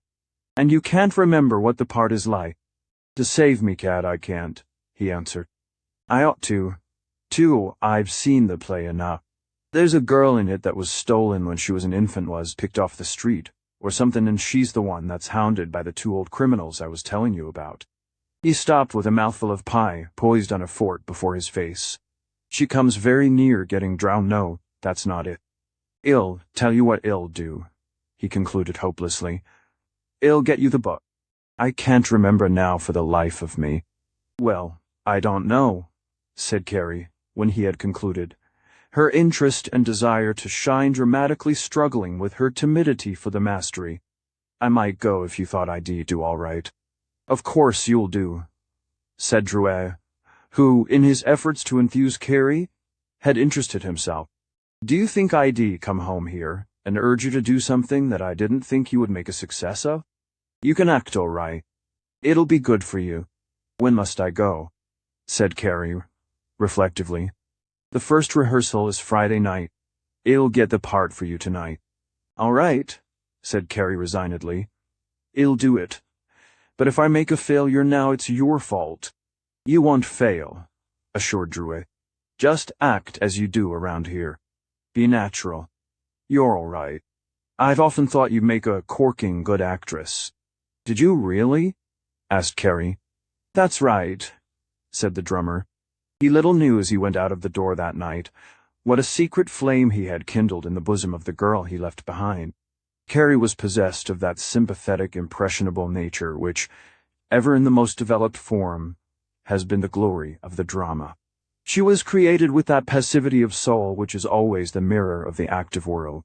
She possessed an innate taste for imitation, and no small ability. Even without practice, she could sometimes restore dramatic situations she had witnessed by recreating, before her mirror, the expressions of the various faces taking part in the scene. She loved to modulate her voice after the conventional manner of the distressed heroine, and repeat such pathetic fragments as appealed most to her sympathies. Of late, seeing the airy grace of the ingenue in several well-constructed plays, she had been moved to secretly imitate it, and many were the little movements and expressions of the body in which she indulged from time to time in the privacy of her chamber. On several occasions, when Drouet had caught her admiring herself as he imagined in the mirror, she was doing nothing more than recalling some little grace of the mouth or the eyes which she had witnessed in another. Under his airy accusation, she mistook this for vanity, and accepted the blame with a faint sense of error, though, as a matter of fact, it was nothing more than the first subtle outcroppings of an artistic nature, endeavoring to recreate the perfect likeness of some phase of beauty which appealed to her. In such feeble tendencies, be it known, such outworking of desire to reproduce life, lies the basis of all dramatic art. Now, when Carrie heard Drouet's laudatory opinion of her dramatic ability, her body tingled with satisfaction. Like the flame which welds the loosened particles into a solid mass, his words united those floating wisps of feeling which she had felt, but never believed concerning her possible ability, and made them into a gaudy shred of hope. Like all human beings, she had a touch of vanity. She felt that she could do things if she only had a chance. How often had she looked at the well-dressed actresses on the stage, and wondered how she would look, how delightful she would feel, if only she were in their place. The glamour, the tense situation, the fine clothes, the applause, these had lured her until she felt that she too could act, that she too could compel acknowledgement of power. Now, she was told that she really caught that little thing she had done about the house, had made even him feel her power. It was a delightful sensation, while it lasted. When Drouet was gone, she sat down in her rocking chair by the window to think about it. As usual, imagination exaggerated the possibilities for her. It was as if he had put 50 cents in her hand, and she had exercised the thoughts of $1,000. She saw herself in a score of pathetic situations in which she assumed a tremulous voice and suffering manner. Her mind delighted itself with scenes of luxury and refinement, situations in which she was the cynosure of all eyes, the arbiter of all fate. As she rocked to and fro, she felt the tensity of woe in abandonment, the magnificence of wrath after deception, the languor of sorrow after defeat. Thoughts of all the charming women she had seen in plays of refancy, every illusion which she had concerning the stage now, came back as a returning tide after the ebb. She built up feelings and a determination which the occasion did not warrant. Drouet dropped in at the lodge when he went downtown, and swashed around with a great air, as Quinzel met him. "Where is that young lady you are going to get for us?" asked the latter. "I've got her," said Drouet. "Have you?" said Quinzel, rather surprised by his promptness. "That's good. What's her address?"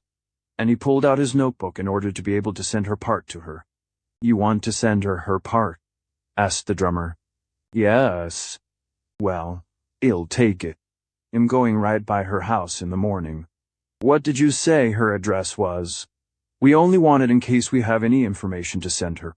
29 Ogden Place." "And her name?" "Carrie Meeber," said the drummer, firing at random. The lodge members knew him to be single. "That sounds like somebody that can act, doesn't it?" said Quinzel. "Yes, it does." He took the part home to Carrie and handed it to her with the manner of one who does a favor. "He says that's the best part. Do you think you can do it?" "I don't know until I look it over. You know I'm afraid now that I've said I would." "Oh, go on. What have you got to be afraid of?" "It's a cheap company. The rest of them aren't as good as you are." "Well, I'll see," said Carrie, pleased to have the part, for all her misgivings. He sidled around, dressing and fidgeting before he arranged to make his next remark. "They were getting ready to print the programs," he said, "and I gave them the name of Carrie Meeber. Was that all right?" "Yes, I guess so," said his companion, looking up at him. She was thinking it was slightly strange. "If you didn't make a hit, you know," he went on. "Oh, yes," she answered, rather pleased now with his caution. It was clever for Drouet. I didn't want to introduce you as my wife because you'd feel worse than if you didn't go. They all know me so well. But you'll go all right. Anyhow, you'll probably never meet any of them again. Oh, I don't care, said Carrie desperately. She was determined now to have a try at the fascinating game. Drouet breathed a sigh of relief. He had been afraid that he was about to precipitate another conversation upon the marriage question. The part of Laura, as Carrie found out when she began to examine it, was one of suffering and tears. As delineated by Mr. Daly, it was true to the most sacred traditions of melodrama, as he found it when he began his career. The sorrowful demeanor, the tremolo music, the long, explanatory, cumulative addresses, all were there. Poor fellow, read Carrie, consulting the text and drawing her voice out pathetically. Martin, be sure and give him a glass of wine before he goes. She was surprised at the briefness of the entire part, not knowing that she must be on the stage while others were talking, and not only be there but also keep herself in harmony with the dramatic movement of the scenes. I think I can do that, though, she concluded. When Drouet came the next night, she was very much satisfied with her day's study. Well, how goes it, Caddy? He said. All right, she laughed. I think I have it memorized nearly. That's good, he said. Let's hear some of it.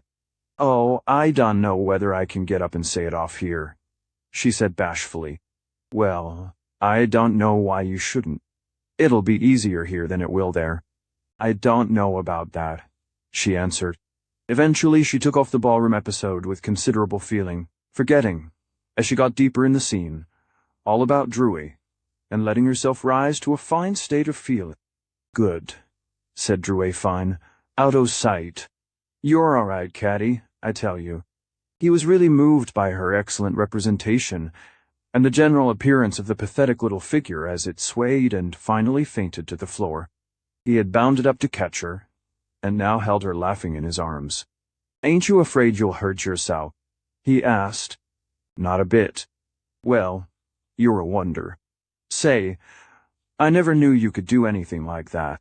I never did either, said Carrie merrily, her face flushed with delight.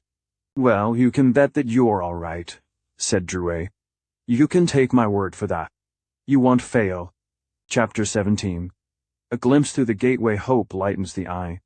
To Carrie, very important theatrical performance was to take place at the Avery on conditions which were to make it more noteworthy than was at first anticipated. The little dramatic student had written to Hurswood the very morning her part was brought her that she was going to take part in a play. I really am, she wrote. Feeling that he might take it as a jest, I have my part now. Honest, truly. Hurswood smiled in an indulgent way as he read this. I wonder what it is going to be. I must see that. He answered at once, making a pleasant reference to her ability. I haven't the slightest doubt you will make a success. You must come to the park tomorrow morning and tell me all about it. Carrie gladly complied, and revealed all the details of the undertaking as she understood it. Well, he said, that's fine. I'm glad to hear it. Of course, you will do well. You're so clever. He had truly never seen so much spirit in the girl before. Her tendency to discover a touch of sadness had, for the nonce, disappeared. As she spoke, her eyes were bright, her cheeks red. She radiated much of the pleasure which her undertakings gave her. For all her misgivings, and they were as plentiful as the moments of the day, she was still happy.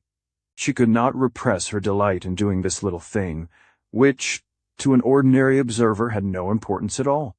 Hurswood was charmed by the development of the fact that the girl had capabilities. There's nothing so inspiring in life as the sight of a legitimate ambition, no matter how insipid. It gives color, force, and beauty to the possessor. Carrie was now lightened by a touch of this divine afflatus. She drew to herself commendation from her two admirers which she had not earned. Their affection for her naturally heightened, their perception of what she was trying to do, and their approval of what she did.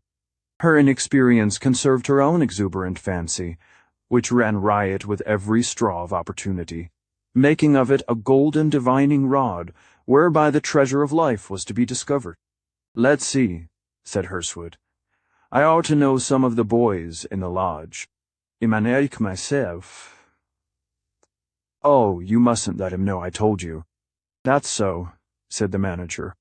"I'd like for you to be there if you want to come, but I don't see how you can unless he asks you." "He'll be there," said Hersewood affectionately. "I can fix it so he won't know you told me. You leave it to me." This interest of the manager was a large thing in itself for the performance, for his standing among the Elks was something worth talking about. Already he was thinking of a box with some friends, and flowers for Carrie. He would make it a dress suit affair and give the little girl a chance. Within a day or two, Drouet dropped into the Adams Street resort, and he was at once spied by Hersewood.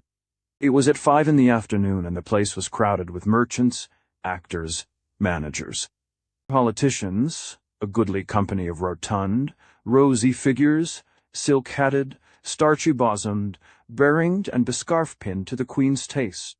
John L. Sullivan, the pugilist, was at one end of the glittering bar, surrounded by a company of loudly dressed sports who were holding a most animated conversation.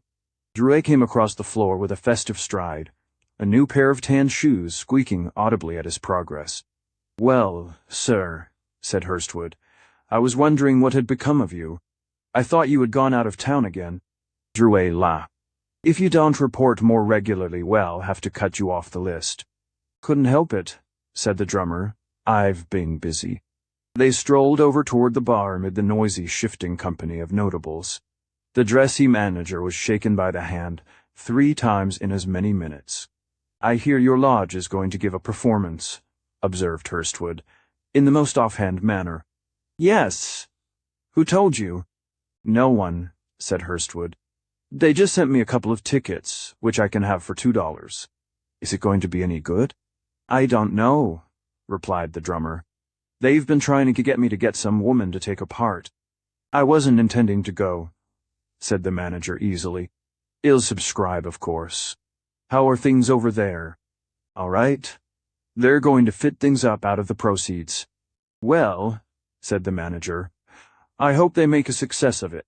Have another?" He did not intend to say any more. Now, if he should appear on the scene with a few friends, he could say that he had been urged to come along. Drouet had a desire to wipe out the possibility of confusion. "I think the girl is going to take a part in it," he said abruptly, after thinking it over. "You don't say so."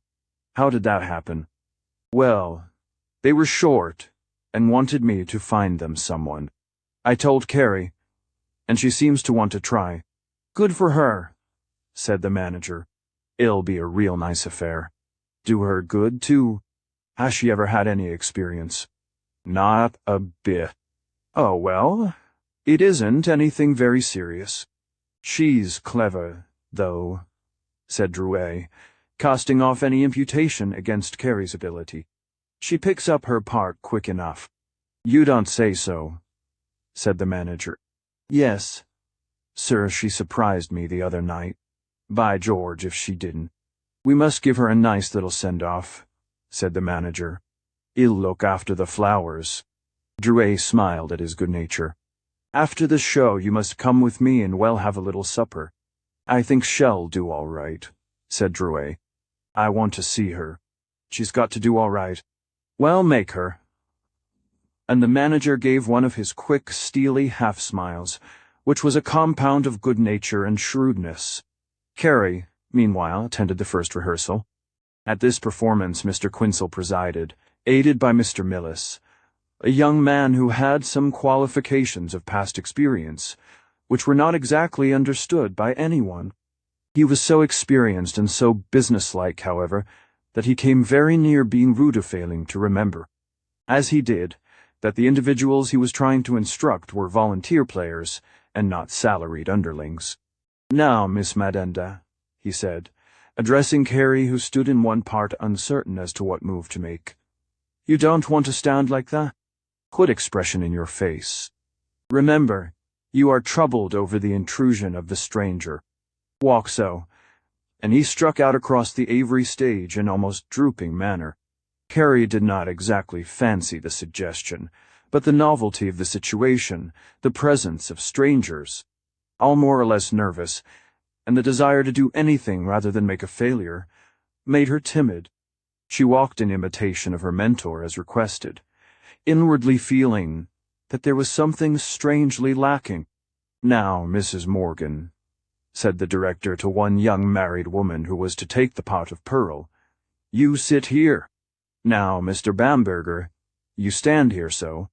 Now, what is it you say?" "Explain," said Mr. Bamberger feebly. He had the part of Ray, Laura's lover, the society individual who was to waver in his thoughts of marrying her, upon finding that she was a waif and a nobody by birth. "How is that? What does your text say?" "Explain," repeated Mr. Bamberger, looking intently at his part. "Yes, but it also says," the director remarked, "that you are to look shocked. Now, say it again, and see if you can't look shocked." "Explain," demanded Mr. Bamberger vigorously. No, that won't do. Say it this way, explain." "Explain," said Mr. Bamberger, giving a modified imitation. "That's better. Now go on." "One night," resumed Mrs. Morgan, whose lines came next, "father and mother were going to the opera. When they were crossing Broadway, the usual crowd of children accosted them for alms." "Hold on," said the director, rushing forward, his arm extended. "Put more feeling into what you are saying." Mrs. Morgan looked at him as if she feared a personal assault. Her eye lightened with resentment. "Remember, Mrs. Morgan," he added, ignoring the gleam, but modifying his manner, "that you are detailing a pathetic story. You are now supposed to be telling something that is a grief to you. It requires feeling, repression. Thus the usual crowd of children accosted them for alms." "All right," said Mrs. Morgan. "Now, go on." As mother felt in her pocket for some change, her fingers touched a cold and trembling hand which had clutched her purse. "Very good," interrupted the director, nodding his head significantly. "A pickpocket." "Well," exclaimed Mr. Bamberger, speaking the lines that here fell to him. No, Mr. Bamberger," said the director, approaching. "Not that way." Pickpocket, well? So, that's the idea." "Don't you think," said Carrie weakly, noticing that it had not been proved yet whether the members of the company knew their lines, let alone the details of expression, that it would be better if we just went through our lines once to see if we know them? We might pick up some points." "A very good idea, Miss Madenda," said Mr. Quinsel, who sat at the side of the stage, looking serenely on and volunteering opinions which the director did not heed. "All right," said the latter, somewhat abashed. "It might be well to do it." Then brightening, with a show of authority, "Suppose we run right through, putting in as much expression as we can." "Good," said Mr. Quinsel. "This hand," resumed Mrs. Morgan, glancing up at Mr. Bamberger and down at her book.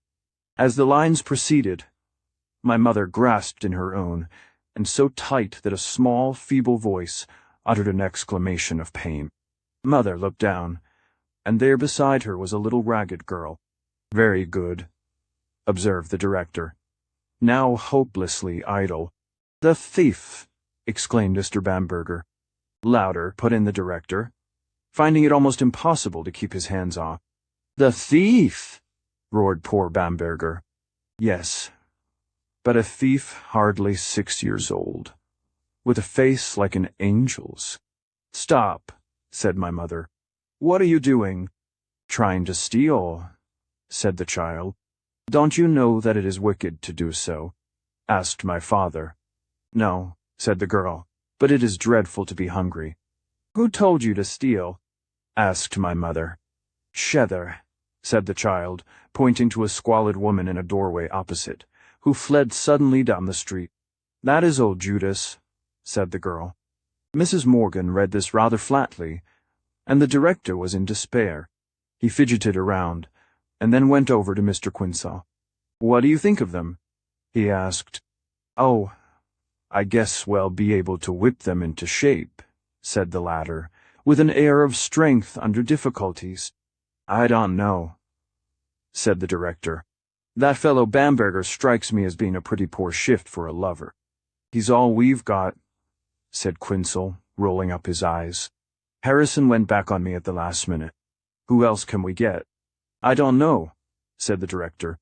"I'm afraid he'll never pick up." At this moment Bamberger was exclaiming, "Pearl, you are joking with me." "Look at that now," said the director, whispering behind his hand. "My lord, what can you do with a man who draws out a sentence like that?" "Do the best you can," said Quinzel consolingly. The rendition ran on in this wise until it came to where Carrie, as Laura, comes into the room to explain to Ray, who, after hearing Pearl's statement about her birth, had written the letter repudiating her, which, however, he did not deliver. Bamberger was just concluding the words of Ray, "I must go before she returns." Her stamp! Too late, and was cramming the letter in his pocket when she began sweetly with a "Ray! Miss Cortland." Bamberger faltered weakly. Carrie looked at him a moment, and forgot all about the company present. She began to feel the part, and summoned an indifferent smile to her lips, turning as the lines directed, and going to a window, as if he were not present. She did it with a grace which was fascinating to look upon. "Who is that woman?" asked the director, watching Carrie in her little scene with Bamberger. "Miss Smedenda," said Quinzel. "I know her name," said the director. "But what does she do?" "I don't know," said Quinzel. "She's a friend of one of our members. Well, she's got more gumption than anyone I've seen here so far. Seems to take an interest in what she's doing. Pretty, too, isn't she?"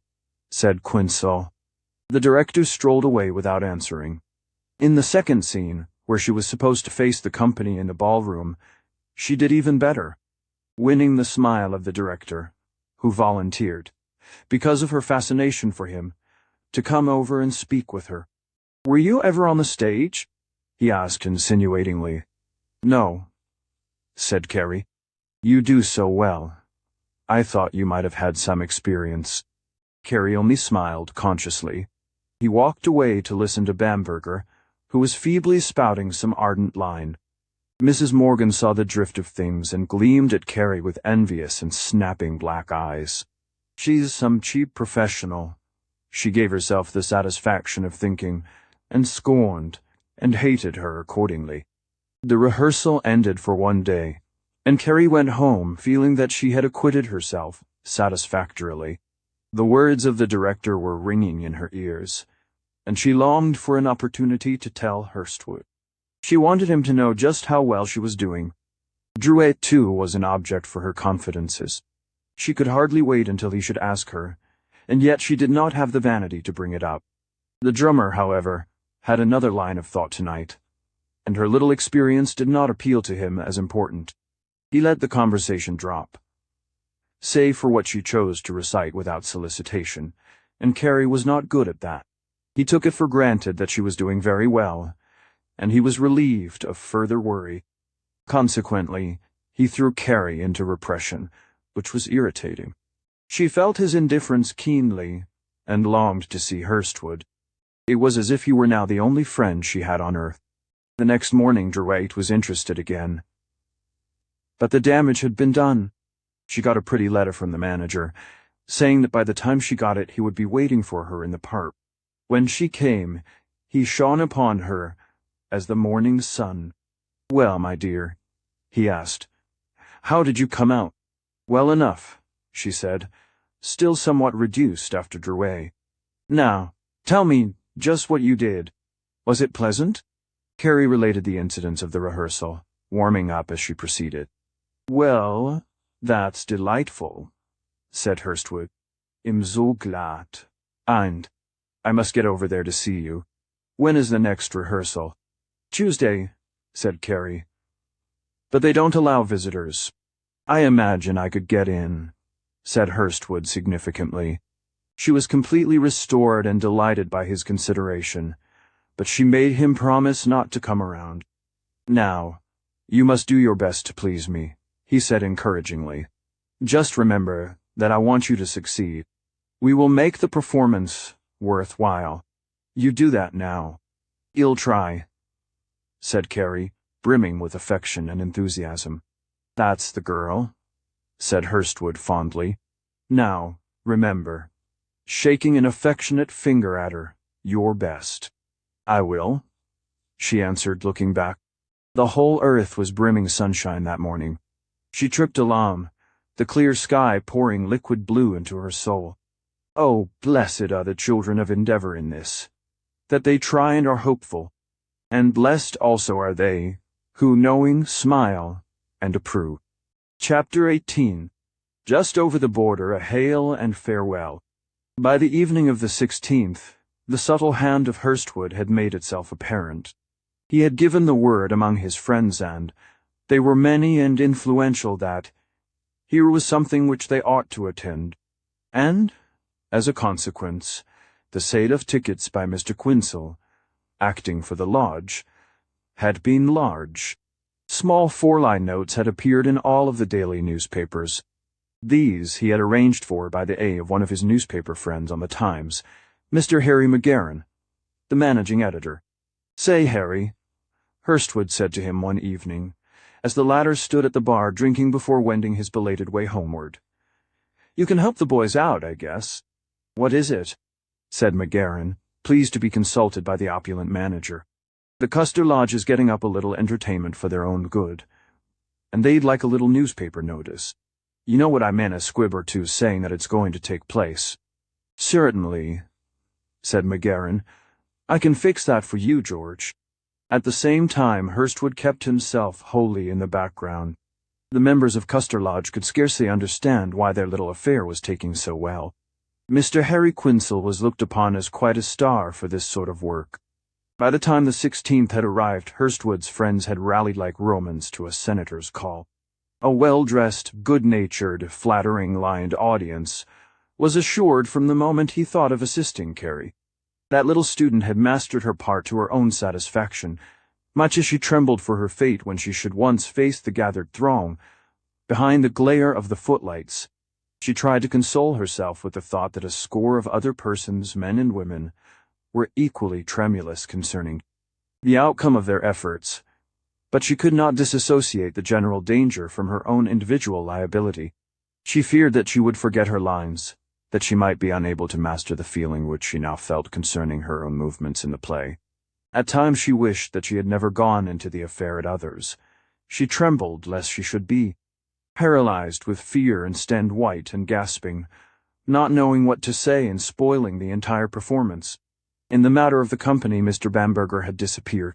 That hopeless example had fallen under the lance of the director's criticism. Mrs. Morgan was still present, but envious and determined, if for nothing more than spite, to do as well as Carrie at least. A loafing professional had been called in to assume the role of Ray, and while he was a poor stick of his kind, he was not troubled by any of those qualms which attack the spirit of those who have never faced an audience.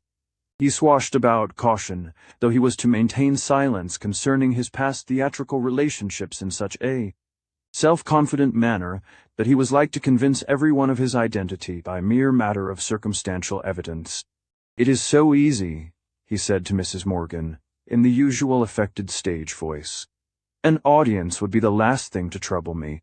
It's the spirit of the part, you know. That is difficult. Carrie disliked his appearance, but she was too much the actress not to swallow his qualities with complacence, seeing that she must suffer his fictitious love for the evening. At 6 she was ready to go. Theatrical paraphernalia had been provided over and above her care. She had practiced her makeup in the morning, had rehearsed and arranged her material for the evening by 1 o'clock, and had gone home to have a final look at her part, waiting for the evening to come. On this occasion, the lodge sent a carriage. Drouet rode with her as far as the door, and then went about the neighboring stores, looking for some good cigars. The little actress marched nervously into her dressing-room, and began that painfully anticipated matter of makeup, which was to transform her, a simple maiden, to Laura, the belle of society.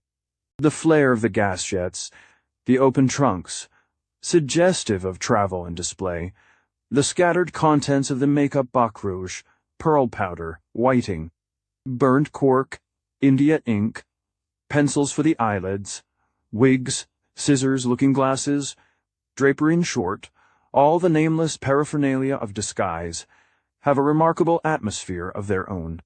Since her arrival in the city, many things had influenced her, but always in a fair-removed manner. This new atmosphere was more friendly. It was wholly unlike the great brilliant mansions, which waved her coldly away, permitting her only awe and distant wonder.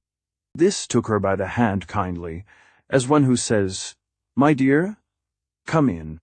It opened for her, as if for its own. She had wondered at the greatness of the names upon the billboards, the marvel of the long notices in the papers, the beauty of the dresses upon the stage, the atmosphere of carriages, flowers, refinement. Here was no illusion. Here was an open door to see all of that. She had come upon it as one who stumbles upon a secret passage, and behold, she was in the chamber of diamonds and delight. As she dressed with a flutter in her little stage room, hearing the voices outside, seeing Mr. Quinzel hurrying here and there, noting Mrs. Morgan and Mrs.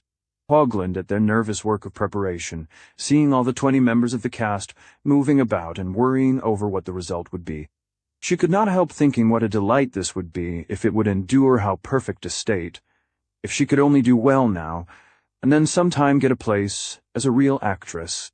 The thought had taken a mighty hold upon her. It hummed in her ears as the melody of an old song. Outside in the little lobby, another scene was being enacted. Without the interest of Hurstwood, the little hall would probably have been comfortably filled, for the members of the lodge were moderately interested in its welfare. Hurstwood's word, however, had gone the rounds. It was to be a Fuldress affair. The 4 boxes had been taken. Dr. Norman McNeil Hale and his wife were to occupy one. This was quite a card. C.R. Walker, dry goods merchant, and possessor of at least $200,000. Had taken another, a well-known coal merchant had been induced to take the 3rd, and Hurstwood and his friends the 4th. Among the latter was Drouet. The people who were now pouring here were not celebrities, nor even local notabilities, in a general sense. They were the lights of a certain circle of small fortunes and secret order distinctions. These gentlemen Elks knew the standing of one another.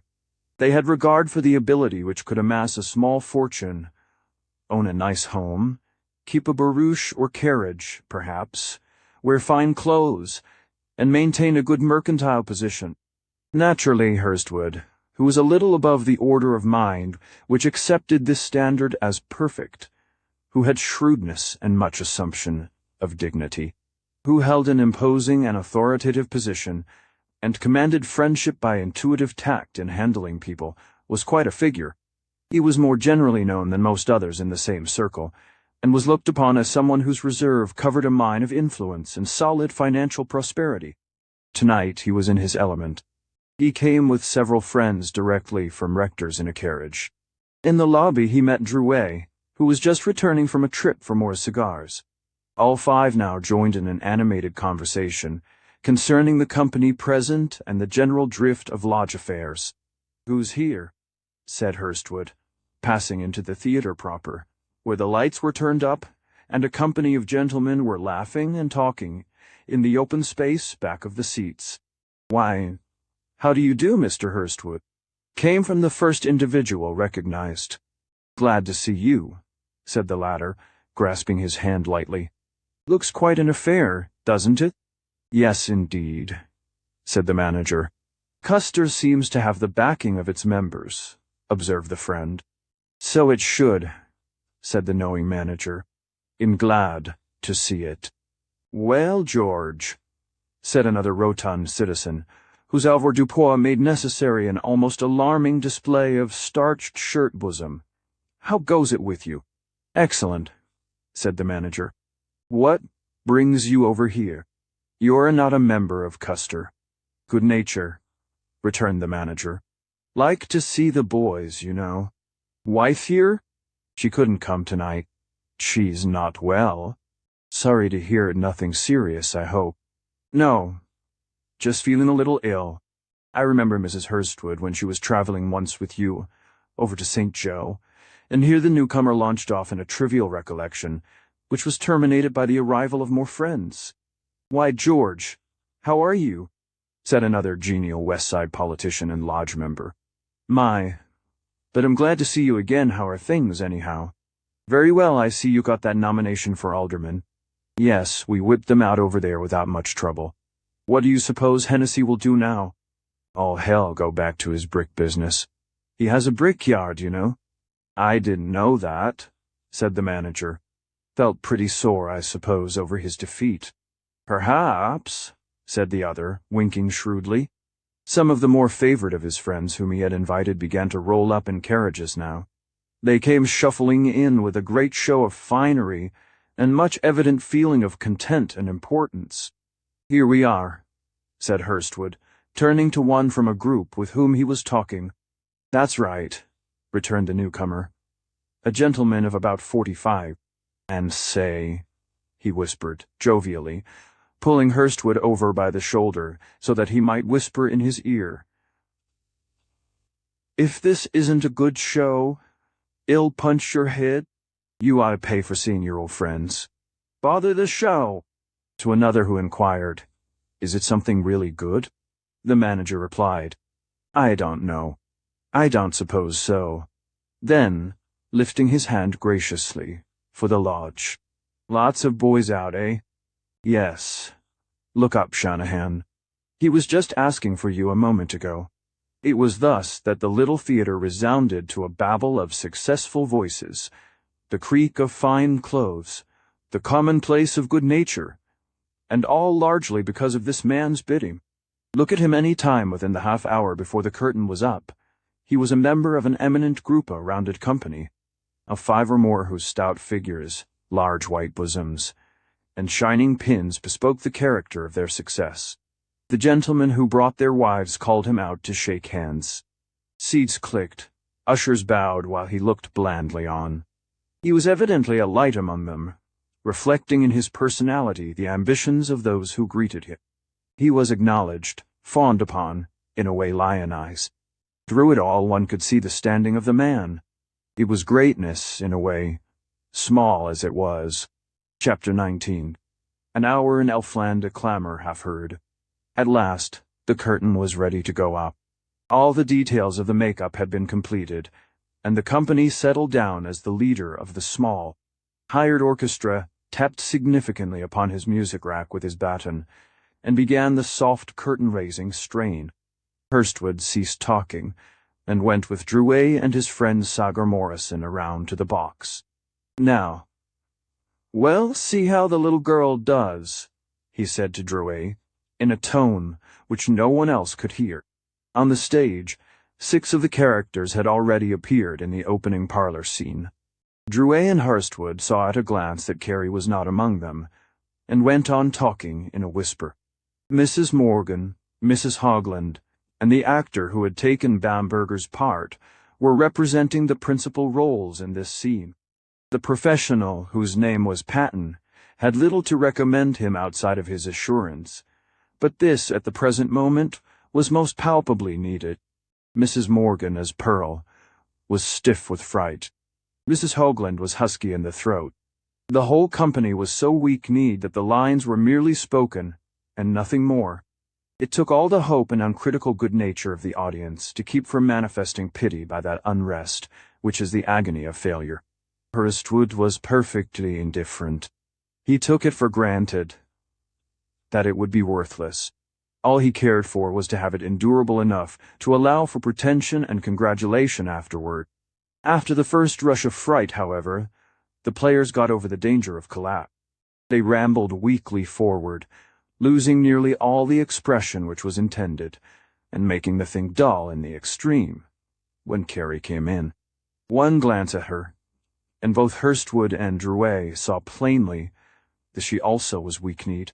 She came faintly across the stage, saying, "And you, sir, we have been looking for you since 8 o'clock. but with so little color and in such a feeble voice that it was positively painful. "She's frightened," whispered Drouet to Hurstwood. The manager made no answer. She had a line presently which was supposed to be funny. "Well, that's as much as to say that I'm a sort of life pill." It came out so flat, however, that it was a deathly thing. Drouet fidgeted. Hurstwood moved his toe the least bit.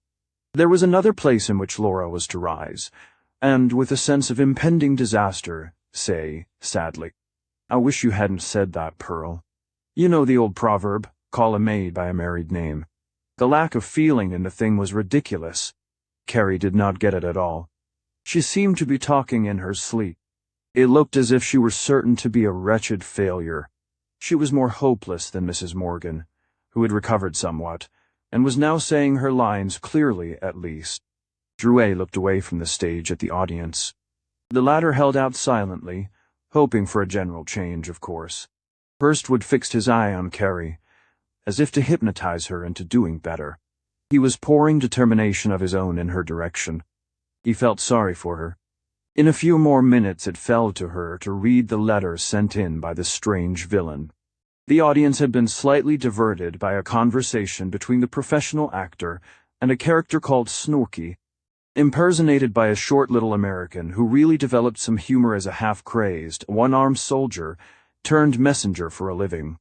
He bawled his lines out with such defiance that, while they really did not partake of the humor intended, they were funny. Now he was off, however, and it was back to pathos, with Carrie as the chief figure. She did not recover. She wandered through the whole scene between herself and the intruding villain, straining the patience of the audience, and finally exiting, much to their relief. "She is too nervous," said Drouet, feeling in the mildness of the remark that he was lying for one. "Better go back and say a word to her." Drouet was glad to do anything for relief. He fairly hustled around to the side entrance and was let in by the friendly doorkeeper.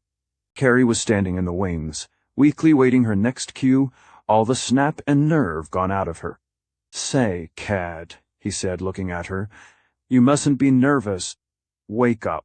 Those guys out there don't amount to anything. What are you afraid of?" "I don't know," said Carrie. "I just don't seem to be able to do it." She was grateful for the drummer's presence, though. She had found the company so nervous that her own strength had gone. "Come on," said Drouet. "Brace up. What are you afraid of? Go on out there now and do the trick. What do you care?" Carrie revived a little under the drummer's electrical, nervous condition. "Did I do so very bad?" "Not a bit. All you need is a little more ginger. Do it as you showed me. Get that toss of your head you had the other night." Carrie remembered her triumph in the room. She tried to think she could to it. "What's next?" he said, looking at her part, which she had been studying. "Why, the scene between Ray and me when I refuse him." "Well, now you do that lively," said the drummer. "Put in snap, that's the thing. Act as if you didn't care." "Your turn next, Miss Madenda," said the prompter. "Oh, dear," said Carrie.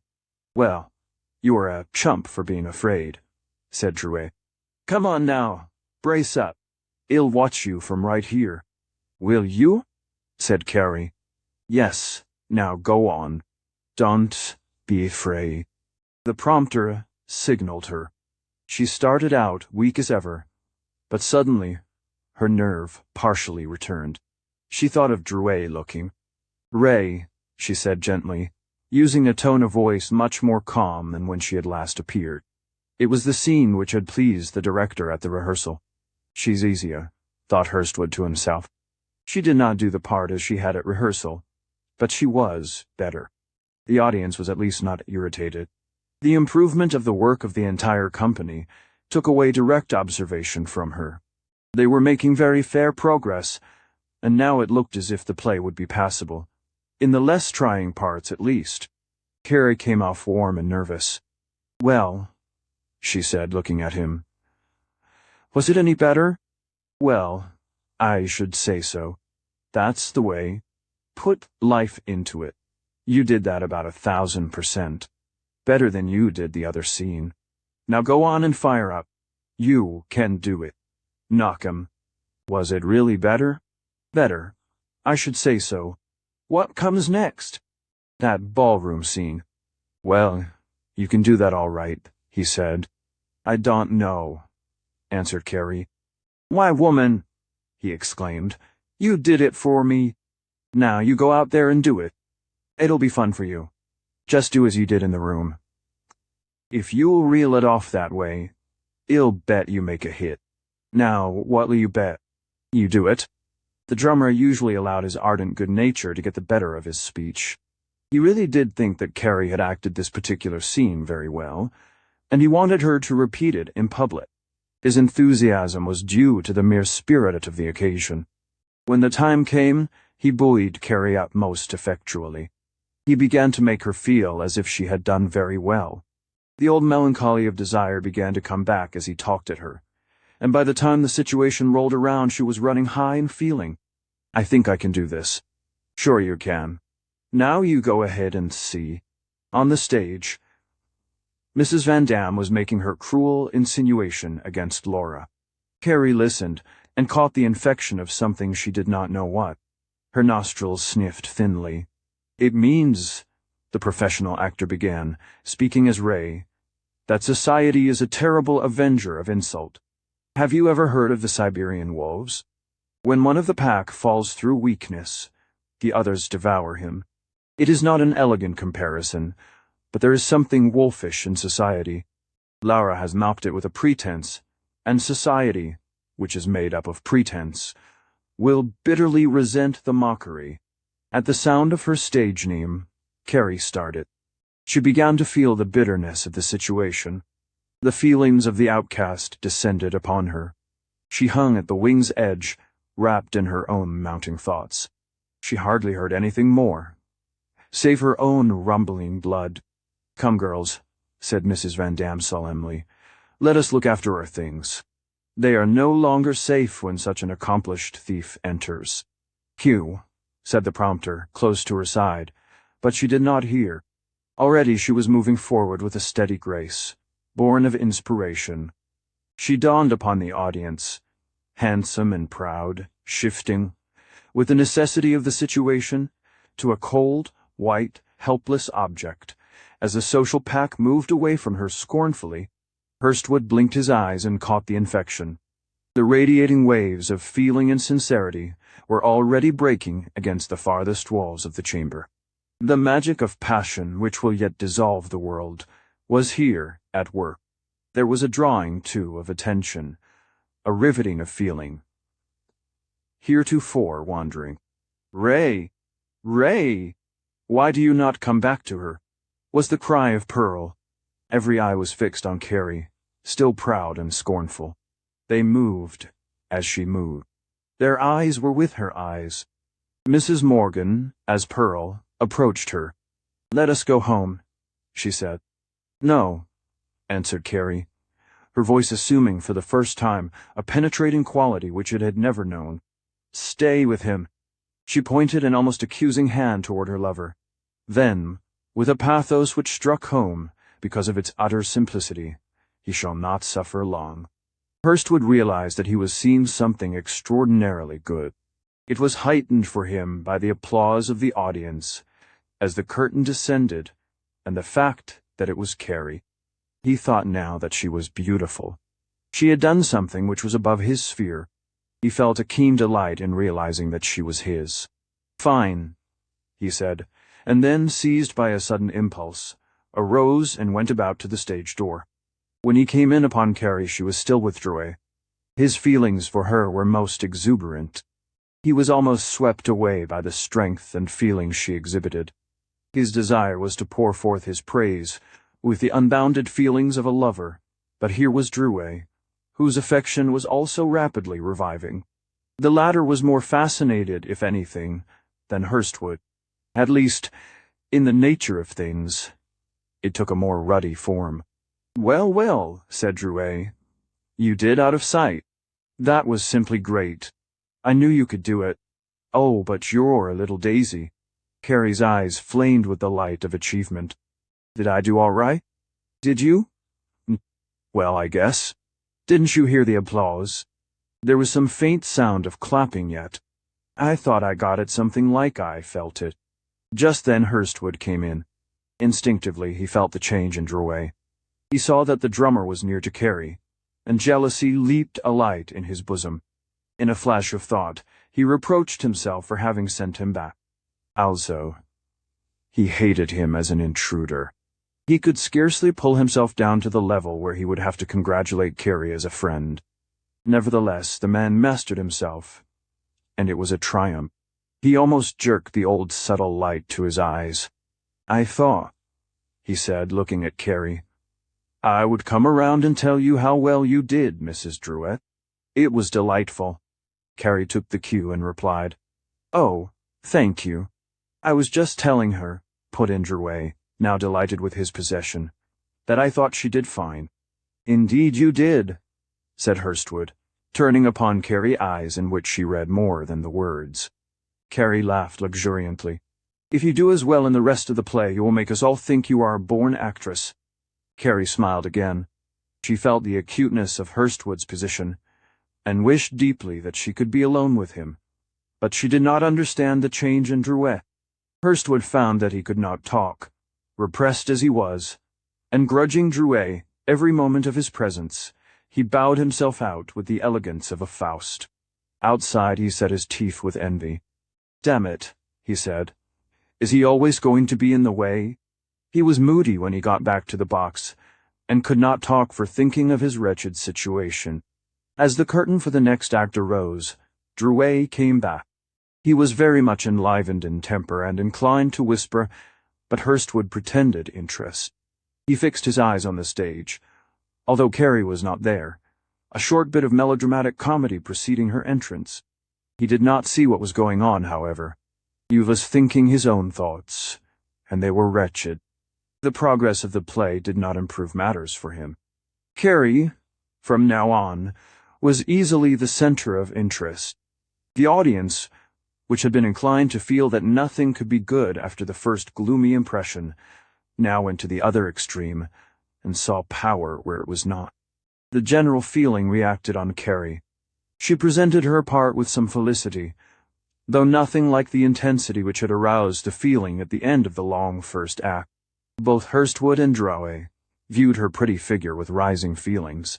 The fact that such ability should reveal itself in her, that they should see it set forth under such effective circumstances, framed almost in massy gold and shone upon by the appropriate lights of sentiment and personality, heightened her charm for them. She was more than the old Carrie to Drouet. He longed to be at home with her until he could tell her. He awaited impatiently the end, when they should go home alone. Hurstwood, on the contrary, saw in the strength of her new attractiveness his miserable predicament. He could have cursed the man beside him. By the Lord, he could not even applaud feelingly as he would. For once he must simulate when it left a taste in his mouth. It was in the last act that Carrie's fascination for her lovers assumed its most effective character. Hurstwood listened to its progress, wondering when Carrie would come on. He had not long to wait.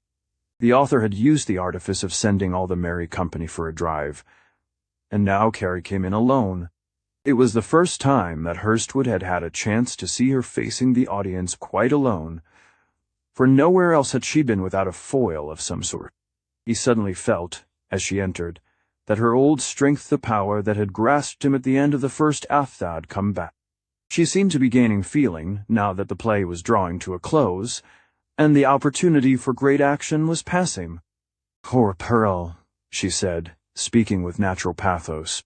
It is a sad thing to want for happiness, but it is a terrible thing to see another groping about blindly for it, when it is almost within the grasp. She was gazing now sadly out upon the open sea, her arm resting listlessly upon the polished doorpost. Hurstwood began to feel a deep sympathy for her, and for himself. He could almost feel that she was talking to him. He was, by a combination of feelings and entanglements, almost deluded by that quality of voice and manner which, like a pathetic strain of music, seems ever a personal and intimate thing. Pathos has this quality, that it seems ever addressed to one alone. And yet, she can be very happy with him, went on the little actress. Her sunny temper, her joyous face will brighten any home. She turned slowly toward the audience without seeing. There was so much simplicity in her movements that she seemed wholly alone. Then she found a seat by a table and turned over some books, devoting a thought to them. With no longings for what I may not have, she breathed in conclusion, and it was almost a Sigmy existence hidden from all save two in the wide world, and making my joy out of the joy of that innocent girl who will soon be his wife. Hurstwood was sorry when a character, known as Peach Blossom, interrupted her. He stirred irritably, for he wished her to go on. He was charmed by the pale face, the lissom figure, draped in pearl gray, with a coiled string of pearls at the throat. Carrie had the air of one who was weary and in need of protection, and under the fascinating make-believe of the moment.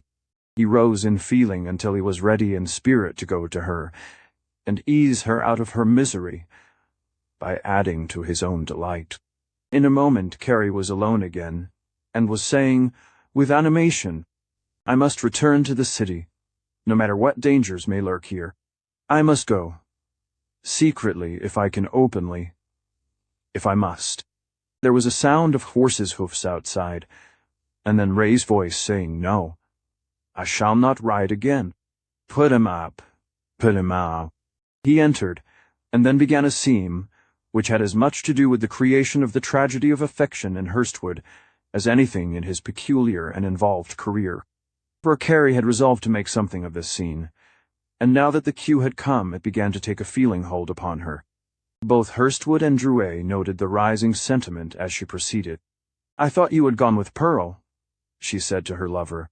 "I did go part of the way, but I left the party a mile down the road." "You and Pearl had no disagreement?" "Noise, that is, we always have. Our social barometers always stand at cloudy and overcast." "And whose fault is that?" she said easily. "Not mine," he answered pettishly. "I know I do all I can, say, all I can, but she." This was rather awkwardly put by Patton, but Carrie redeemed it with a grace which was inspiring. "But she is your wife," she said, fixing her whole attention upon the stilled actor, and softening the quality of her voice until it was again low and musical. "Ray, my friend, courtship is the text from which the whole sermon of married life takes its theme. Do not let yours be discontented and unhappy." She put her two little hands together and pressed them appealingly. Hurstwood gazed with slightly parted lips. Drouet was fidgeting with satisfaction. "To be my wife, yes," went on the actor in a manner which was weak by comparison, but which could not now spoil the tender atmosphere which Carrie had created and maintained. She did not seem to feel that he was wretched. She would have done nearly as well with a block of wood. The accessories she needed were within her own imagination. The acting of others could not affect them. "And you repent already?" she said slowly. "I lost you," he said, seizing her little hand. "And I was at the mercy of any flirt who chose to give me an inviting look. It was your fault, you know." "It was. Why did you leave me?"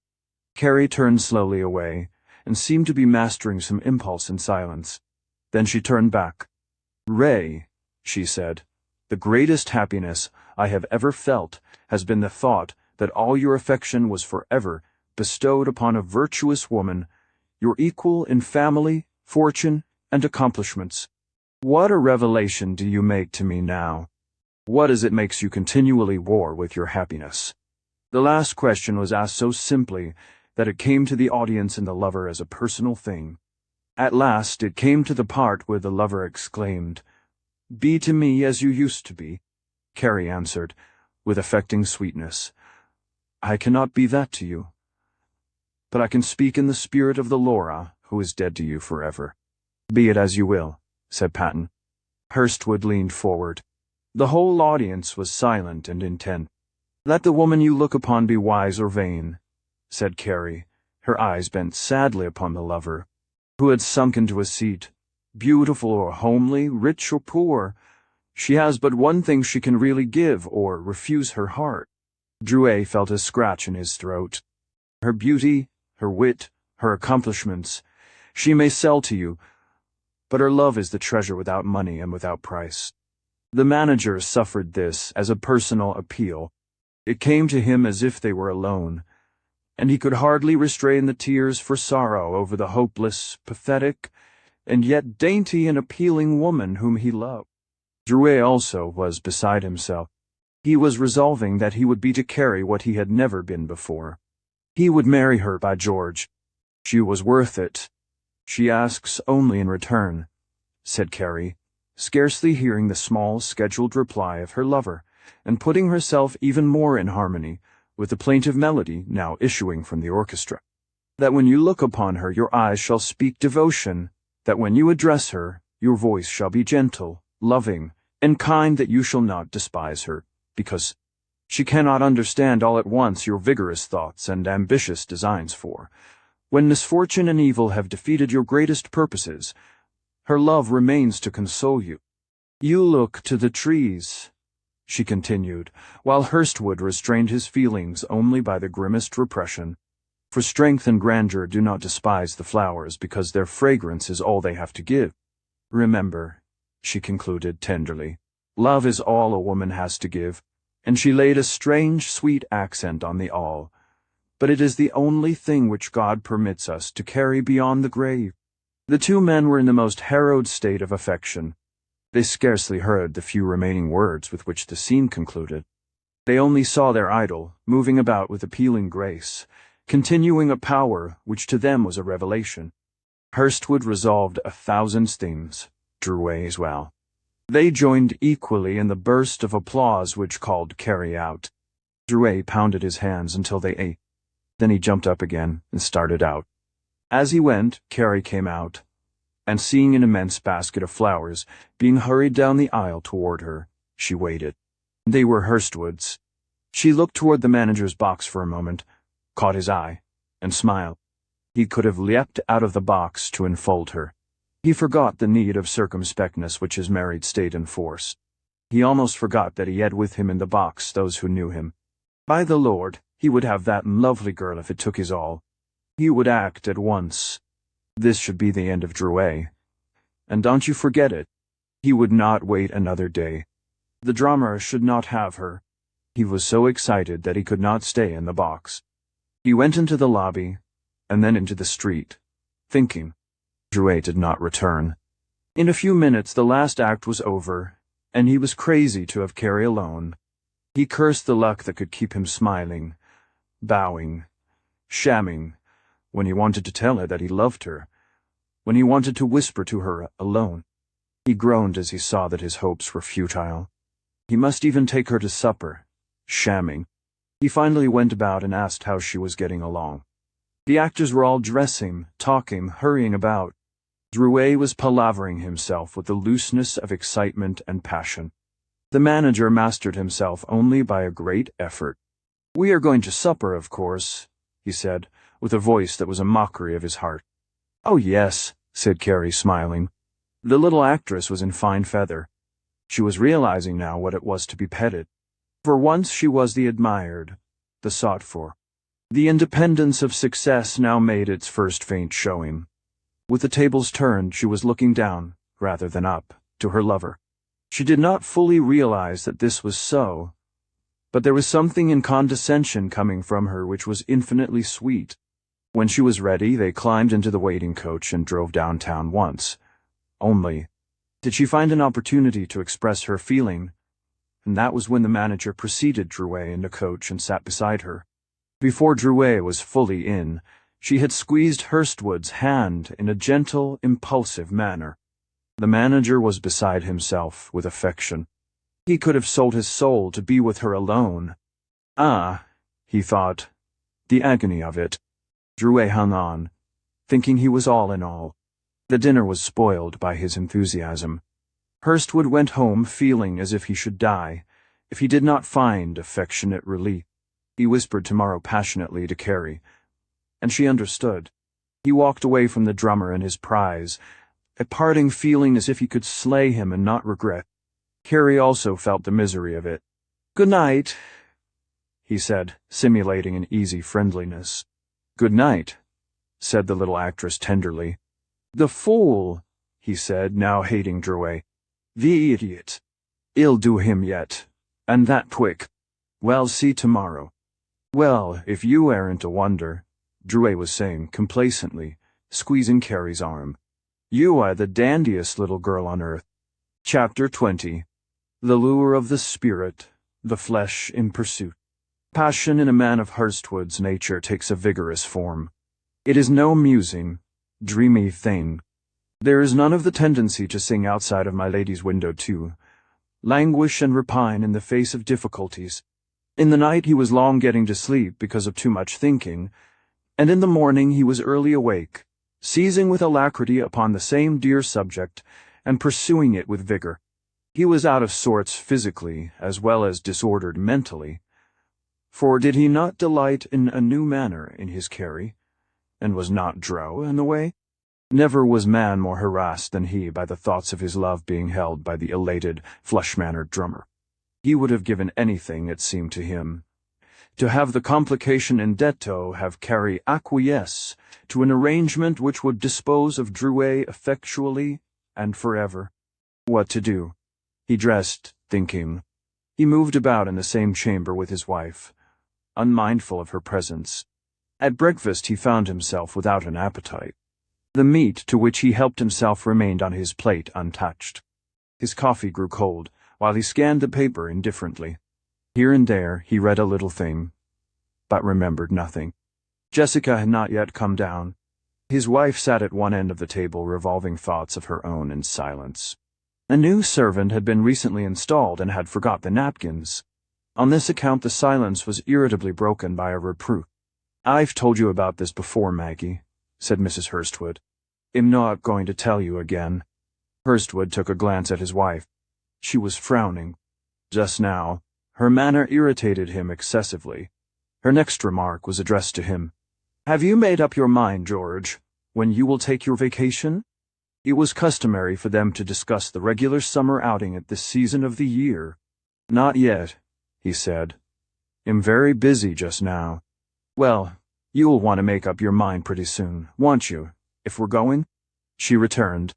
"I guess we have a few days yet," he said. She returned.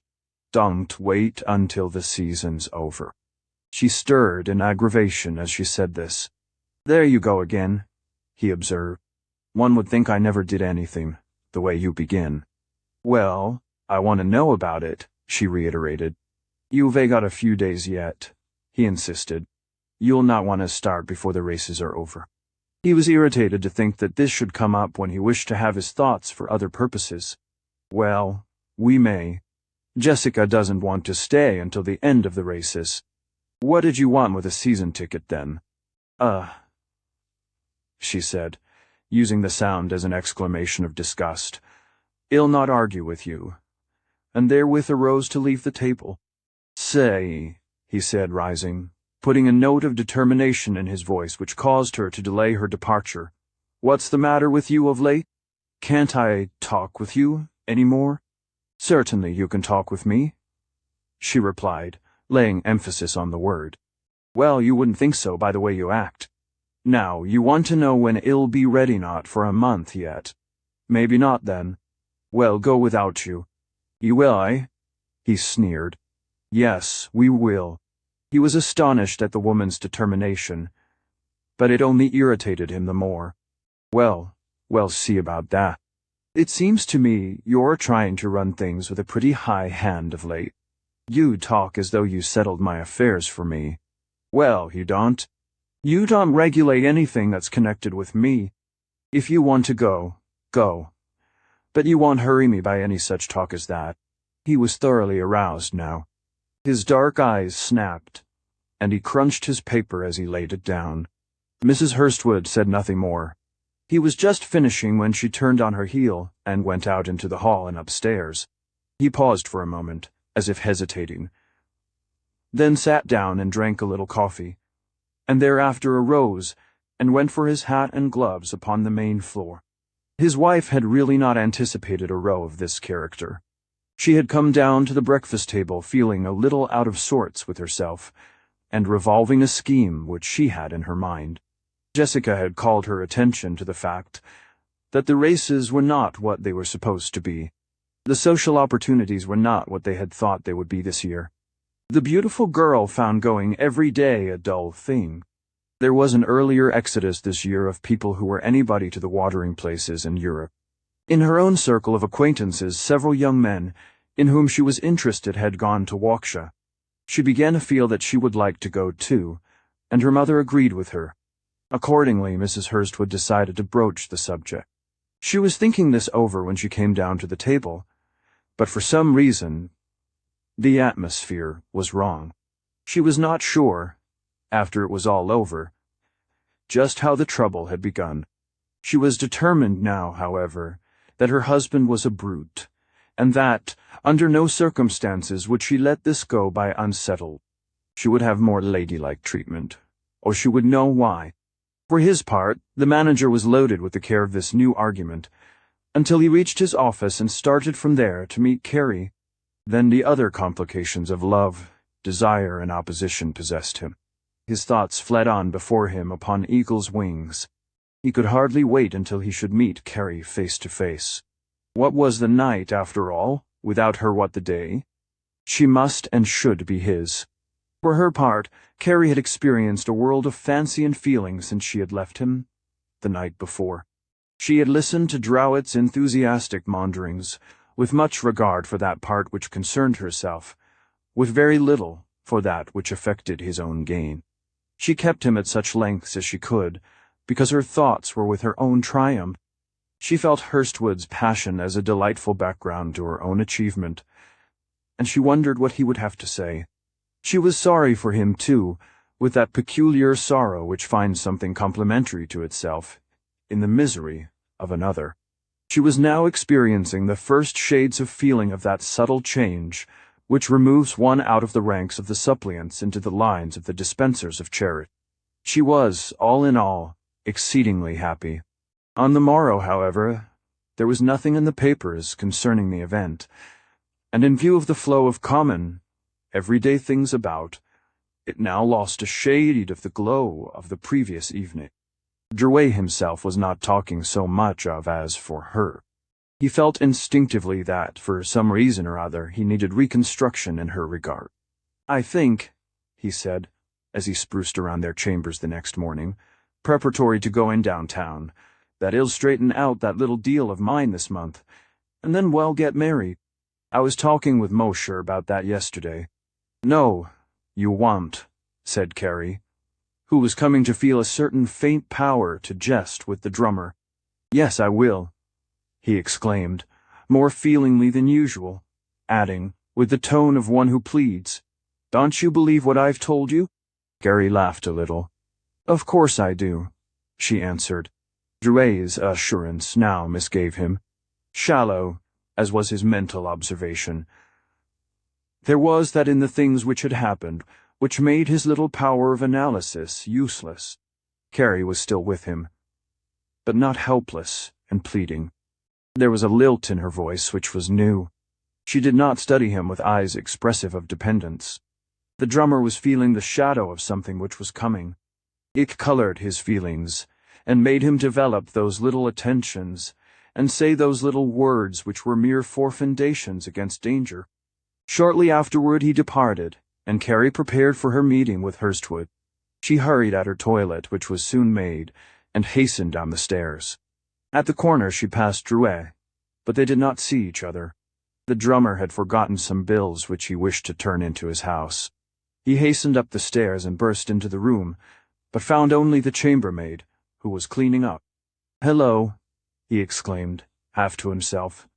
"Has Carrie gone?" "Your wife?" "Yes. She went out just a few minutes ago." "That's strange," thought Drouet. "She didn't say a word to me. I wonder where she went." He hastened about, rummaging in his valise for what he wanted, and finally pocketing it. Then he turned his attention to his fair neighbor, who was good-looking and kindly disposed towards him. "What are you up to?" he said, smiling. "Just cleaning," she replied, stopping and winding a dusting towel about her hand. "Tired of it?" Not so very. Let me show you something, he said, affably, coming over and taking out of his pocket a little lithographed card, which had been issued by a wholesale tobacco company. On this was printed a picture of a pretty girl, holding a striped parasol, the colors of which could be changed by means of a revolving disc in the back, which showed red, yellow, green, and blue through little interstices made in the ground occupied by the umbrella top. "Isn't that clever?" he said, handing it to her and showing her how it worked. "You never saw anything like that before. Isn't it nice?" she answered. "You can have it if you want it," he remarked. "That's a pretty ring you have," he said, touching a commonplace setting which adorned a hand holding the card he had given her. "Do you think so?" "That's right," he answered, making use of a pretense at examination to secure her finger. "That's fine." The ice being thus broken, he launched into further observation, pretending to forget that her fingers were still retained by his.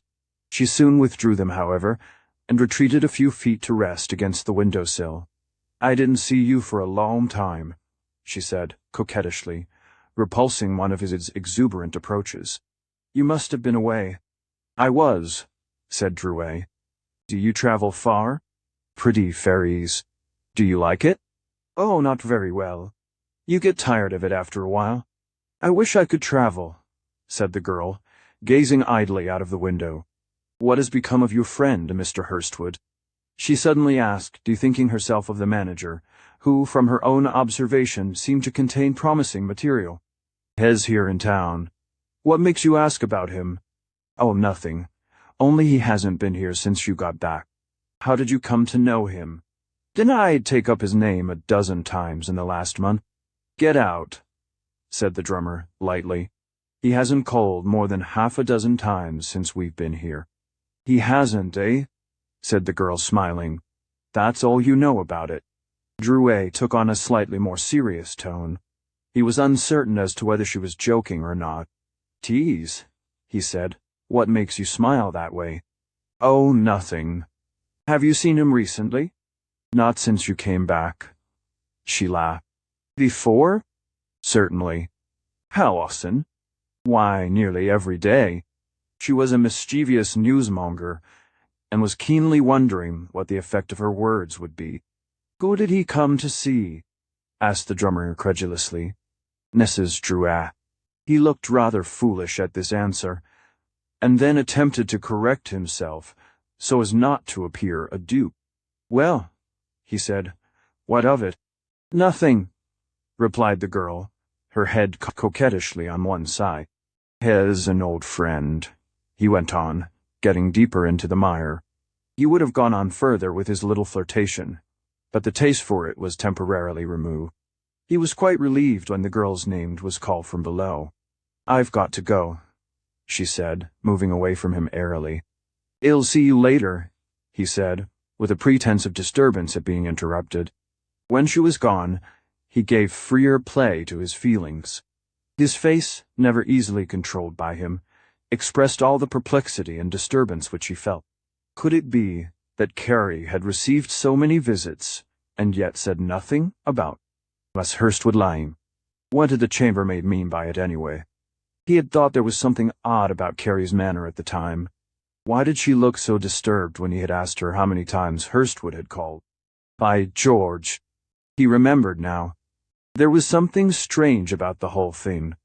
He sat down in a rocking chair to think the better, drawing up one leg on his knee and frowning mightily. His mind ran on at a great rate, and yet Carrie hadn't acted out of the ordinary. It couldn't be, by George, that she was deceiving him.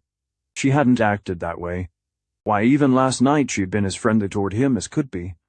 And Hurstwood, too. Look how they acted. He could hardly believe they would try to deceive him. His thoughts burst into words. She did act sort of funny at times. Here she had dressed, and gone out this morning, and never said a word. He scratched his head, and prepared to go downtown. He was still frowning. As he came into the hall, he encountered the girl, who was now looking after another chamber. She had on a white dusting cap, beneath which her chubby face shone good-naturedly. Drouet almost forgot his worry in the fact that she was smiling on him. He put his hand familiarly on her shoulder, as if only to greet her in passing. "Got over being mad?" she said, still mischievously inclined. "I'm not mad," he answered. "I thought you were," she said, smiling. "Quit your fooling about that," he said, in an offhand way. "Were you serious?" "Certainly," she answered. Then, with an air of one who did not intentionally mean to create trouble, "He came lots of times. I thought you knew." The game of deception was up with Drouet. He did not try to simulate indifference further. "Did he spend the evenings here?" he asked. "Sometimes." "Sometimes they went out?" "In the evening?" "Yes." "You mustn't look so mad, though." "I'm not," he said. "Did anyone else see him?" "Of course," said the girl, as if, after all, it were nothing in particular. "How long ago was this?" "Just before you came back." The drummer pinched his lip nervously. "Don't say anything, will you?" he asked, giving the girl's arm a gentle squeeze. "Certainly not," she returned. "I wouldn't worry over it." "All right," he said, passing on, seriously brooding for once, and yet not wholly unconscious of the fact that he was making a most excellent impression upon the chambermaid. "I'll see her about that," he said to himself, passionately, feeling that he had been unduly wronged. "I'll find out, Georgie, whether she'll act that way or not." Chapter 21. The lure of the spirit, the flesh in pursuit. When Carrie came, Hurstwood had been waiting many minutes. His blood was warm, his nerves wrought up. He was anxious to see the woman who had stirred him so profoundly the night before. "Here you are," he said, repressedly, feeling a spring in his limbs, and an elation which was tragic in itself. "Yes," said Carrie.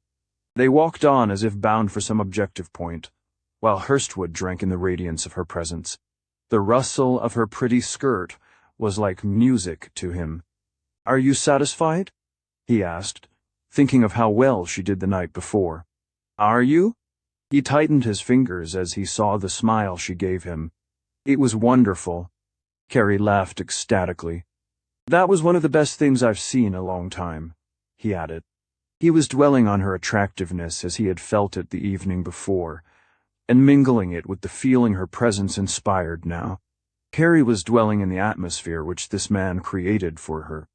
Already she was enlivened and suffused with a glow. She felt his drawing toward her in every sound of his voice.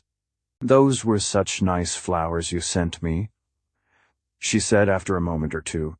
"They were beautiful." "Glad you liked them," he answered simply. He was thinking all the time that the subject of his desire was being delayed. He was anxious to turn the talk to his own feelings. All was ripe for it. His Carrie was beside him. He wanted to plunge in and expostulate with her, and yet he found himself fishing for words and feeling for a way. "You got home all right," he said gloomily, of a sudden, his tune modifying itself to one of self-commiseration. "Yes," said Carrie easily.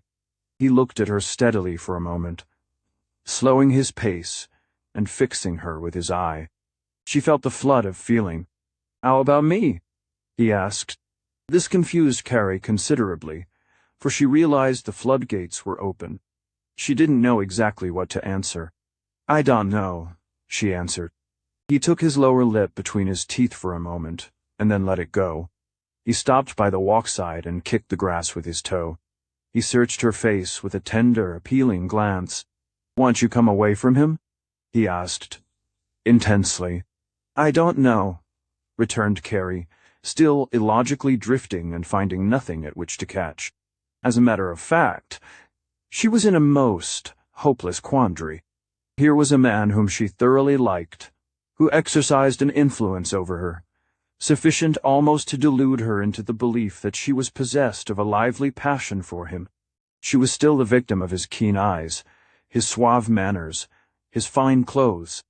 She looked and saw before her a man who was most gracious and sympathetic, who leaned toward her with a feeling that was a delight to observe.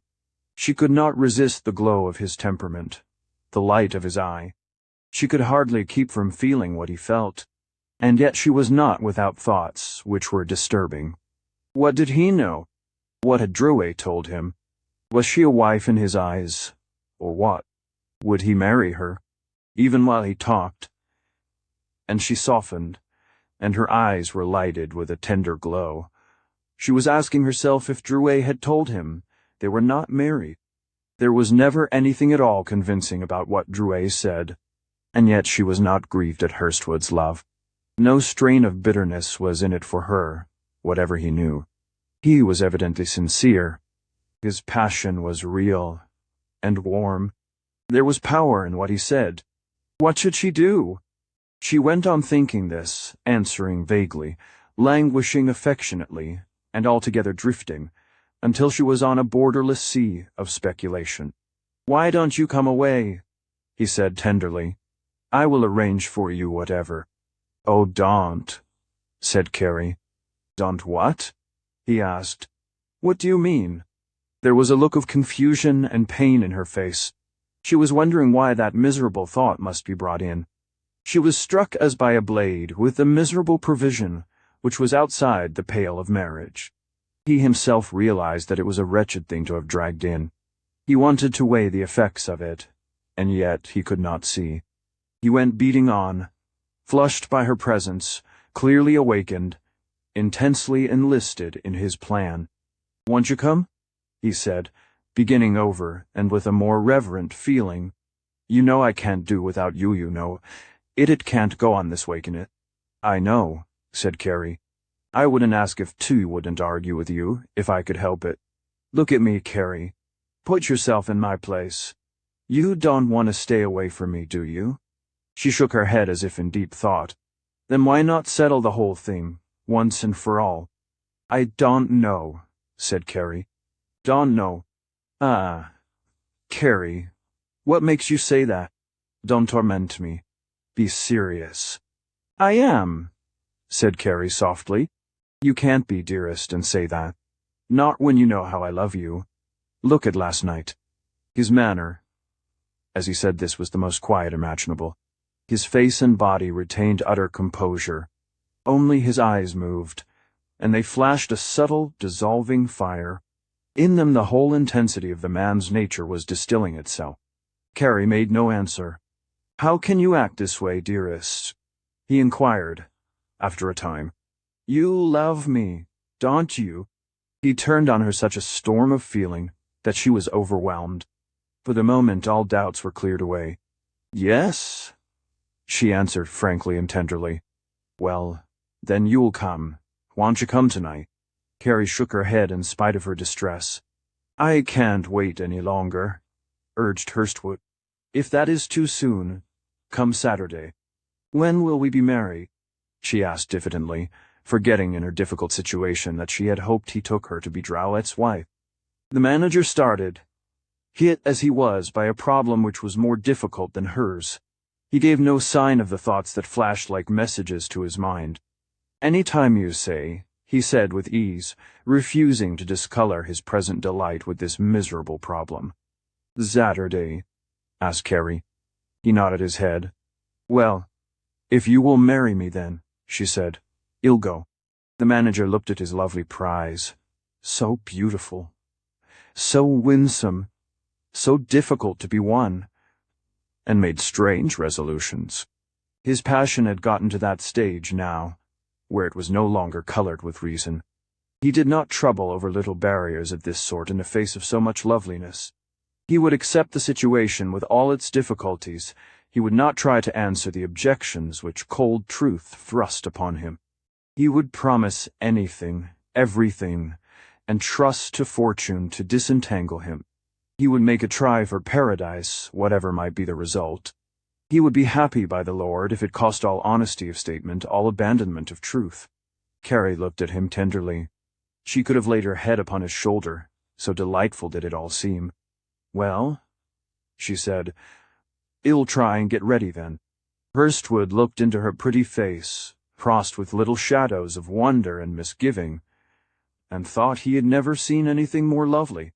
"I'll see you again tomorrow," he said joyously, and well talk over the plans. He walked on with her, elated beyond words. So delightful had been the result.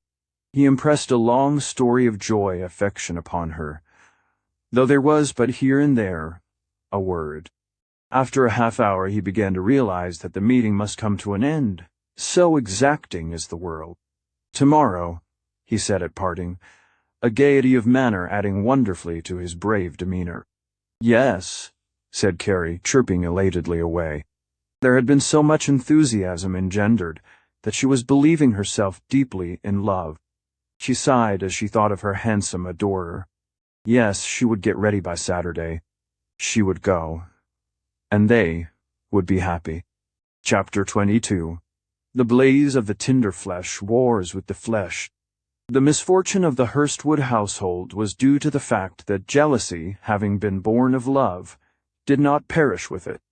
Mrs. Hurstwood retained this in such form that subsequent influences could transform it into hate.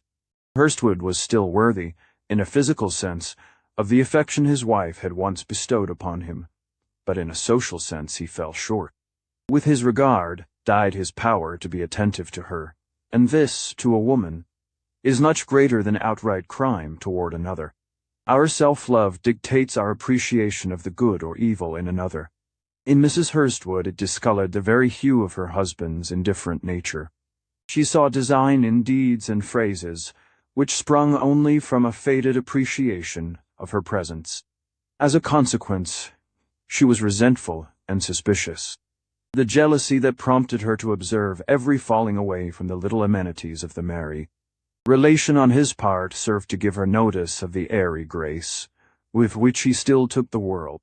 She could see from the scrupulous care which he exercised in the matter of his personal appearance that his interest in life had abated not a jot.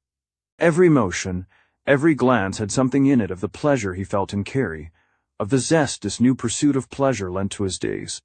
Mrs. Hurstwood felt something, sniffing change as animals do danger, afar off. This feeling was strengthened by actions of a direct and more potent nature on the part of Hurstwood. We have seen with what irritation he shirked those little duties, which no longer contained any amusement of satisfaction for him, and the open snarls with which, more recently, he resented her irritating goads.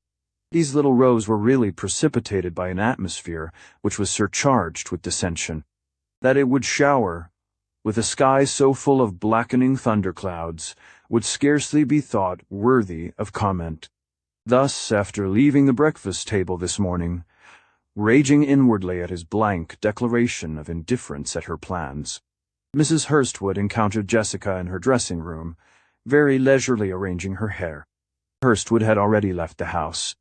"I wish you wouldn't be so late coming down to breakfast," she said, addressing Jessica, while making for her crochet basket. "Now here the things are quite cold, and you haven't eaten." Her natural composure was sadly ruffled, and Jessica was doomed to feel the fag end of the storm. "I'm not hungry," she answered. "Then why don't you say so, and let the girl put away the things, instead of keeping her waiting all morning?" "She doesn't mind," answered Jessica cruelly. "Well, I do, if she doesn't," returned the mother. "And anyhow, I don't like you to talk that way to me. You're too young to put on such an air with your mother." "Oh, Mamma, don't row," answered Jessica. "What's the matter this morning, anyway?" "Nothing's the matter, and I'm not rowing. You mustn't think because I indulge you in some things that you can keep everybody waiting. I won't have it." "I'm not keeping anybody waiting," returned Jessica, sharply, stirred out of a cynical indifference to a sharp defense. "I said I wasn't hungry. I don't want any breakfast. Mind how you address me, missy. I'll not have it. Hear me now, I'll not have it." Jessica heard this last while walking out of the room, with a toss of her head and a flick of her pretty skirts, indicative of the independence and indifference she felt. She did not propose to be quarreled with. Such little arguments were all too frequent, the result of a growth of natures which were largely independent and selfish. George, Jr., manifested even greater touchiness and exaggeration in the matter of his individual rights, and attempted to make all feel that he was a man with a man's privileges, an assumption which, of all things, is most groundless and pointless in a youth of 19. Hurstwood was a man of authority and some fine feeling, and it irritated him excessively to find himself surrounded more and more by a world upon which he had no hold, and of which he had a lessening understanding. Now, when such little things, such as the proposed earlier start to Waukesha, came up, they made clear to him his position. He was being made to follow, was not leading. When, in addition, a sharp temper was manifested, and to the process of shouldering him out of his authority was added a rousing intellectual kick, such as a sneer or cynical laugh, he was unable to keep his temper. He flew into hardly repressed passion, and wished himself clear of the whole household. It seemed a most irritating drag upon all his desires and opportunities. For all this, he still retained a semblance of leadership and control, even though his wife was straining to revolt. Her display of temper and open assertion of opposition were based upon nothing more than the feeling that she could do it. She had no special evidence wherewith to justify herself the knowledge of something which would give her both authority and excuse. The latter was all that was lacking, however, to give a solid foundation to what, in a way, seemed groundless discontent. The clear proof of one overt deed was the cold breath needed to convert the lowering clouds of suspicion into a rain of wrath. An inkling of untoward deeds on the part of Hurstwood had come. Dr. Beale, the handsome resident physician of the neighborhood, met Mrs. Hurstwood at her own doorstep some days after Hurstwood and Carrie had taken the drive west on Washington Boulevard. Dr. Beale, coming east on the same drive, had recognized Hurstwood, but not before he was quite past him. He was not so sure if Carrie did not know whether it was Hurstwood's wife or daughter. "You don't speak to your friends when you meet them out driving, do you?" he said jocosely to Mrs. Hurstwood. "If I see them, I do." "Where was I?" "On Washington Boulevard." "Tut," he answered, expecting her eye to light with immediate remembrance. She shook her head.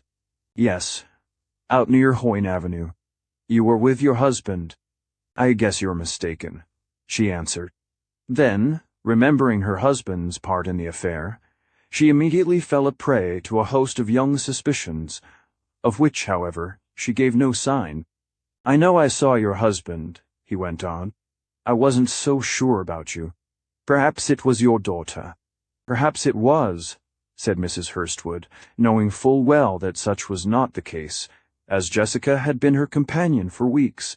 She had recovered herself sufficiently to wish to know more of the details.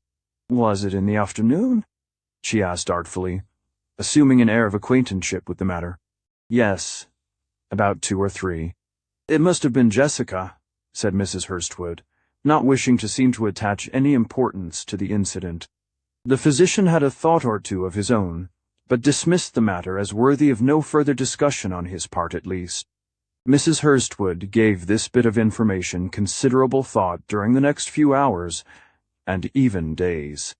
She took it for granted that the doctor had really seen her husband, and that he had been riding, most likely, with some other woman, after announcing himself as busy to her. As a consequence, she recalled, with rising feeling, how often he had refused to go to places with her, to share in little visits, or, indeed, take part in any of the social amenities which furnished the diversion of her existence. He had been seen at the theater with people whom he called Moy's friends. Now he was seen driving, and most likely would have an excuse for that. Perhaps there were others of whom she did not hear, or why should he be so busy, so indifferent of late? In the last 6 weeks he had become strangely irritable, strangely satisfied to pick up and go out, whether things were right or wrong in the house. Why? She recalled with more subtle emotions that he did not look at her now with any of the old light of satisfaction or approval in his eye. Evidently, along with other things, he was taking her to be getting old and uninteresting. He saw her wrinkles, perhaps. She was fading, while he was still preening himself in his elegance and youth. He was still an interested factor in the merrymakings of the world, while she did not pursue the thought. She only found the whole situation bitter, and hated him for it thoroughly. Nothing came of this incident at the time, for the truth is it did not seem conclusive enough to warrant any discussion. Only the atmosphere of distrust and ill-feeling was strengthened, precipitating every now and then little sprinklings of irritable conversation, enlivened by flashes of wrath. The matter of the Waukesha outing was merely a continuation of other things of the same nature. The day after Carrie's appearance on the Avery stage, Mrs. Hurstwood visited the races with Jessica and a youth of her acquaintance, Mr. Bart Taylor, the son of the owner of a local house-furnishing establishment. They had driven out early, and, as it chanced, encountered several friends of Hurstwood, all Elks, and two of whom had attended the performance the evening before. 1,000 chances the subject of the performance had never been brought up, had Jessica not been so engaged by the attentions of her young companion, who usurped as much time as possible. This left Mrs. Hurstwood in the mood to extend the perfunctory greetings of some who knew her into short conversations, and the short conversations of friends into long ones. It was from one who meant but to greet her perfunctorily that this interesting intelligence came. "I see," said this individual, who wore sporting clothes of the most attractive pattern, and had a field-glass strung over his shoulder, "that you did not get over to our little entertainment last evening." "No," said Mrs. Hurstwood inquiringly, and wondering why he should be using the tone he did in noting the fact that she had not been to something she knew nothing about. It was on her lips to say, "What was it?" When he added, "I saw your husband," her wonder was at once replaced by the more subtle quality of suspicion. "Yes," she said cautiously.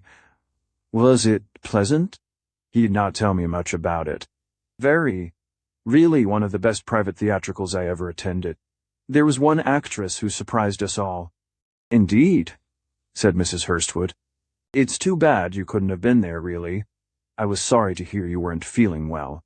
"Feeling well?" Mrs. Hurstwood could have echoed the words after him open-mouthed. As it was, she extricated herself from her mingled impulse to deny and question, and said almost raspingly, "Yes, it is too bad. Looks like there will be quite a crowd here today, doesn't it?" The acquaintance observed, drifting off upon another topic. The manager's wife would have questioned farther, but she saw no opportunity.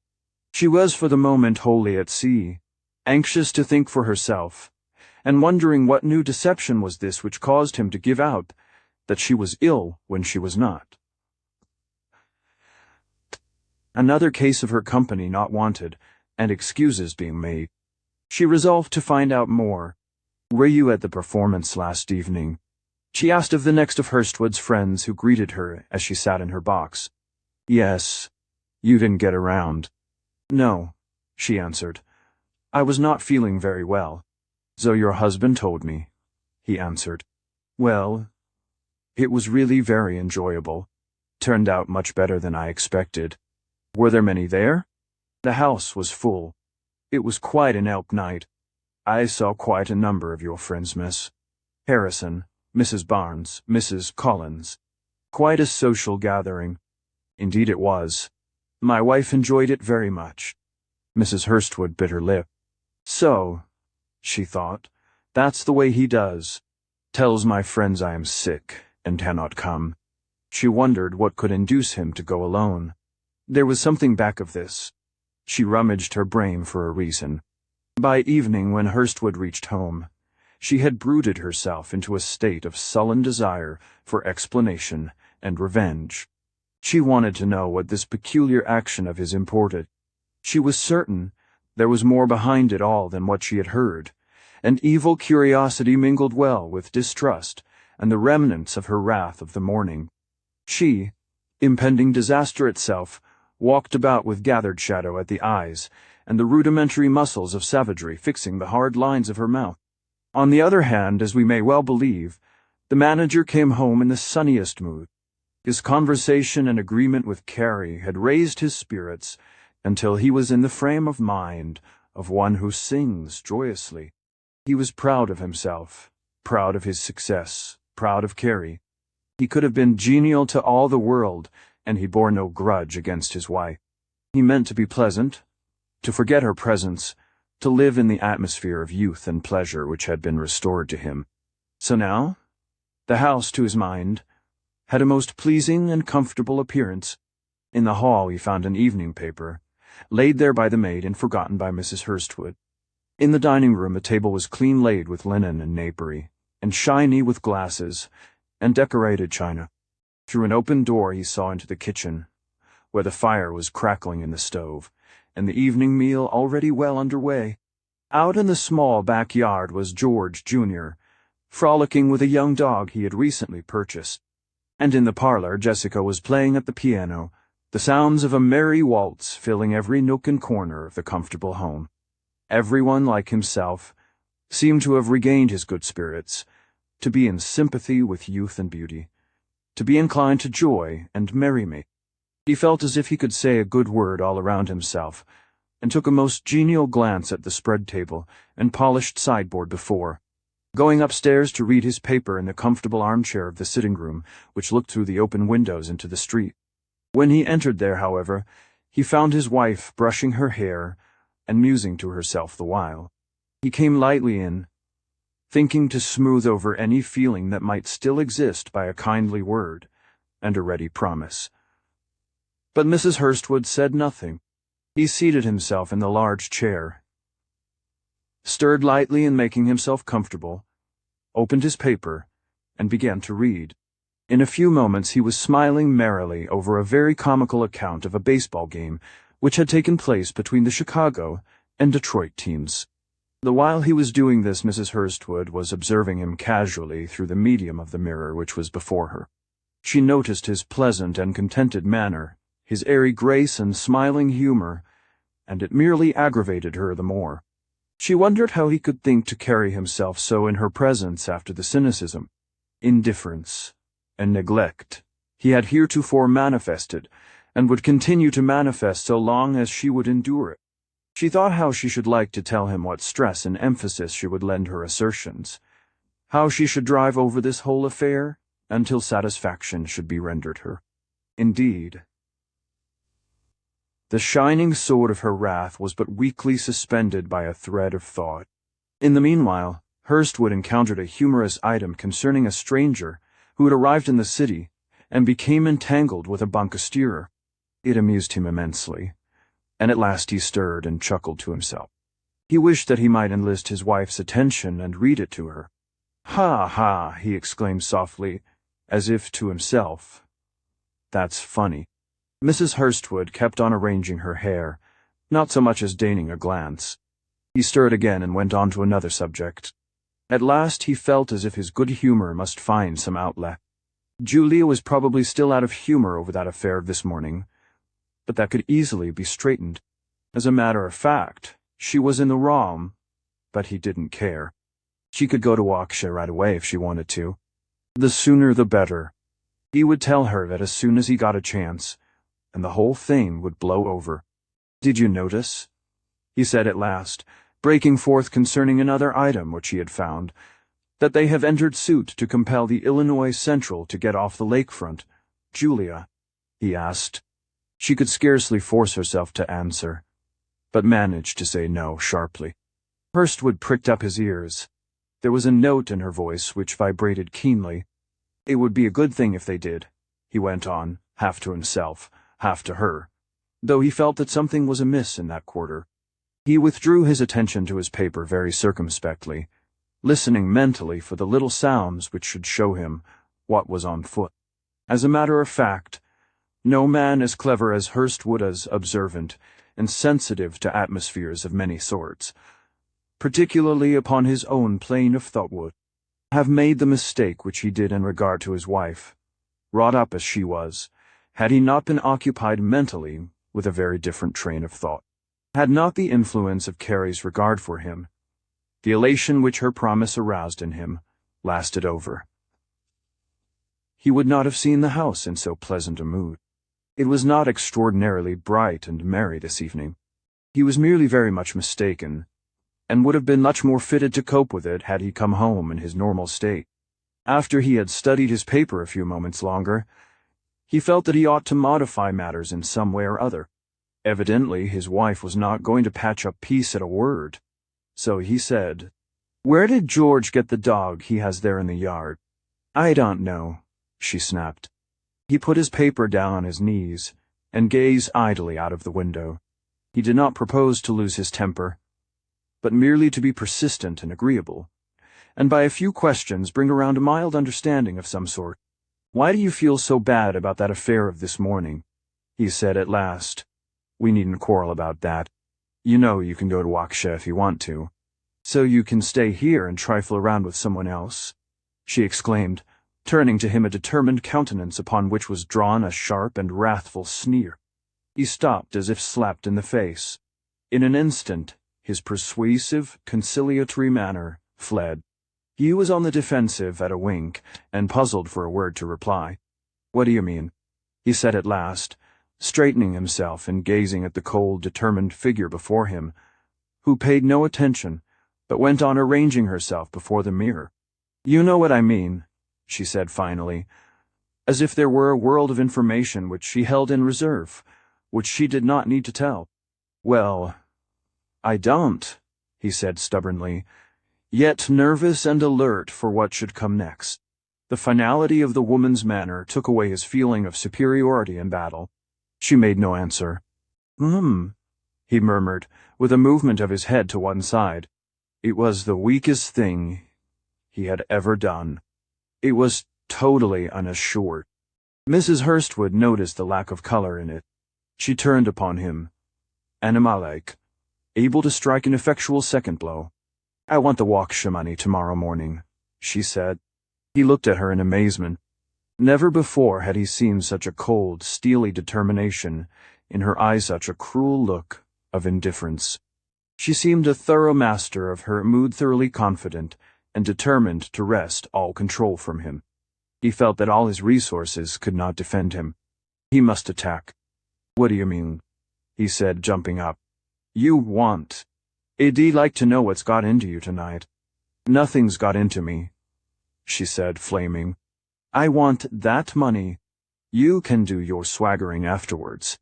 "Swaggering, eh? What?" "You'll get nothing from me." "What do you mean by your insinuations, anyhow?" "Where were you last night?" she answered. The words were hot as they came. "Who were you driving with on Washington Boulevard? Who were you with at the theater when George saw you? Do you think I'm a fool to be duped by you?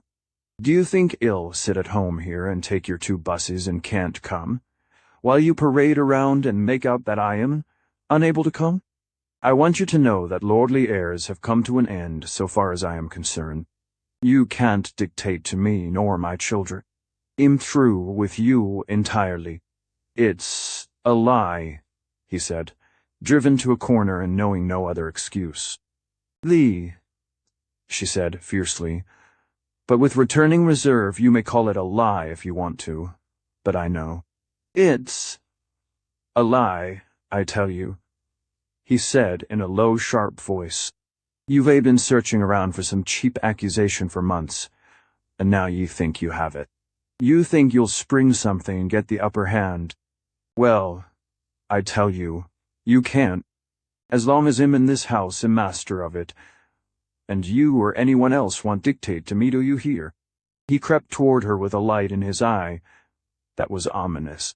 Something in the woman's cool, cynical, upper-handish manner, as if she were already master, caused him to feel for the moment as if he could strangle her. She gazed at him, a pythoness in humor. "I'm not dictating to you," she returned. "I'm telling you what I want." The answer was so cool, so rich in bravado, that somehow it took the wind out of his sails. He could not attack her. He could not ask her for proofs. Somehow, he felt evidence, law, the remembrance of all his property which she held in her name, to be shining in her glance. He was like a vessel, powerful and dangerous, but rolling and floundering without sail. "And I'm telling you," he said in the end, slightly recovering himself, What you'll not get. Well, see about it, she said. I'll find out what my rights are. Perhaps you'll talk to a lawyer, if you want to me. It was a magnificent play, and had its effect. Hurstwood fell back beaten. He knew now that he had more than mere bluff to contend with. He felt that he was face to face with a dull proposition. What to say he hardly knew. All the merriment had gone out of the day. He was disturbed, wretched, resentful. What should he do? Do as you please, he said at last. I'll have nothing more to do with you, and out he strode. Chapter 23. A Spirit in Travail. One rung put behind. When Carrie reached her own room, she had already fallen a prey to those doubts and misgivings which are ever the result of a lack of decision. She could not persuade herself as to the advisability of her promise, or that now, having given her word, she ought to keep it. She went over the whole ground in Hurstwood's absence, and discovered little objections that had not occurred to her in the warmth of the manager's argument. She saw where she had put herself in a peculiar light, namely that of agreeing to marry when she was already supposedly married. She remembered a few things Drouot had done, and now that it came to walking away from him without a word, she felt as if she were doing wrong. Now, she was comfortably situated, and to one who is more or less afraid of the world, this is an urgent matter, and one which puts up strange, uncanny arguments. You do not know what will come. There are miserable things outside. People go a-begging. Women are wretched. You never can tell what will happen. Remember the time you were hungry. Stick to what you have. Curiously, for all her leaning towards Hurstwood, he had not taken a firm hold on her understanding. She was listening, smiling, approving, and yet not finally agreeing.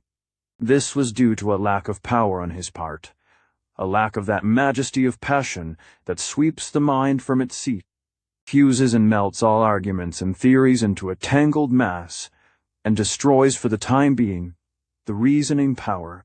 This majesty of passion is possessed by nearly every man once in his life, but it is usually an attribute of youth, and conduces to the first successful mating. Hurstwood, being an older man, could scarcely be said to retain the fire of youth. Though he did possess a passion warm and unreasoning, it was strong enough to induce the leaning toward him which, on Carrie's part, we have seen. She might have been said to be imagining herself in love when she was not. Women frequently do this. It flows from the fact that in each exists a bias toward affection, a craving for the pleasure of being loved. The longing to be shielded, bettered, sympathized with, is one of the attributes of the sex.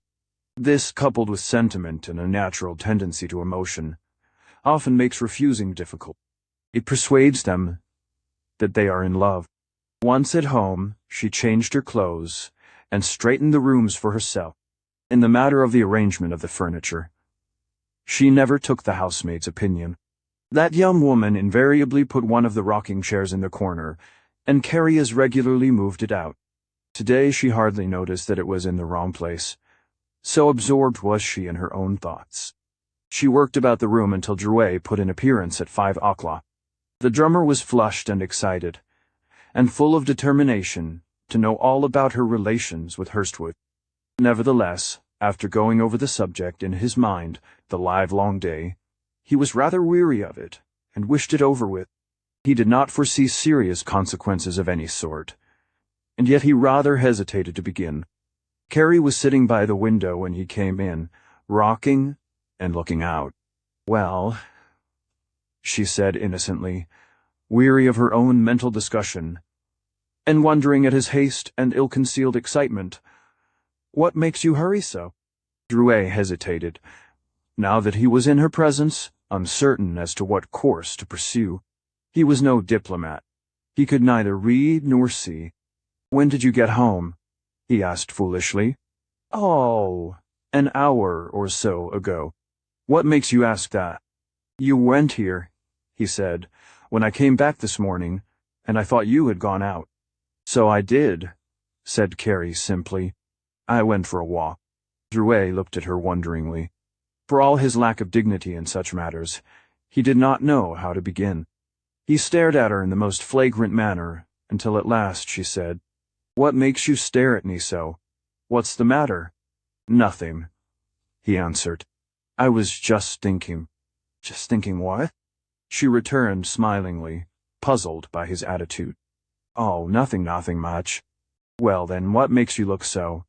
Drouet was standing by the dresser, gazing at her in a comic manner. He had laid off his hat and gloves and was now fidgeting with the little toilet pieces which were nearest him. He hesitated to believe that the pretty woman before him was involved in anything so unsatisfactory to himself. He was very much inclined to feel that it was all right, after all. Yet the knowledge imparted to him by the chambermaid was rankling in his mind. He wanted to plunge in with a straight remark of some sort, but he knew not what. "Where did you go this morning?" he finally asked weakly. "Why, I went for a walk," said Carrie. "Sure you did?" he asked. "Yes. What makes you ask?" She was beginning to see now that he knew something. Instantly, she drew herself into a more reserved position. Her cheeks blanched slightly. "I thought maybe you didn't," he said, beating about the bush in the most useless manner. Carrie gazed at him, and as she did so, her ebbing courage halted. She saw that he himself was hesitating, and with a woman's intuition, realized that there was no occasion for great alarm. "What makes you talk like that?" she asked, wrinkling her pretty forehead. "You act so funny tonight." "I feel funny," he answered. They looked at one another for a moment, and then Drouet plunged desperately into his subject. "What's this about you and Hurstwood?" he asked. "Me and Hurstwood, what do you mean? Didn't he come here a dozen times while I was away?" "A dozen times," repeated Carrie guiltily. "No, but what do you mean?" "Somebody said that you went out riding with him, and that he came here every night." "No such thing," answered Carrie. "It isn't true." "Who told you that?" She was flushing scarlet to the roots of her hair, but Drouet did not catch the full hue of her face, owing to the modified light of the room. He was regaining much confidence as Carrie defended herself with denials. "Well, someone," he said. "You're sure you didn't?" "Certainly," said Carrie. "You know how often he came." Drouet paused for a moment and thought. "I know what you told me," he said finally.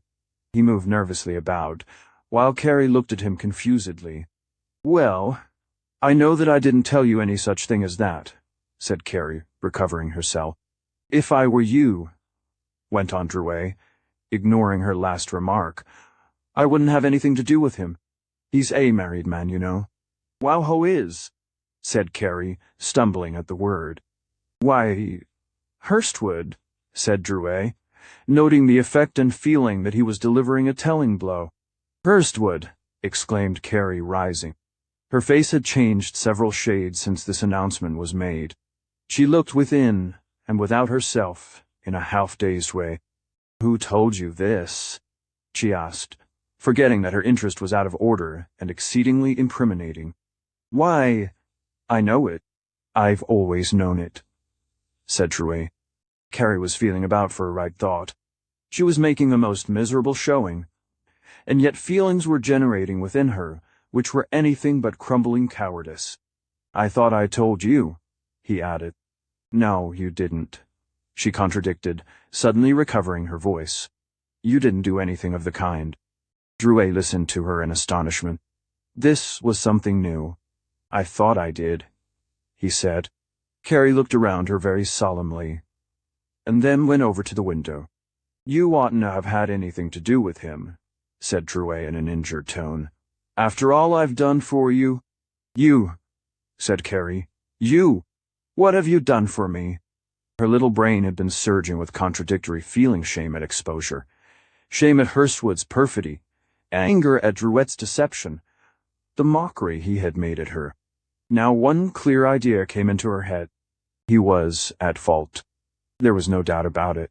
Why did he bring Alf Hurstwood, a married man, and never say a word to her?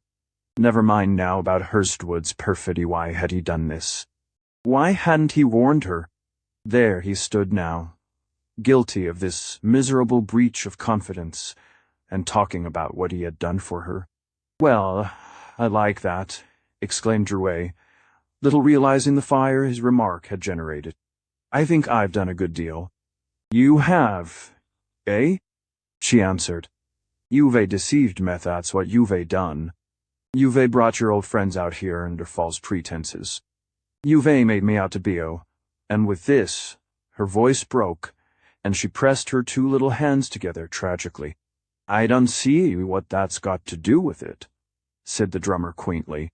"No," she answered, recovering herself and shutting her teeth. "No, of course you don't see. There isn't anything you see. You couldn't have told me in the first place, could you? You had to make me out wrong until it was too late. Now you come sneaking around with your information and your talk about what you have done." Drouet had never suspected this side of Carrie's nature. She was alive with feeling, her eyes snapping, her lips quivering, her whole body sensible of the injury she felt, and partaking of her wrath. "Who's sneaking?" he asked, mildly conscious of error on his part, but certain that he was wronged. "You are," stamped Carrie. "You're horrid, conceited coward. That's what you are. If you had any sense of manhood in you, you wouldn't have thought of doing any such thing." The drummer stared. "I'm not a coward," he said. "What do you mean by going with other men, anyway?" "Other men," exclaimed Carrie. "Other men you know better than that. I did go with Mr. Hurstwood, but whose fault was it? Didn't you bring him here? You told him yourself that he should come out here and take me out. Now, after it's all over, you come and tell me that I oughtn't to go with him, and that he's a married man." She paused at the sound of the last two words and wrung her hands. The knowledge of Hurstwood's perfidy wounded her like a knife. "Oh," she sobbed, repressing herself wonderfully and keeping her eyes dry. "Oh, well, I didn't think you'd be running around with him when I was away," insisted Drouet. "Didn't think," said Carrie, now angered to the core by the man's peculiar attitude. "Of course not. You thought only of what would be to your satisfaction. You thought you'd make a toy of me, a plaything. Well, I'll show you that you won't. I'll have nothing more to do with you at all. You can take your old things and keep them," and unfastening a little pin he had given her, she flung it vigorously upon the floor, and began to move about, as if to gather up the things which belonged to her. By this Drouet was not only irritated but fascinated the more. He looked at her in amazement, and finally said, "I don't see where your wrath comes in. I've got the right of this thing. You oughtn't to have done anything that wasn't right after all. I did for you." "What have you done for me?" asked Carrie, blazing, her head thrown back and her lips parted. "I think I've done a good deal," said the drummer, looking around. "I've given you all the clothes you wanted, haven't I? I've taken you everywhere you wanted to go. You've had as much as I've had, and more too." Carrie was not ungrateful, whatever else might be said of her. In so far as her mind could construe, she acknowledged benefits received. She hardly knew how to answer this, and yet her wrath was not placated. She felt that the drummer had injured her irreparably. "Did I ask you to?" she returned. "Well, I did it," said Drouet, "and you took it." "You talk as though I had persuaded you," answered Carrie. "You stand there and throw up what you've done. I don't want your old things. You'll not have them. You take them tonight, and do what you please with them. You'll not stay here another minute."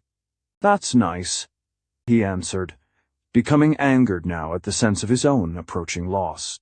"Use everything and abuse me, and then walk off. That's just like a woman. I take you when you haven't got anything, and then when someone else comes along, why, I'm no good. I always thought it'd come out that way."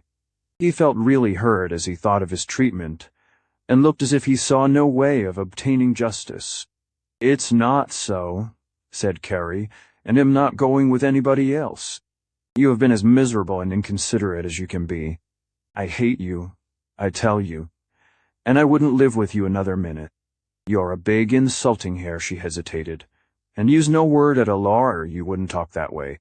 She had secured her hat and jacket and slipped the latter on over her little evening dress. Some wisps of wavy hair had loosened from the bands at the side of her head and were straggling over her hot red cheeks. She was angry, mortified, grief-stricken. Her large eyes were full of the anguish of tears, but her lids were not yet wet. She was distracted and uncertain, deciding and doing things without an aim or conclusion, and she had not the slightest conception of how the whole difficulty would end. "Well, that's a fine finish," said Drouet. "Pack up and pull out, eh? You take the cake. I bet you were knocking around with Hurstwood, or you wouldn't act like that. I don't want the old rooms. You needn't pull out for me. You can have them for all I care. But, Gegorge, you haven't done me right." "I'll not live with you," said Carrie. "I don't want to live with you. You've done nothing but brag around ever since you've been here." "Ah, I haven't anything of the kind," he answered. Carrie walked over to the door. "Where are you going?" he said, stepping over and heading her off. "Let me out," she said. "Where are you going?" he repeated. He was, above all, sympathetic, and the sight of Carrie wandering out, he knew not where, affected him, despite his grievance. Carrie merely pulled at the door. The strain of the situation was too much for her, however. She made one more vain effort and then burst into tears. "Now be reasonable, Cad," said Drouet gently. "What do you want to rush out for this way? You haven't any place to go.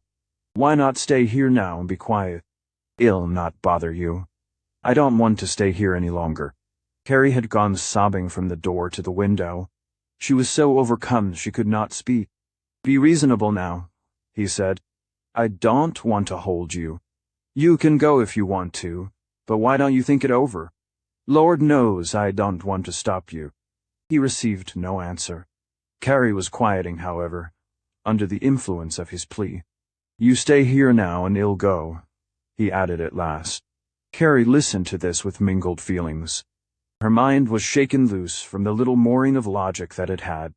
She was stirred by this thought, angered by their own injustice, Hurstwood's Drowet's, their respective qualities of kindness and favor, the threat of the world outside, in which she had failed once before, the impossibility of this state inside, where the chambers were no longer justly hers, the effect of the argument upon her nerves, all combined to make her a mass of jangling fibers, an anchorless, storm-beaten little craft, which could do absolutely nothing but drift. "Say," said Drouet, coming over to her after a few moments, with a new idea, and putting his hand upon her. "Don't," said Carrie, drawing away, but not removing her handkerchief from her eyes. "Never mind about this quarrel now. Let it go. You stay here until the month's out, anyhow, and then you can tell better what you want to do." "Eh?" Carrie made no answer. "You'd better do that," he said. "There's no use your packing up now. You can't go anywhere." Still he got nothing for his words. "If you'll do that, well, call it off for the present and I'll get out." Carrie lowered her handkerchief slightly and looked out of the window. "Will you do that?" he asked. Still no answer. "Will you?" he repeated. She only looked vaguely into the street. "Ah, come on," he said. "Tell me. Will you?" "I don't know," said Carrie softly, forced to answer. "Promise me you'll do that," he said, "and well, quit talking about it. It'll be the best thing for you." Carrie heard him, but she could not bring herself to answer reasonably. She felt that the man was gentle, and that his interest in her had not abated, and it made her suffer a pang of regret. She was in a most helpless plight. As for Drouet, his attitude had been that of the jealous lover. Now his feelings were a mixture of anger at deception, sorrow at losing Carrie, misery at being defeated. He wanted his rights in some way or other, and yet his rights included the retaining of Carrie, the making her feel her error. "Will you?" he urged. "Well, I'll see," said Carrie. This left the matter as open as before, but it was something. It looked as if the quarrel would blow over. If they could only get some way of talking to one another. Carrie was ashamed. and Drouet aggrieved. He pretended to take up the task of packing some things in a valise. Now, as Carrie watched him out of the corner of her eye, certain sound thoughts came into her head. He had erred, true. But what had she done? He was kindly and good-natured for all his egotism. Throughout this argument he had said nothing very harsh.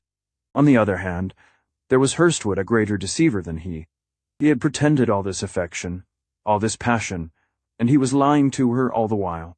Oh, the perfidy of men! And she had loved him.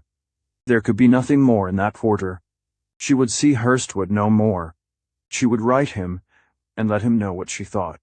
Thereupon what would she do? Here were these rooms. Here was Drouet, pleading for her to remain. Evidently things could go on here somewhat as before. If all were arranged, it would be better than the street, without a place to lay her head. All this she thought of as Drouet rummaged the drawers for collars, and labored long and painstakingly at finding a shirt stud. He was in no hurry to rush this matter. He felt an attraction to Carrie which would not down. He could not think that the thing would end by his walking out of the room. There must be some way round, some way to make her own up that he was right, and she was wrong to patch up a peace and shut out Hurstwood forever. Mercy, how he turned at the man's shameless duplicity. "Do you think," he said, after a few moments' silence, "that you'll try and get on the stage?" He was wondering what she was intending. "I don't know what he'll do yet," said Carrie. "If you do, maybe I can help you. I've got a lot of friends in that line." She made no answer to this. "Don't go and try to knock around now without any money. Let me help you," he said. "It's no easy thing to go on your own hook here." Carrie only rocked back and forth in her chair. "I don't want you to go up against a hard game that way." He bestirred himself about some other details, and Carrie rocked on. "Why don't you tell me all about this thing?" he said, after a time. "And let's call it off. You don't really care for Hurstwood, do you? Why do you want to start on that again?" said Carrie. "You were to blame." "No, I wasn't," he answered. "Yes, you were, too," said Carrie. "You shouldn't have ever told me such a story as that." "But you didn't have much to do with him, did you?" went on Drouet, anxious for his own peace of mind, to get some direct denial from her. "I won't talk about it," said Carrie, pained at the quizzical turn the peace arrangement had taken. "What's the use of acting like that now, Cad?" insisted the drummer, stopping in his work and putting up a hand expressively. "You might let me know where I stand at least." "I won't," said Carrie, feeling no refuge but in anger. "Whatever has happened is your own fault." "Then you do care for him?" said Drouet, stopping completely and experiencing a rush of feeling. "Oh, stop," said Carrie. "Well, he'll not be made a fool of," exclaimed Drouet. "You may trifle around with him if you want to, but you can't lead me. You can tell me or not, just as you want to, but I won't fool any longer." He shoved the last few remaining things he had laid out into his valise, and snapped it with a vengeance. Then he grabbed his coat, which he had laid off to work, picked up his gloves, and started out. "You can go to the deuce as far as I am concerned," he said, as he reached the door. "Im no, sucker." And with that he opened it with a jerk, and closed it equally vigorously. Carrie listened at her window view, more astonished than anything else at this sudden rise of passion in the drummer. She could hardly believe her since so good-natured and tractable had he invariably been. It was not for her to see the wellspring of human passion. A real flame of love is a subtle thing. It burns as a will-o'-the-wisp, dancing onward to fairylands of delight. It roars as a furnace. Too often jealousy is the quality upon which it feeds. Chapter 24. Ashes of Tinder. A face at the window. That night Hurstwood remained downtown entirely, going to the Palmer House for a bed after his work was through. He was in a fevered state of mind, owing to the blight his wife's action threatened to cast upon his entire future. While he was not sure how much significance might be attached to the threat she had made, he was sure that her attitude, if long continued, would cause him no end of trouble. She was determined, and had worsted him in a very important contest. How would it be from now on? He walked the floor of his little office, and later that of his room, putting one thing and another together to no avail. Mrs. Hurstwood, on the contrary, had decided not to lose her advantage by inaction. Now that she had practically cowed him, she would follow up her work with demands, the acknowledgement of which would make her word law in the future. He would have to pay her the money which she would now regularly demand, or there would be trouble. It did not matter what he did. She really did not care whether he came home any more or not. The household would move along much more pleasantly without him, and she could do as she wished without consulting anyone. Now she proposed to consult a lawyer and hire a detective. She would find out at once just what advantages she could gain. Hurstwood walked the floor, mentally arranging the chief points of his situation. She has that property in her name, he kept saying to himself. What a fool trick that was. Curse it. What a fool move that was. He also thought of his managerial position. If she raises a row, now I'll lose this thing. They won't have me around if my name gets in the papers. My friends, too. He grew more angry as he thought of the talk any action on her part would create. How would the papers talk about it? Every man he knew would be wondering. He would have to explain and deny, and make a general mark of himself. Then Moy would come and confer with him, and there would be the devil to pay.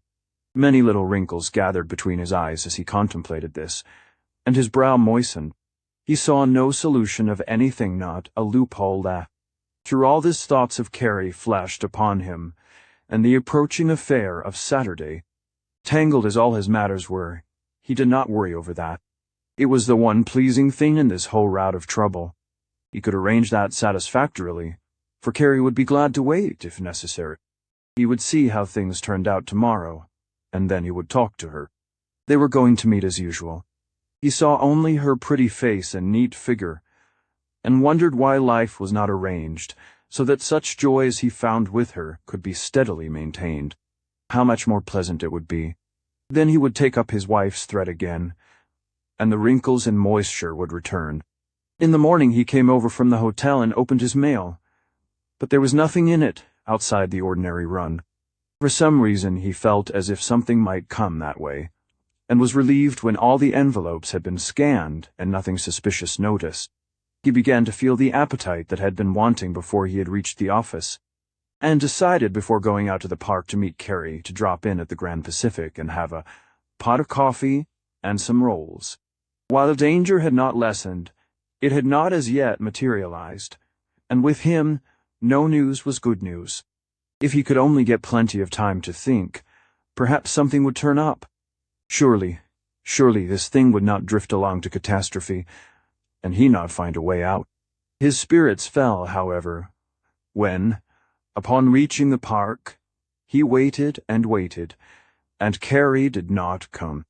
He held his favorite post for an hour or more, then arose and began to walk about restlessly. Could something have happened out there to keep her away? Could she have been reached by his wife? Surely not. So little did he consider Drouet that it never once occurred to him to worry about his finding out. He grew restless as he ruminated, and then decided that perhaps it was nothing. She had not been able to get away this morning. That was why no letter notifying him had come. He would get one today. It would probably be on his desk when he got back. He would look for it at once. After a time he gave up waiting, and drearily headed for the Madison car. To add to his distress, the bright blue sky became overcast with little fleecy clouds which shut out the sun. The wind veered to the east, and by the time he reached his office it was threatening to drizzle all afternoon. He went in and examined his letters, but there was nothing from Carrie. Fortunately, there was nothing from his wife either. He thanked his stars that he did not have to confront that proposition just now when he needed to think so much. He walked the floor again, pretending to be in an ordinary mood, but secretly troubled beyond the expression of words. At 1:30 he went to Rector's for lunch, and when he returned, a messenger was waiting for him. He looked at the little chap with a feeling of doubt. "Him too bring an answer," said the boy. Hurstwood recognized his wife's writing. He tore it open and read without a show of feeling. It began in the most formal manner, and was sharply and coldly worded throughout. I want you to send the money I asked for at once. I need it to carry out my plans. You can stay away if you want to. It doesn't matter in the least. But I must have some money. So don't delay. But send it by the boy. When he had finished it, he stood holding it in his hands. The audacity of the thing took his breath. It roused his ire, also the deepest element of revolt in him. His first impulse was to write but 4 words in reply: go to the devil. But he compromised by telling the boy that there would be no reply. Then he sat down in his chair, gazed without seeing, contemplating the result of his work. What would she do about that? The confounded wretch. Was she going to try to bulldoze him into submission? He would go up there and have it out with her. That's what he would do. She was carrying things with too high a hand. These were his first thoughts. Later, however, his old discretion asserted itself. Something had to be done. Climax was near, and she would not sit idle. He knew her well enough to know that when she had decided upon a plan, she would follow it up. Possibly matters would go into a lawyer's hands at once. Damn her, he said softly, with his teeth firmly set. I'll make it hot for her if she causes me trouble. I'll make her change her tone if I have to use force to do it. He arose from his chair and went and looked out into the street. The long drizzle had begun. Pedestrians had turned up collars and trousers at the bottom. Hands were hidden in the pockets of the umbrella-less. Umbrellas were up. The street looked like a sea of round black cloth roofs, twisting, bobbing, moving. Trucks and vans were rattling in a noisy line, and everywhere men were shielding themselves as best they could. He scarcely noticed the picture. He was forever confronting his wife, demanding of her to change her attitude toward him, before he worked her bodily harm. At 4 o'clock another note came, which simply said that if the money was not forthcoming that evening, the matter would be laid before Fitzgerald and Moy on the morrow, and other steps would be taken to get it. Hurstwood almost exclaimed out loud at the insistency of this thing. Yes, he would send her the money. He'd take it to her. He would go up there and have a talk with her, and that at once. He put on his hat and looked around for his umbrella. He would have some arrangement of this thing. He called a cab and was driven through the dreary rain to the north side. On the way his temper cooled as he thought of the details of the case. What did she know? What had she done? Maybe she'd got hold of Carrie, who knows Aurore Drouet. Perhaps she really had evidence, and was prepared to fell him as a man does another from secret ambush. She was shrewd. Why should she taunt him this way, unless she had good grounds? He began to wish that he had compromised in some way or other. He had sent the money. Perhaps he could do it up here. He would go in and see, anyhow. He would have no row. By the time he reached his own street, he was keenly alive to the difficulties of his situation, and wished over and over that some solution would offer itself. But he could see his way out. He alighted and went up the steps to the front door, but it was with a nervous palpitation of the heart. He pulled out his key and tried to insert it, but another key was on the inside. He shook at the knob, but the door was locked. Then he rang the bell. No answer. He rang again, this time harder. Still no answer. He jangled it fiercely several times in succession, but without avail. Then he went below. There was a door which opened under the steps into the kitchen, protected by an iron grating, intended as a safeguard against burglars. When he reached this, he noticed that it also was bolted, and that the kitchen windows were down. What could it mean? He rang the bell, and then waited. Finally, seeing that no one was coming, he turned and went back to his cab. I guess they've gone out, he said apologetically to the individual, who was hiding his red face in a loose tarpaulin raincoat. I saw a young girl up in that window, returned the cabby. Hurstwood looked, but there was no face there now. He climbed moodily into the cab, relieved and distressed. So this was the game, was it? Shut him out and make him pay. Well, by the Lord, that did beat all. Chapter 25. Ashes of Tinder. The Loosing of Stays. When Hurstwood got back to his office again, he was in a greater quandary than ever. Lord, Lord, he thought. What had he got into? How could things have taken such a violent turn, and so quickly? He could hardly realize how it had all come about. It seemed a monstrous, unnatural, unwarranted condition, which had suddenly descended upon him without his let or hindrance. Meanwhile, he gave a thought now and then to Carrie. What could be the trouble in that quarter? No letter had come, no word of any kind. And yet, here it was late in the evening, and she had agreed to meet him that morning. Tomorrow they were to have met and gone off where? He saw that in the excitement of recent events he had not formulated a plan upon that score. He was desperately in love, and would have taken great chances to win her under ordinary circumstances. But now what? Supposing she had found out something? Supposing she, too, wrote him and told him that she knew all that, she would have nothing more to do with him. It would be just like this to happen as things were going now. Meanwhile, he had not sent the money. He strolled up and down the polished floor of the resort, his hands in his pockets, his brow wrinkled, his mouth set. He was getting some vague comfort out of a good cigar, but it was no panacea for the ill which affected him. Every once in a while he would clench his fingers and tap his foot signs of the stirring mental process he was undergoing. His whole nature was vigorously and powerfully shaken up, and he was finding what limits the mind has to endurance. He drank more brandy and soda than he had any evening in months.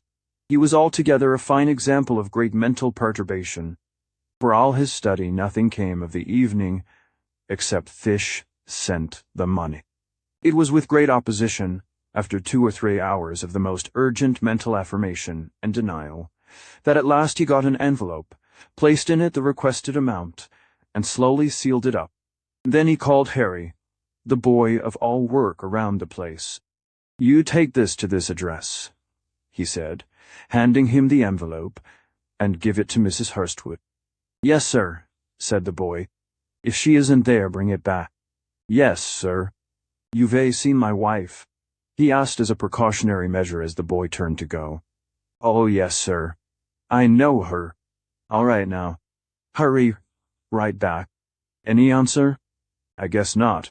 The boy hastened away, and the manager fell to his musings. Now, he had done it. There was no use speculating over that. He was beaten for tonight, and he might just as well make the best of it. But, oh, the wretchedness of being forced this way. He could see her meeting the boy at the door and smiling sardonically. She would take the envelope and know that she had triumphed. If he only had that letter back, he wouldn't send it. He breathed heavily and wiped the moisture from his face. For relief, he arose and joined in conversation with a few friends who were drinking. He tried to get the interest of things about him, but it was not to be. All the time his thoughts would run out to his home and see the scene being therein enacted. All the time he was wondering what she would say when the boy handed her the envelope. In about an hour and 3/4, the boy returned. He had evidently delivered the package, for, as he came up, he made no sign of taking anything out of his pocket. "Well," said Hurstwood, "I gave it to her." "My wife?" "Yes, sir." "Any answer?" She said it was high time. Hurstwood scowled fiercely. There was no more to be done upon that score that night. He went on brooding over his situation until midnight, when he repaired again to the Palmer house. He wondered what the morning would bring forth, and slept anything but soundly upon it. Next day he went again to the office and opened his mail, suspicious and hopeful of its contents. No word from Carrie. Nothing from his wife, which was pleasant. The fact that he had sent the money, and that she had received it, worked to the ease of his mind, for as the thought that he had done it receded, his chagrin at it grew less, and his hope of peace more. He fancied, as he sat at his desk, that nothing would be done for a week or two. Meanwhile, he would have time to think. This process of thinking began by a reversion to Carrie, and the arrangement by which he was to get her away from Drouet. How about that now? His pain at her failure to meet or write him rapidly increased as he devoted himself to this subject. He decided to write her care of the West Side Post Office and ask for an explanation, as well as to have her meet him. The thought that this letter would probably not reach her until Monday chafed him exceedingly. He must get some speedier method, but how? He thought upon it for a half-hour, not contemplating a messenger or a cab direct to the house, owing to the exposure of it, but finding that time was slipping away to no purpose. He wrote the letter and then began to think again. The hours slipped by, and with them the possibility of the union he had contemplated. He had thought to be joyously aiding Carrie by now in the task of joining her interest to his. And here it was afternoon, and nothing done. 3 o'clock came. 4, 5, 6, and no letter. The helpless manager paced the floor and grimly endured the gloom of defeat. He saw a busy Saturday ushered out, the Sabbath in, and nothing done. All day, the bar being closed, he brooded alone, shut out from home, from the excitement of his resort, from Carrie, and without the ability to alter his condition. 1 iota. It was the worst Sunday he had spent in his life. In Monday's second mail, he encountered a very legal-looking letter, which held his interest for some time. It bore the imprint of the law offices of McGregor, James and Hay, and with a very formal "Dear Sir," and we beg to state, went on to inform him briefly that they had been retained by Mrs. Julia Hurstwood to adjust certain matters which related to her sustenance and property rights, and would he kindly call and see them about the matter at once. He read it through carefully several times, and then merely shook his head. It seemed as if his family troubles were just beginning. "Well," he said after a time, quite audibly, "I don't know." Then he folded it up and put it in his pocket. To add to his misery, there was no word from Carrie. He was quite certain now that she knew he was married and was angered at his perfidy. His loss seemed all the more bitter now that he needed her most. He thought he would go out and insist on seeing her, if she did not send him word of some sort soon. He was really affected most miserably of all by this desertion. He had loved her earnestly enough, but now that the possibility of losing her stared him in the face, she seemed much more attractive. He really pined for a word and looked out upon her with his mind's eye in the most wistful manner. He did not propose to lose her, whatever she might think. Come what might, he would adjust this matter, and soon. He would go to her and tell her all his family complications. He would explain to her just where he stood, and how much he needed her. Surely she couldn't go back on him now. It wasn't possible. He would plead until her anger would melt until she would forgive him. Suddenly he thought, supposing she isn't out there? Suppose she has gone? He was forced to take his feet. It was too much to think of and sit still. Nevertheless, his rousing availed him nothing. On Tuesday, it was the same way. He did manage to bring himself into the mood to go out to Carrie.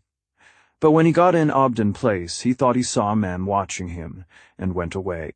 He did not go within a block of the house. One of the galling incidents of this visit was that he came back on a Randolph Street car, and without noticing arrived almost opposite the building of the concern with which his son was connected.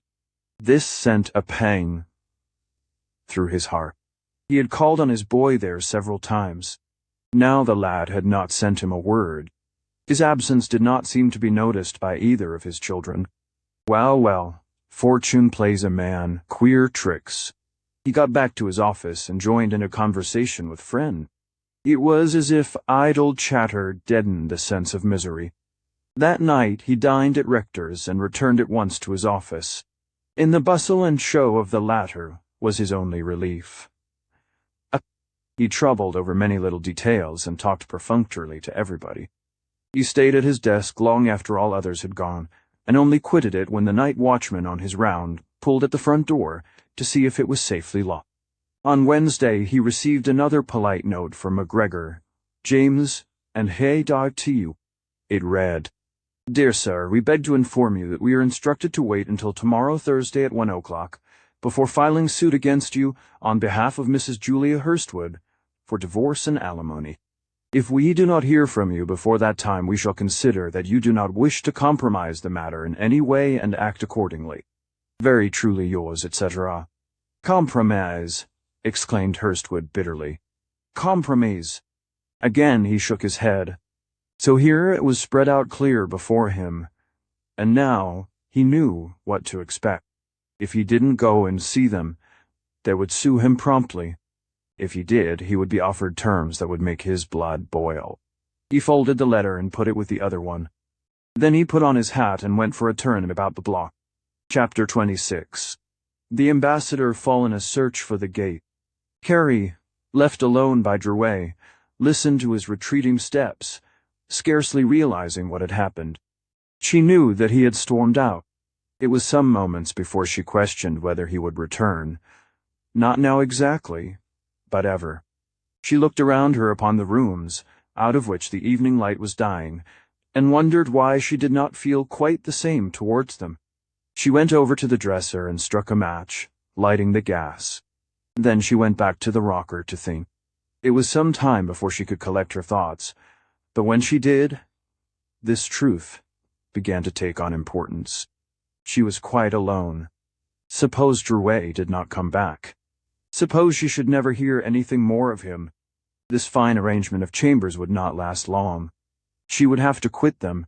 To her credit, be it said, she never once counted on Hurstwood. She could only approach that subject with a pang of sorrow and regret. For a truth, she was rather shocked and frightened by this evidence of human depravity.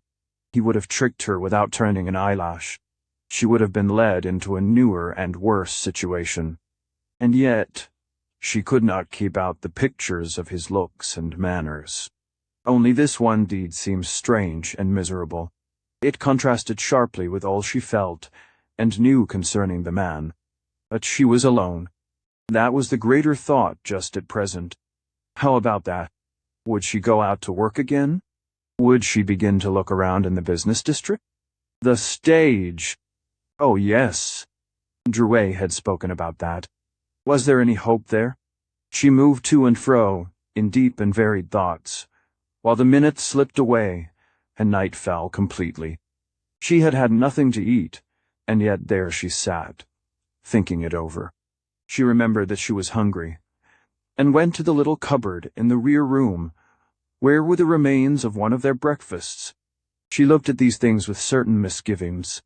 The contemplation of food had more significance than usual. While she was eating, she began to wonder how much money she had. It struck her as exceedingly important, and without ado, she went to look for her purse. It was on the dresser, and in it were $7 in bills, and some change.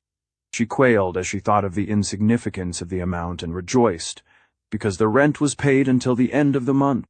She began also to think what she would have done if she had gone out into the street when she first started. By the side of that situation, as she looked at it now, the present seemed agreeable. She had a little time at least, and then, perhaps everything would come out all right after all. Dreiser had gone, but what of it? He did not seem seriously angry. He only acted as if he were huffy. He would come back, of course he would. There was his cane in the corner. Here was one of his collars. He had left his light overcoat in the wardrobe. She looked about, and tried to assure herself with the sight of a dozen such details. But alas, the secondary thought arrived. Supposing he did come back, then what? Here was another proposition nearly, if not quite, as disturbing. She would have to talk with and explain to him. He would want her to admit that he was right. It would be impossible for her to live with him. On Friday, Carrie remembered her appointment with Hurstwood, and the passing of the hour when she should, by all right of promise, have been in his company served to keep the calamity which had befallen her exceedingly fresh and clear. In her nervousness and stress of mind, she felt it necessary to act, and consequently put on a brown street dress, and at 11 o'clock started to visit the business portion once again. She must look for work. The rain, which threatened at 12 and began at 1, served equally well to cause her to retrace her steps, and remain within doors as it did to reduce Hurstwood's spirits, and give him a wretched day. The morrow was Saturday, a half-holiday, many business quarters, and besides it was a balmy, radiant day, with the trees and grass shining exceedingly green after the rain of the night before. When she went out, the sparrows were twittering merrily in joyous choruses. She could not help feeling, as she looked across the lovely park, that life was a joyous thing for those who did not need to worry, and she wished over and over that something might interfere now to preserve for her the comfortable state which she had occupied. She did not want Drouet or his money when she thought of it, nor anything more to do with Hurstwood, but only the content and ease of mind she had experienced. For after all, she had been happier, at least, than she was now when confronted by the necessity of making her way alone. When she arrived in the business part, it was quite 11 o'clock, and the business had little longer to run. She did not realize this at first, being affected by some of the old distress which was a result of her earlier adventure into this strenuous and exacting quarter. She wandered about, assuring herself that she was making up her mind to look for something, and at the same time feeling that perhaps it was not necessary to be in such haste about it. The thing was difficult to encounter, and she had a few days. Besides, she was not sure that she was really face to face again with the bitter problem of self-sustenance. Anyhow, there was one change for the better. She knew that she had improved in appearance. Her manner had vastly changed. Her clothes were becoming, and men well-dressed men, some of the kind who before had gazed at her indifferently from behind their polished railings and imposing office partitions now, gazed into her face with a soft light in their eyes. In a way, she felt the power and satisfaction of the thing, but it did not wholly reassure her. She looked for nothing save what might come legitimately and without the appearance of special favor. She wanted something, but no man should buy her by false protestations or favor.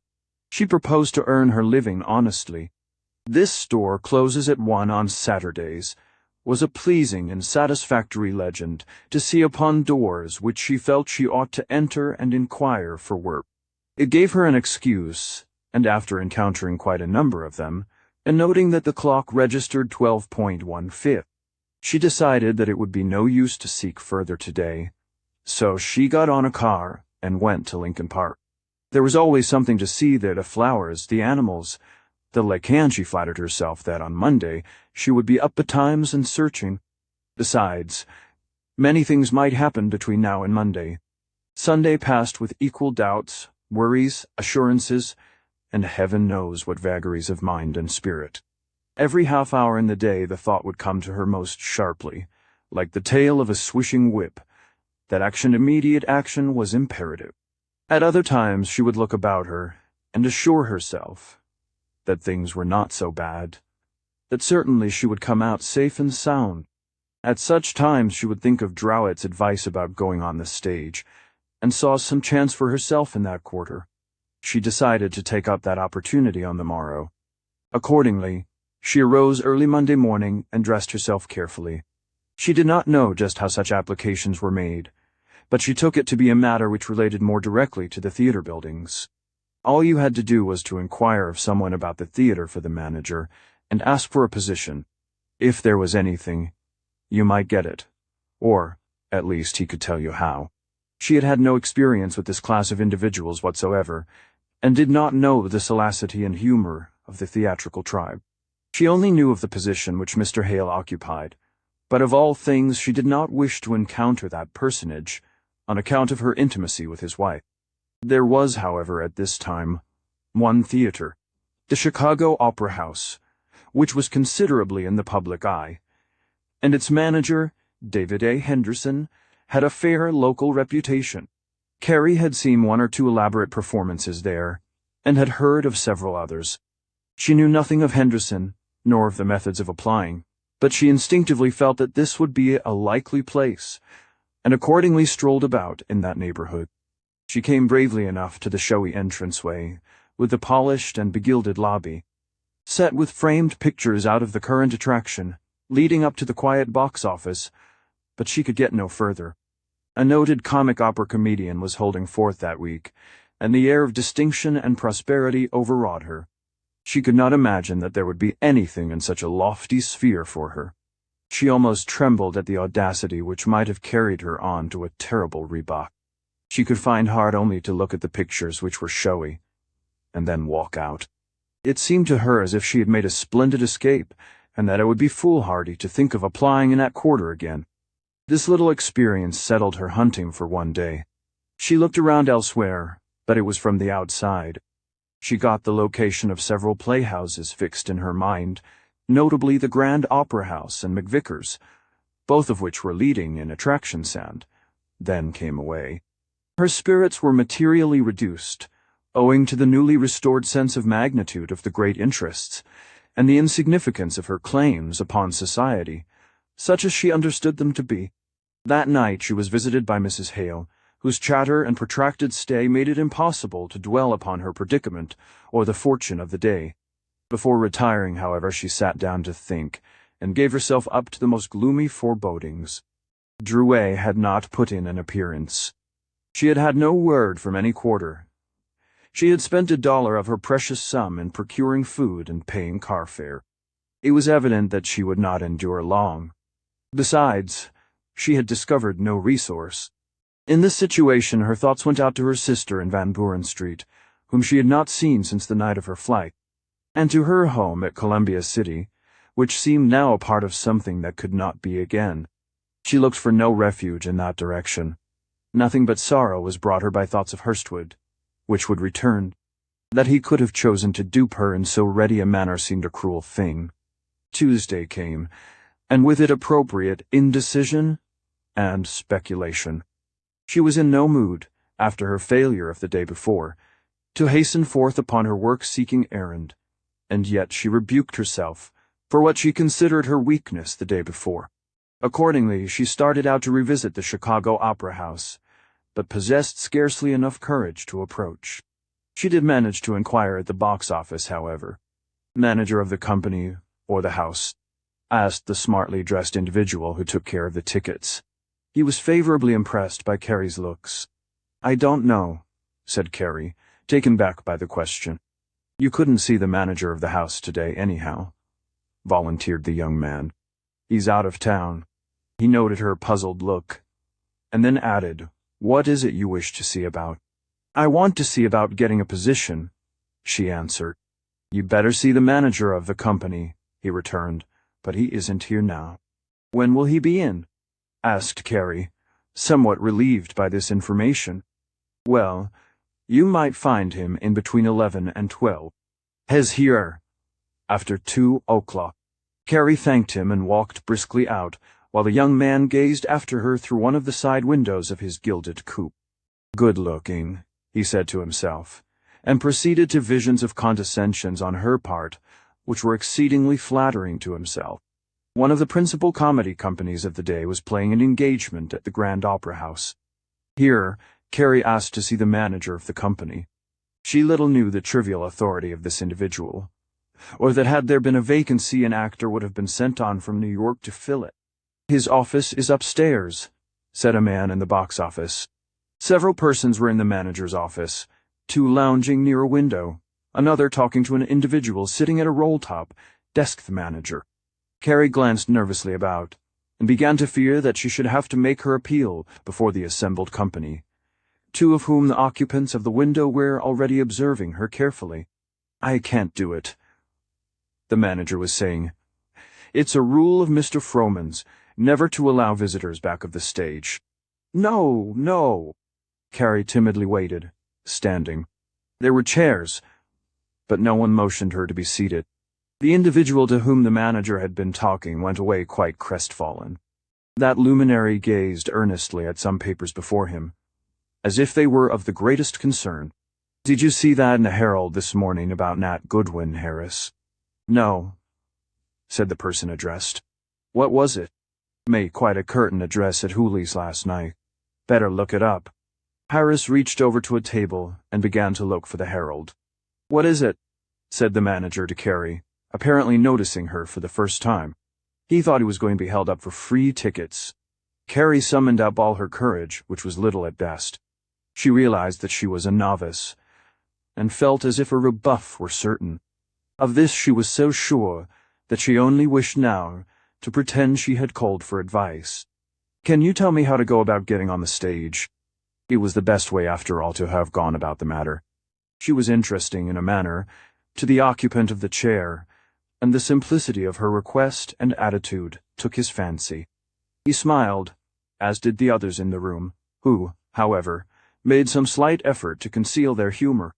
"I don't know," he answered, looking her brazenly over. "Have you ever had any experience upon the stage?" "A little," answered Carrie. "I have taken part in amateur performances." She thought she had to make some sort of showing in order to retain his interest. "Never studied for the stage," he said, putting on an air intended as much to impress his friends with his discretion as Carrie. "No, sir." "Well, I don't know," he answered, tipping lazily back in his chair while she stood before him. "What makes you want to get on the stage?" She felt abashed at the man's daring, but could only smile in answer to his engaging smirk and say, "I need to make a living." "Oh," he answered, rather taken by her trim appearance, and feeling as if he might scrape up an acquaintance with her. "That's a good reason, isn't it?" "Well, Chicago is not a good place for what you want to do. You ought to be in New York. There's more chance there. You could hardly expect to get started out here." Carrie smiled genially, grateful that he should condescend to advise her even so much. He noticed the smile, and put a slightly different construction on it. He thought he saw an easy chance for a little flirtation. "Sit down," he said, pulling a chair forward from the side of his desk and dropping his voice so that the two men in the room should not hear. Those two gave each other the suggestion of a wink.